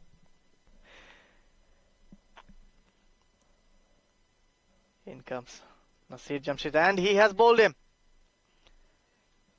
I don't know what he was trying to do at that time. Mustafa Macha. He opened all of his stumps and then tried to guide it towards the third man, which was inside the circle. Yeah, it's not a percentage shot by any stretch of the imagination. It was, as you say, it was a big risk for at best a single, and he's paid the price for that risk. Means the Turkish keeper Metkan Filiz is making his way out to bat. Due to keep at least in this match. And 74 for 7. We've a lot of these matches during this European Cup we've been on 100 watch, and quite often the side batting first has just scraped past it. We've had one score of 96, I seem to remember, in this European Cup, and we're kind of in that territory for the Turks at the moment. Merchant Phillies to face, and it's pushed towards Christian Roberts at point. We're going Mudchan, are we? Not Yeah. Mudcan. Okay. No, it's a Merchant. Okay, thank you for that. And I suppose that's consistent with Atmaca. Yeah. Okay. So with the C and the Turkish script, we're going with Ch. Okay. flighted delivery outside off stump and well left. I think 2 more balls remaining in this over. And again backed away. I don't know what he was trying to do there. Yeah, just seemed to be sort of locating a technique for dealing with this spin bowling. Quite accurate. And that accurate, in fact, that the stroke has been beaten, and for some reason he was giving it the charge, and it comfortably stumped. And it's a double wicket maiden to finish off the over. After 16, Turkey are on a very sorrow position of 74 for 8, and their set batsman is not getting enough strike at the moment, who's batting on 38. As you can see, went early out of his crease, and in the end it was a very soft dismissal. Good decision by Asad Ali, because things were happening more quickly than we saw on screen there, and of course we have the beauty on television of just watching the crease and the feet and what have you, but when you're out in the middle you have to watch all kinds of things. You're watching the ball, position of the keeper, and so congratulations to Asad Ali for keeping his focus on the crease to be able to adjudicate that that was indeed out. We're going to see the return of Mangal from the pavilion end. Mr. Rolex. Mr. Rolex himself. He bowled his 3. Did this in the last match against Israel. Bowled his 3 up front and then came back, not to bowl the last over at his end, but the penultimate. So there's a clear message. They're just trying to get completely through the innings with this throw of the dice. Cut away. Chance of a catch. And what a catch from Lingaswaran Kanisani. Lovely catch from him. That ball was travelling. For once I got a contribution to make. I think that's a Sri Lankan name, isn't it? It's a Sri Lankan and a South Indian name also. South Indian Goan, perhaps? Yeah. Okay, I believe it's Lingaswaran Kanisan. So I finally got a contribution to make on an Asian name. So it's my opportunity. I've taken it. Thumbs up to you. And it looks like Abdul Samit and Khaira Kaditetik playing for the first time in this tournament. Yes, we've also got 10 and 11 together in a scoreline of 74 for 9. You'll be better placed. We've got potential for the lowest score of this European Cup so far here. Maybe. France would take that, but Turkey would like to add more. That goes without saying, and even at the toss, the France captain said that he was targeting somewhere in the region of restricting the Turks to 100 to 110. From his position, he'd be rather disappointed if they got that far. I guess so. I think he will certainly be entertaining thoughts of a target that starts with a 7. A very large figure of Abdul Samit. And Mr. Towering Rolex figure. has to come back. Got a wicket on the first ball that he bowled in this over. Fuller line delivery down the leg side, and a bit of stretching for Asad Ali to signal it as a wide. As we can see the numbers of Rahmatullah Mangal in this match, 3.1 over, 14 runs conceded so far. Picked up the biggest wicket of the innings so far, of this match so far.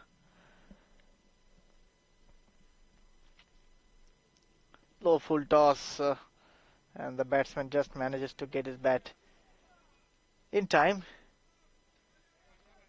It's a different game when you've got tail enders in, haven't you? Because you can imagine a top order bat thinking it was his birthday and swinging that over into the lake for 6. And number 11 plays it as if he's been personally affronted by having to face a full toss. Indeed. And Rahmatullah coming. And this time he shows more courage, but failed to make any contact with the ball. More courage and also more technique of the number 11 variety. It looks like, I think we can safely say that on this occasion the Turks have got the batting order right. Although of course we haven't seen Kaira Kadir Tetik face a ball yet.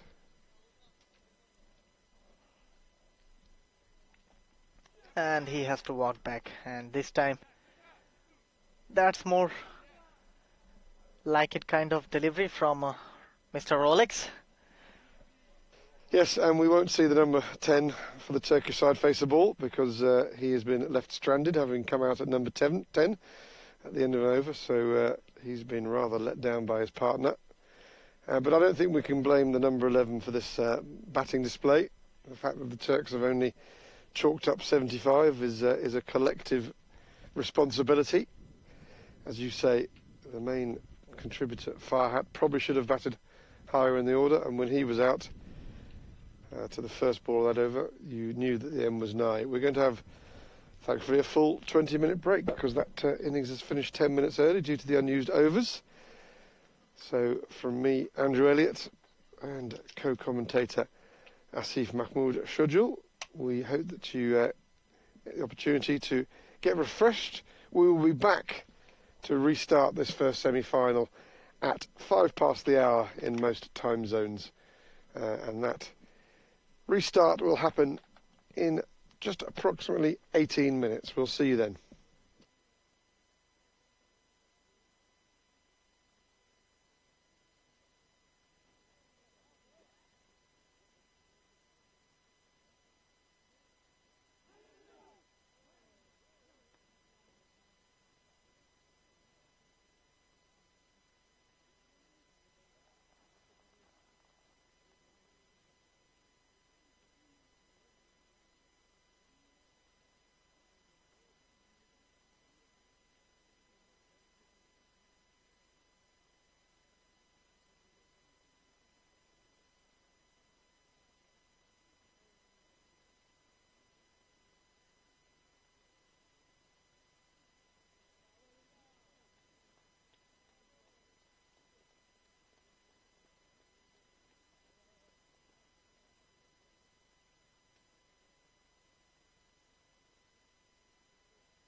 Good afternoon, everyone, and we are all set for the second innings of the ECA Men's European Cup 2026 first semi-final, and the second innings of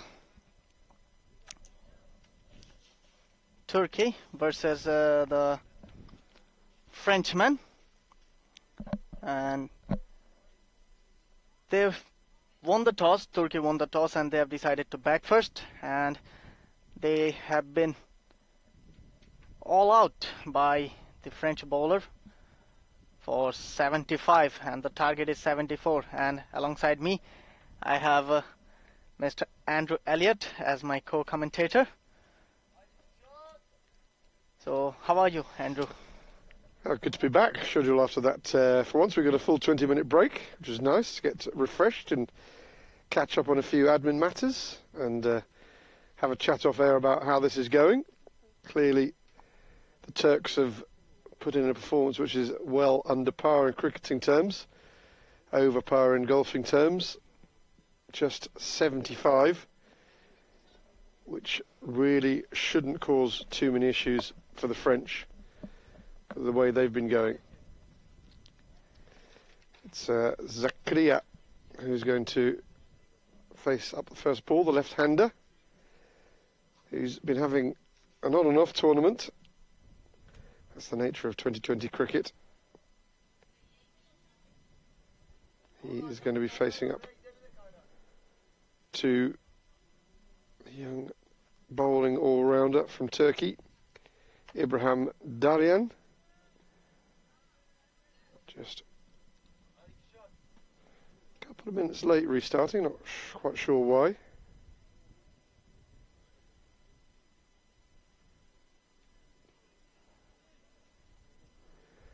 Finally, Asad Ali calls play.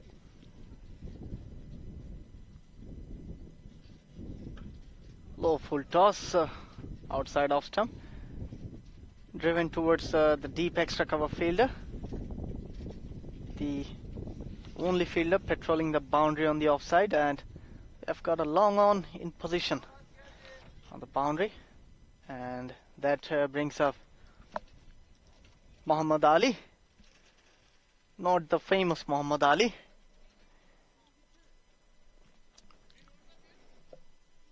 It's Muhammad Ali from France is opening the batting.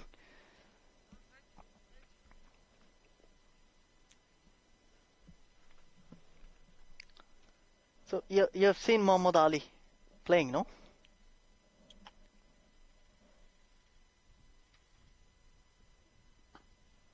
Driven beautifully into the gap of the cover and the sweeper cover.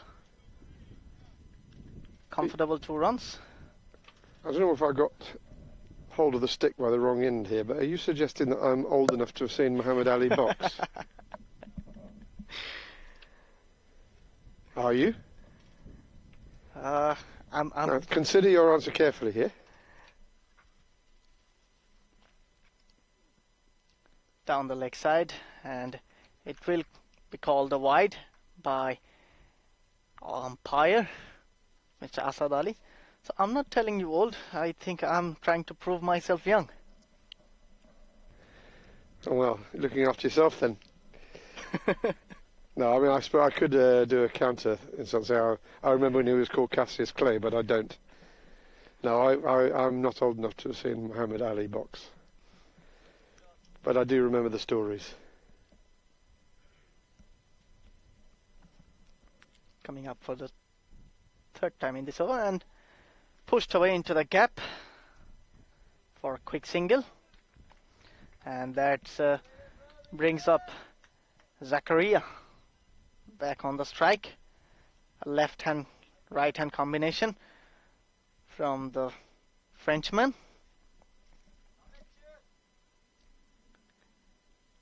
And the field is being adjusted for Zakaria. Ibrahim Kurshad Dalian, the bowler.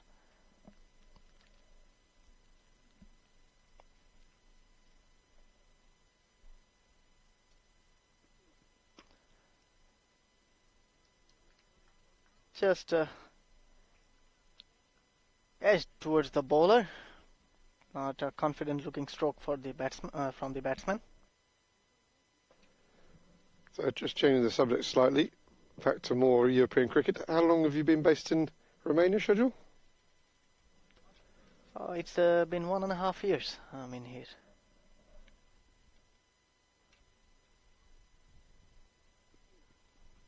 Fuller length this time, and he has to walk back. What a ball from the young bowler. A terrific ball to dismiss Zakaria. He has been out of form in this tournament so far and haven't got a convincing looking start so far in this tournament. And another walk back, a very long walk back to the pavilion, as you can see in the replay. Maybe got some inside edge also.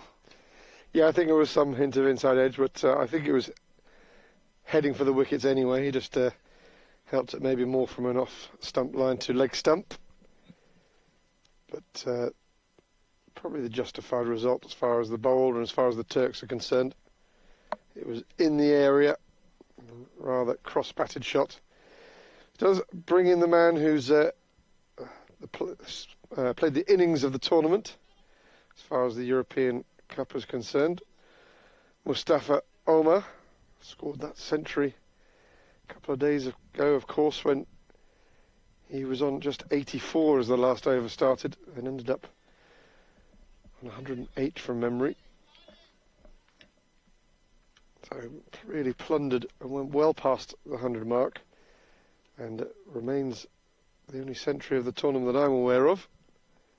So we've had one century and 1 5 so far. You're absolutely right, and he's up against Ibrahim Khurshad at the moment, and took off the edge. Lovely controlled bowling from Khurshad to finish off the over. A successful over for Turkey, and France are 5 for 1. Yeah, so actually first over, you would say, to the Turks, having prized out the wicket of Zakaria. And we'll hope this sequence continues. If they keep taking a wicket in each over, they can be confident of coming up with the right side of a result in this match, you would think. However, cricket rarely works like that. We have got Gurkan Tuskan to start proceedings from the Forest End, bowling to Mohammed Ali Verk, whichever order you wish to say his name in.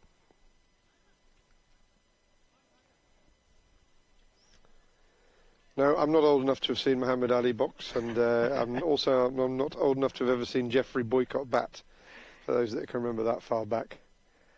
But I've seen quite a few players since. Fuller length delivery, driven powerfully through the cover, but there was Mohammad Fahad at extra cover to get a hand on it, and saved at least 2 for his side. So, Shadru, you've been here in Romania for 1.5 years. Have you ventured outside Romania in that period, or has all your cricket been in this country? No, I haven't got any opportunity. Come back to you. And again, cut away nicely on the up from Muhammad Ali. Lovely shot to earn himself a boundary. A sprightly start to the second over for the French. Have you seen many international sides in Bangladesh in your time? Managed to get to any of the international matches?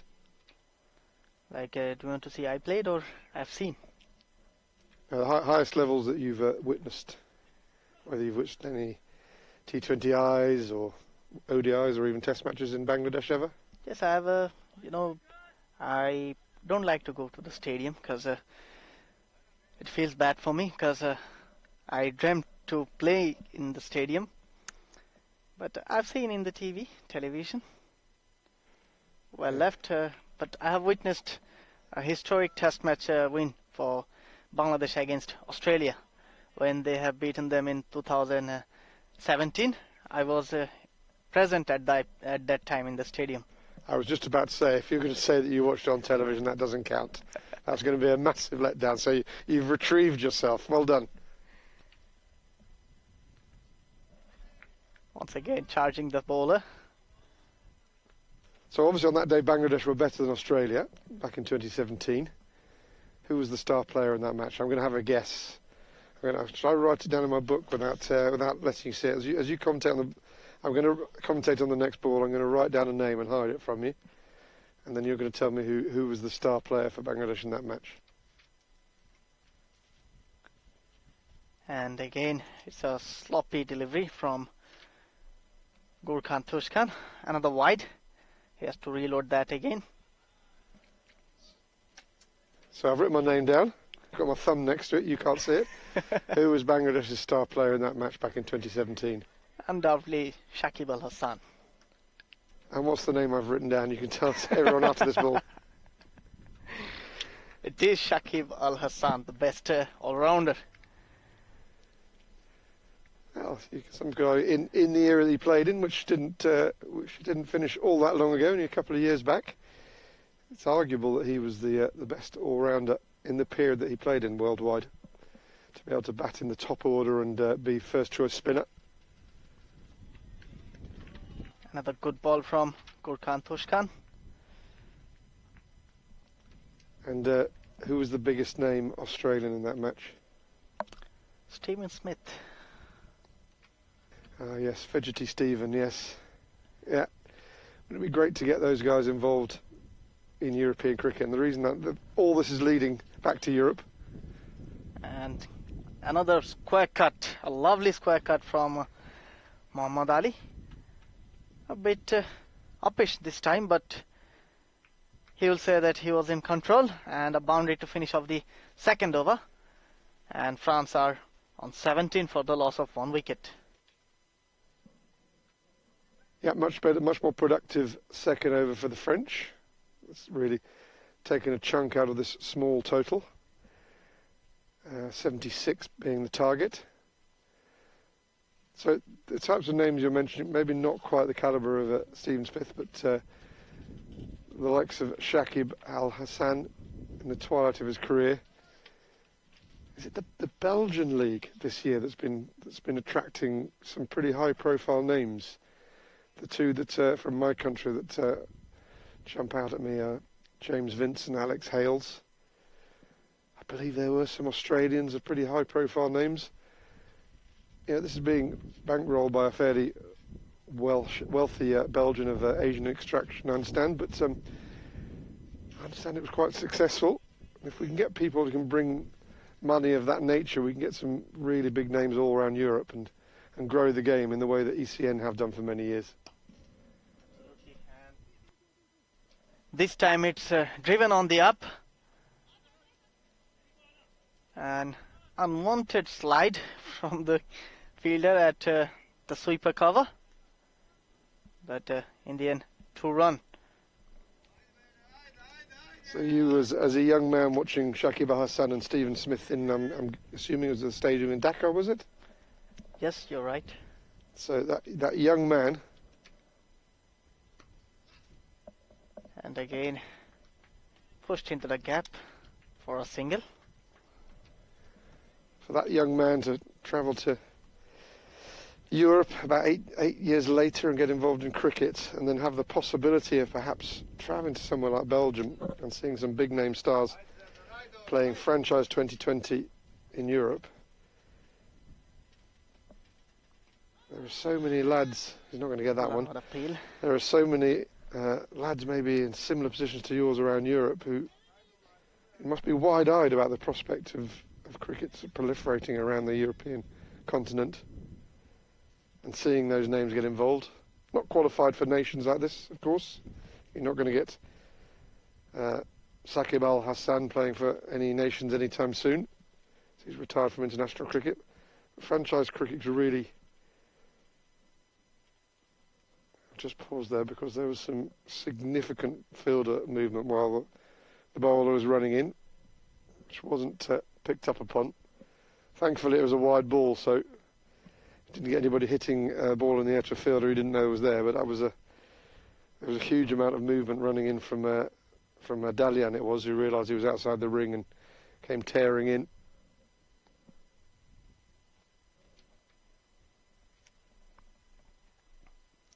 Pulled away on the leg side. It will be a boundary. Confident looking stroke from Muhammad Ali. It was there to hit. But let me correctify you. Shakib Al Hasan is still not retired. Well, if Imran Tahir can still be playing, then why on earth should Shakib Al Hasan retire? Because he's about 10 years younger. Absolutely. I'm surprised he's retired from international cricket because he's still so good. He's playing franchise cricket at the moment, and he has some political issues back in Bangladesh. That's why he's currently not allowed to play for Bangladesh at the moment. I thought he'd retired. No, but he's still eligible. He's to retired play for Bangladesh. test matches, is that Yeah, right? yeah. Okay. You're correct. So he's still open to playing white ball internationals, is that right? Yes. Okay. And, well, perhaps in 5 years' time he might be open to playing a European franchise 2020 tournament, you never know. Hopefully. And if Belgium can do it with their world ranking of approximately 40, why not Romania in 5 years' time? With the help of the correct benefactor and input sponsors, why not have a franchise league? Well, cricket is getting popular, in Europe also, because the local people are also getting involved in it. And streaming's a huge part of that. Absolutely. So accessible.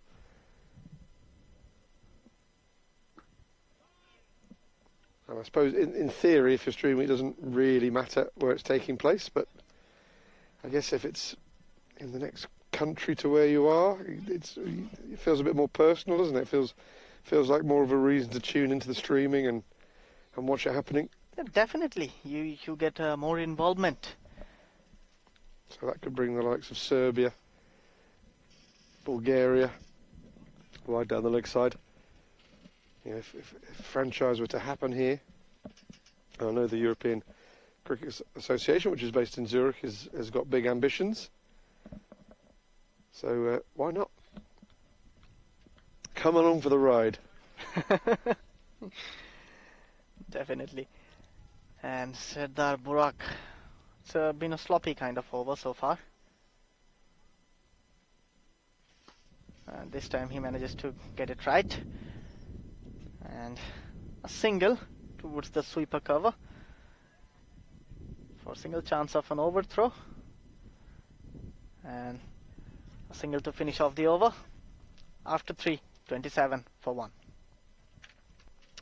Another productive over, 10 off it for France. They're well over a third of the way to knocking off these runs. And the other thing about having it here is what a lovely venue. And it really is picturesque. You've got the banking on approximately 2/3 around the ground, and then there's the dip away because of the lake on just around the right hand side where we're watching from the pavilion end. Lovely yellows and greens, blue sky, some crops in the field. There's some houses and farm buildings in the distance. It's one of the more beautiful places that I've come and watched cricket, and I would encourage anybody who gets the opportunity to come to the Moara Vlasiei cricket ground near Bucharest, Romania, to do so.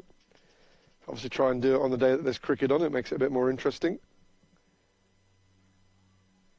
It's as you were saying on commentary yesterday, it's around 45 minutes from the city centre, from the capital. Good delivery to start off the second over. Change of ends for Ibrahim.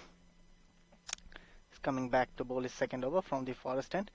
But coming back to the year 2017, we had series like Bangladesh had series against England also.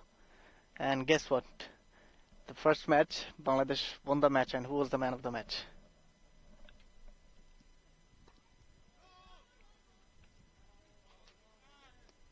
What was the format? Test match. Test match. Do you know what? Are you saying that Bangladesh beat England in a test match in 2017? Yes. What time of year? Maybe in the middle part. Yeah, I think I kind of blocked that out. That was that period when I was... I'll come back after this ball.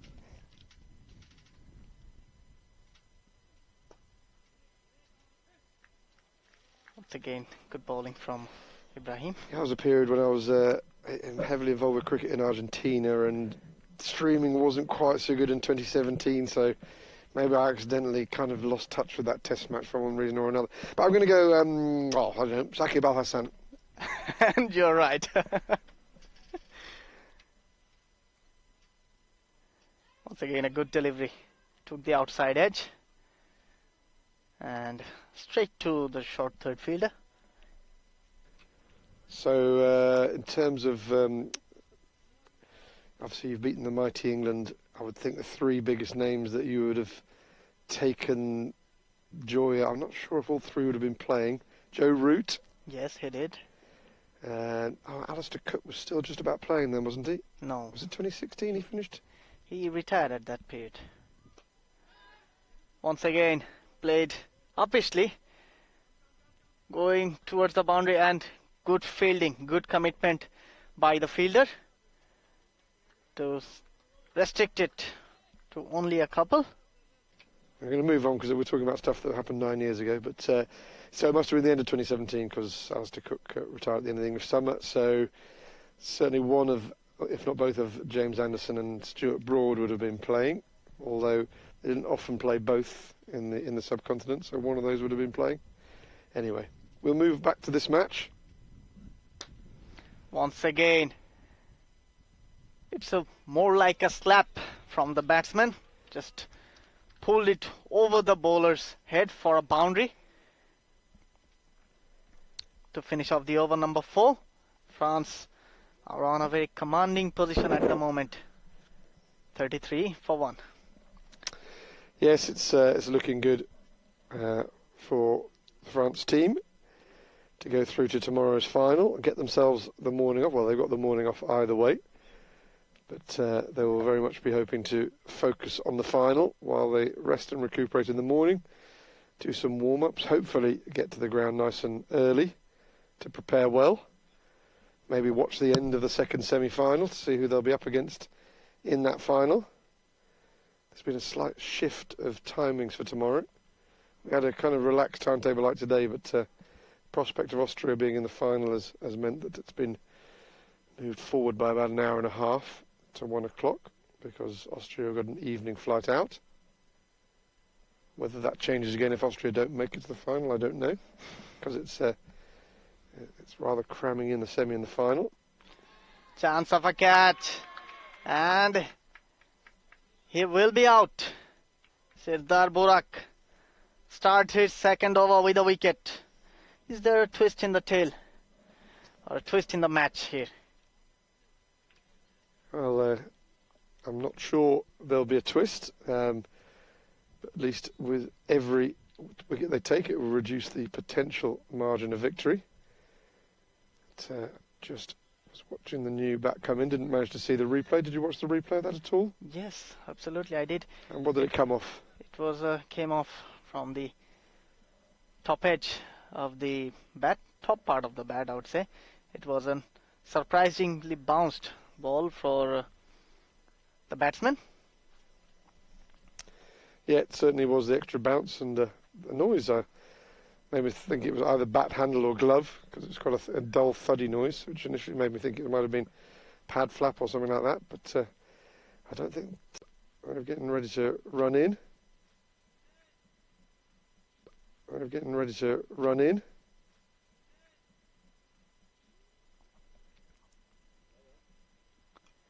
Down the leg side. There was a possible chance of taking a single, but the non-striker decided against it. I'm going to throw in a name.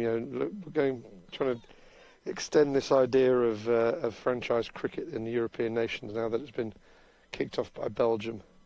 I'm going to throw a name, someone who could potentially grace this ground in 5 years' time. Lovely, lovely line and lovely length. You probably from know who I'm Serdar talking Burak. about. Keeping it current, keeping it as current as I possibly can. Vaibhav Suryavanshi. Are the boundaries big enough here at the Moara Vlasiei I don't think so. Cricket Club? Is the lake big enough? Could he clear the lake? That can be a debate, but the boundaries are not big enough for him, I think so. And this one is very creamed between the extra cover and the long off fielder. A very good looking shot from Christian Roberts. Yeah, he's been one of the players of the tournament, certainly with the bat for France. He's been just mentioned. He wasn't mentioned at the toss as coming back by his captain, so his captain obviously forgot that he had been rested for the last match, or rotated, as they say. Workload management as he flicks that off the hips. And that will be another boundary. Lovely shot from Christian Roberts. And looks like the 8 balls, it's not going to count anymore. Because you need only 35 more runs in 91 balls. What's not going to count, sorry? The 8 balls to take 8 wickets. Well, yeah, as you say, it only needs 8 little bits of cricket. And the match is there for the taking. Definitely. Just a small delay as one of the advertising hoardings has come free of its fastenings. Just distracting Christian Roberts, but that's now been resolved. Once again worked away on the leg side. But this time there's protection there. And it will be only a single. So 34 more runs needed in 90 legal deliveries, and that completes the over number 5. And France are 42 for the loss of 2 wickets. Yes, they're over halfway there, so that runs to win coming down ever more, and it really would appear to only be a debate of when rather than if. And time is running out in terms of the Turks starting to take wickets, but they're going to have a go by introducing their vice-captain, Mohammad Farhat, to the attack to bowl his flat-off spinners from the Forest End. Of course, we debated at some length about where he should have batted in their order earlier in the semi-final. Both felt that he came in a little too low at number 5 from memory.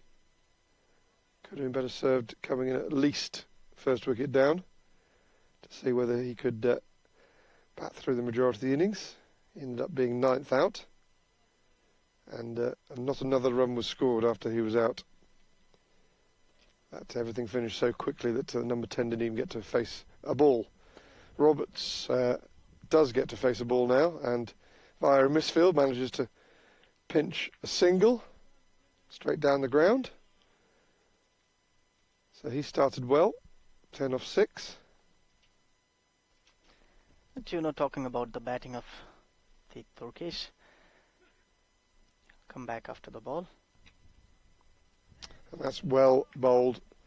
Comprehensively beats the outside edge of Mohammad Ali Virk.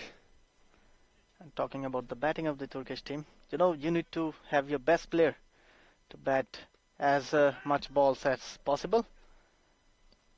And that one is hit on the pads, quite high on the pads. I would say directly above the pads, but striker doesn't appear to be in too much discomfort. Slight extra bounce as he tried to work it leg side. This one doesn't really know what to do, hasn't got an answer. Goes back and plays a rather a nothing shot and loses his castle. Once again, the base is knocked over. And the French have lost a 3rd wicket, so it's now down to 7 little bits of cricket required by the Turks. Indeed, you just need to believe in yourself. And this time he got stuck in his crease, neither forward, neither back. and in the process he loses his wicket. I think that replay confirms my first suspicion that kept a little bit low, because I don't think he was wrong to go back to it based on its length. Obviously, if he'd known he was going to keep low, he'd have gone forward. But the mind tells you, even experienced players, everyone knows the ball's hard, and the mind tells you to go back when you see it go short. To give yourself that split second longer, and I'm sure as soon as it bounced, he regretted the fact that his weight was transferring backwards, because he was beaten more than anything by lack of bounce. But even these artificial pitches, they're not perfect. They're not snooker tables. By any stretch of the imagination, rather. Nasiri Jamshid comes into face his first ball, batting in a cap. Suggests that we're going to continue to have spin both ends. And he's off the mark straight away, pushing down the ground. One legal ball left of the power play. So it remains to be seen whether that causes drastic changes.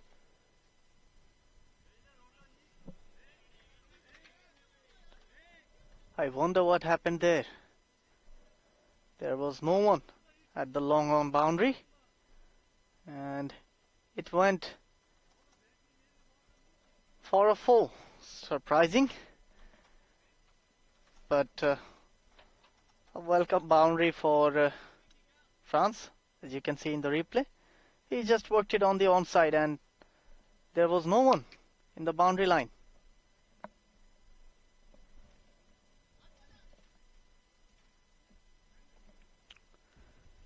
A boundary to finish off the over. 28 more runs needed in 84 balls. France are on 48 for 3.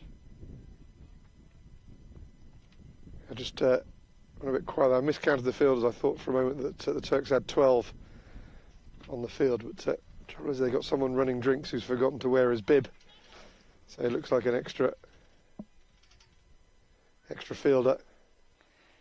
Yeah, he's still walking around through the fine leg region. It does mean that the power play overs are done. We're into the non-power play overs now.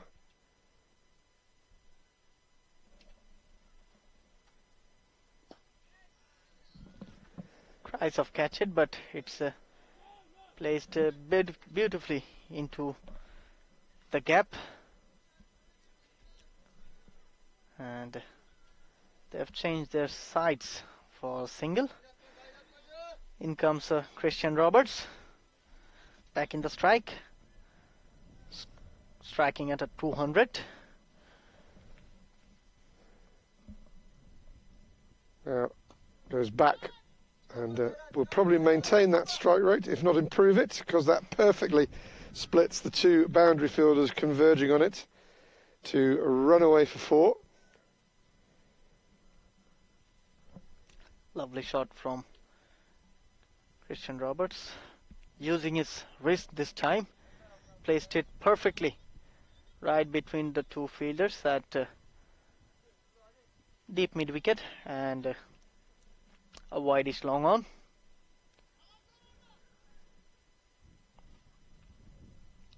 Mustafa coming into ball.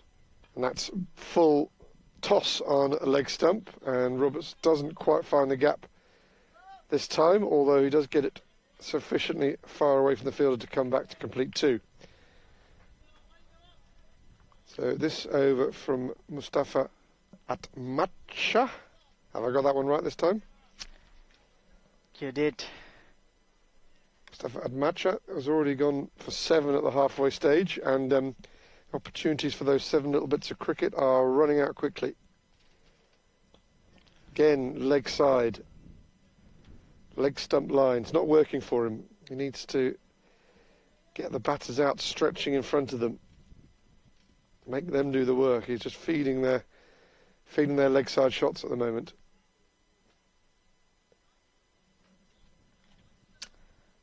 Not good bowling from Mustafa when you have a very low total to defend on the board.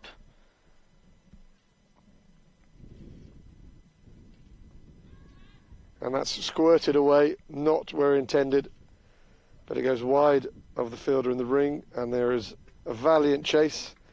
The ball refuses to hold up on this fast outfield and runs away for 4 more. Runs required into the teens now, which always makes it feel like it's very close. I'm now back to being able to count 11 fielders out there, so I'm a happier bunny now. The drinks round seems to have finished. And he's going round the wicket with a slinging action and appealing for everybody. In all fairness to the bowler, I don't think it was him that appealed, but I would think the chances of it hooping in and straightening from that angle are close to 0. But it does mean that we're through 7 overs, and France closing in on this target of 76, being as they are 60 for 3.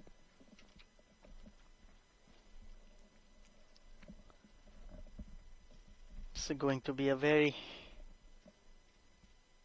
looks like to be a very easy run chase for France, but losing wickets in quite every 1 or 2 overs. In 7 overs they have lost 3 wickets, so that has been the problem, but apart from that, they batted well.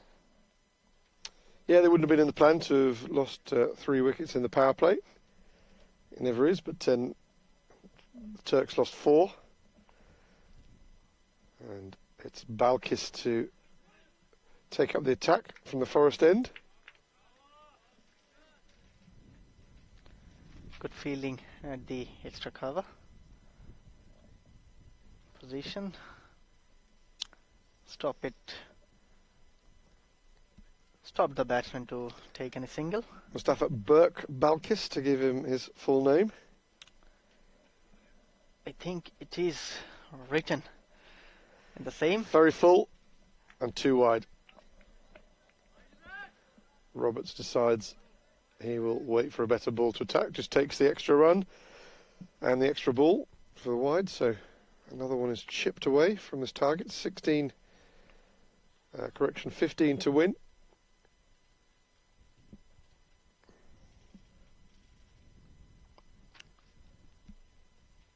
Roberts waits again. Balkis approaches, bustling, and that's an illegal full toss, which is dismissed in a no-nonsense style by Christian Roberts. The bowler will receive a final warning for an illegal full toss, and perhaps more relevance for the match, it will be a free hit, which means that Roberts will not be eligible to be dismissed by the bowler from this upcoming delivery. Well, you cannot bowl this kind of deliveries to someone who is in this kind of form. Backs away, decides to go long off. Long off knows there's no point in gambling on the catch because it wouldn't count. Makes sure that he saves the boundary, and just 1 run conceded. Even this was also a low full toss. At least it was low. So he gets to live on another day.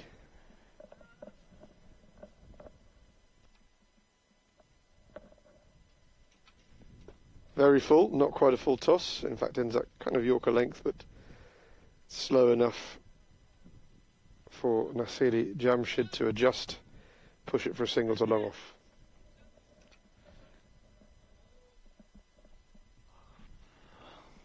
Good batting, sensible batting from these two. 8 more runs needed. Maybe they would like to finish it in this over. I guess so.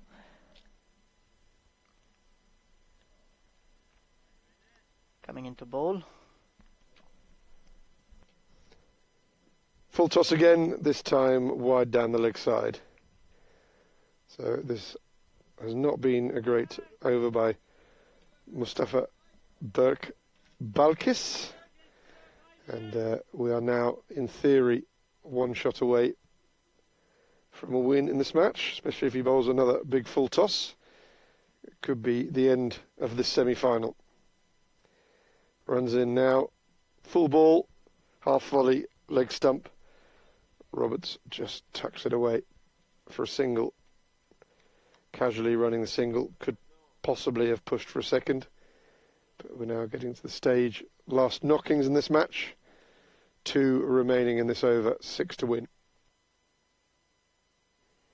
He's already coming in for this next one. Again, it's full. This time gives an opportunity to extend the arms, and it does run away to the straight long on boundary. 2 to win for France.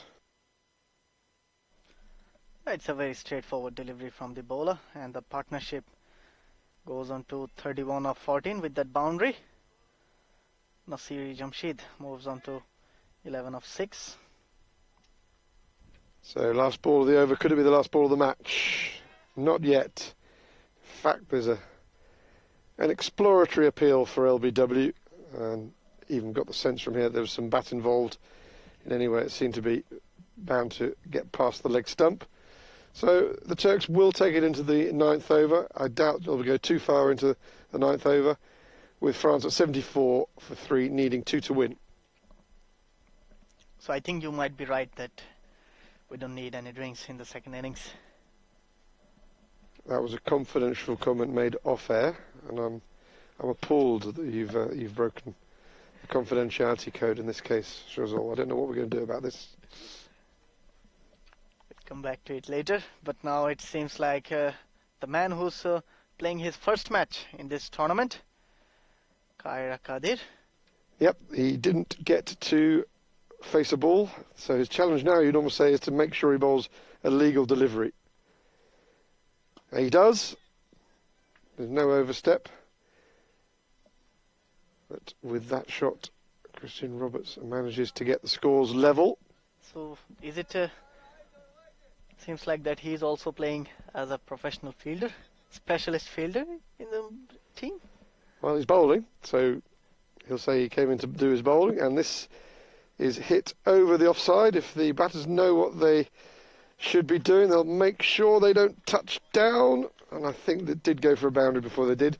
So all 4 runs will count, not that we're into the net run rate stage of the tournament, just for personal records, that one. So 4 runs does win this match for France.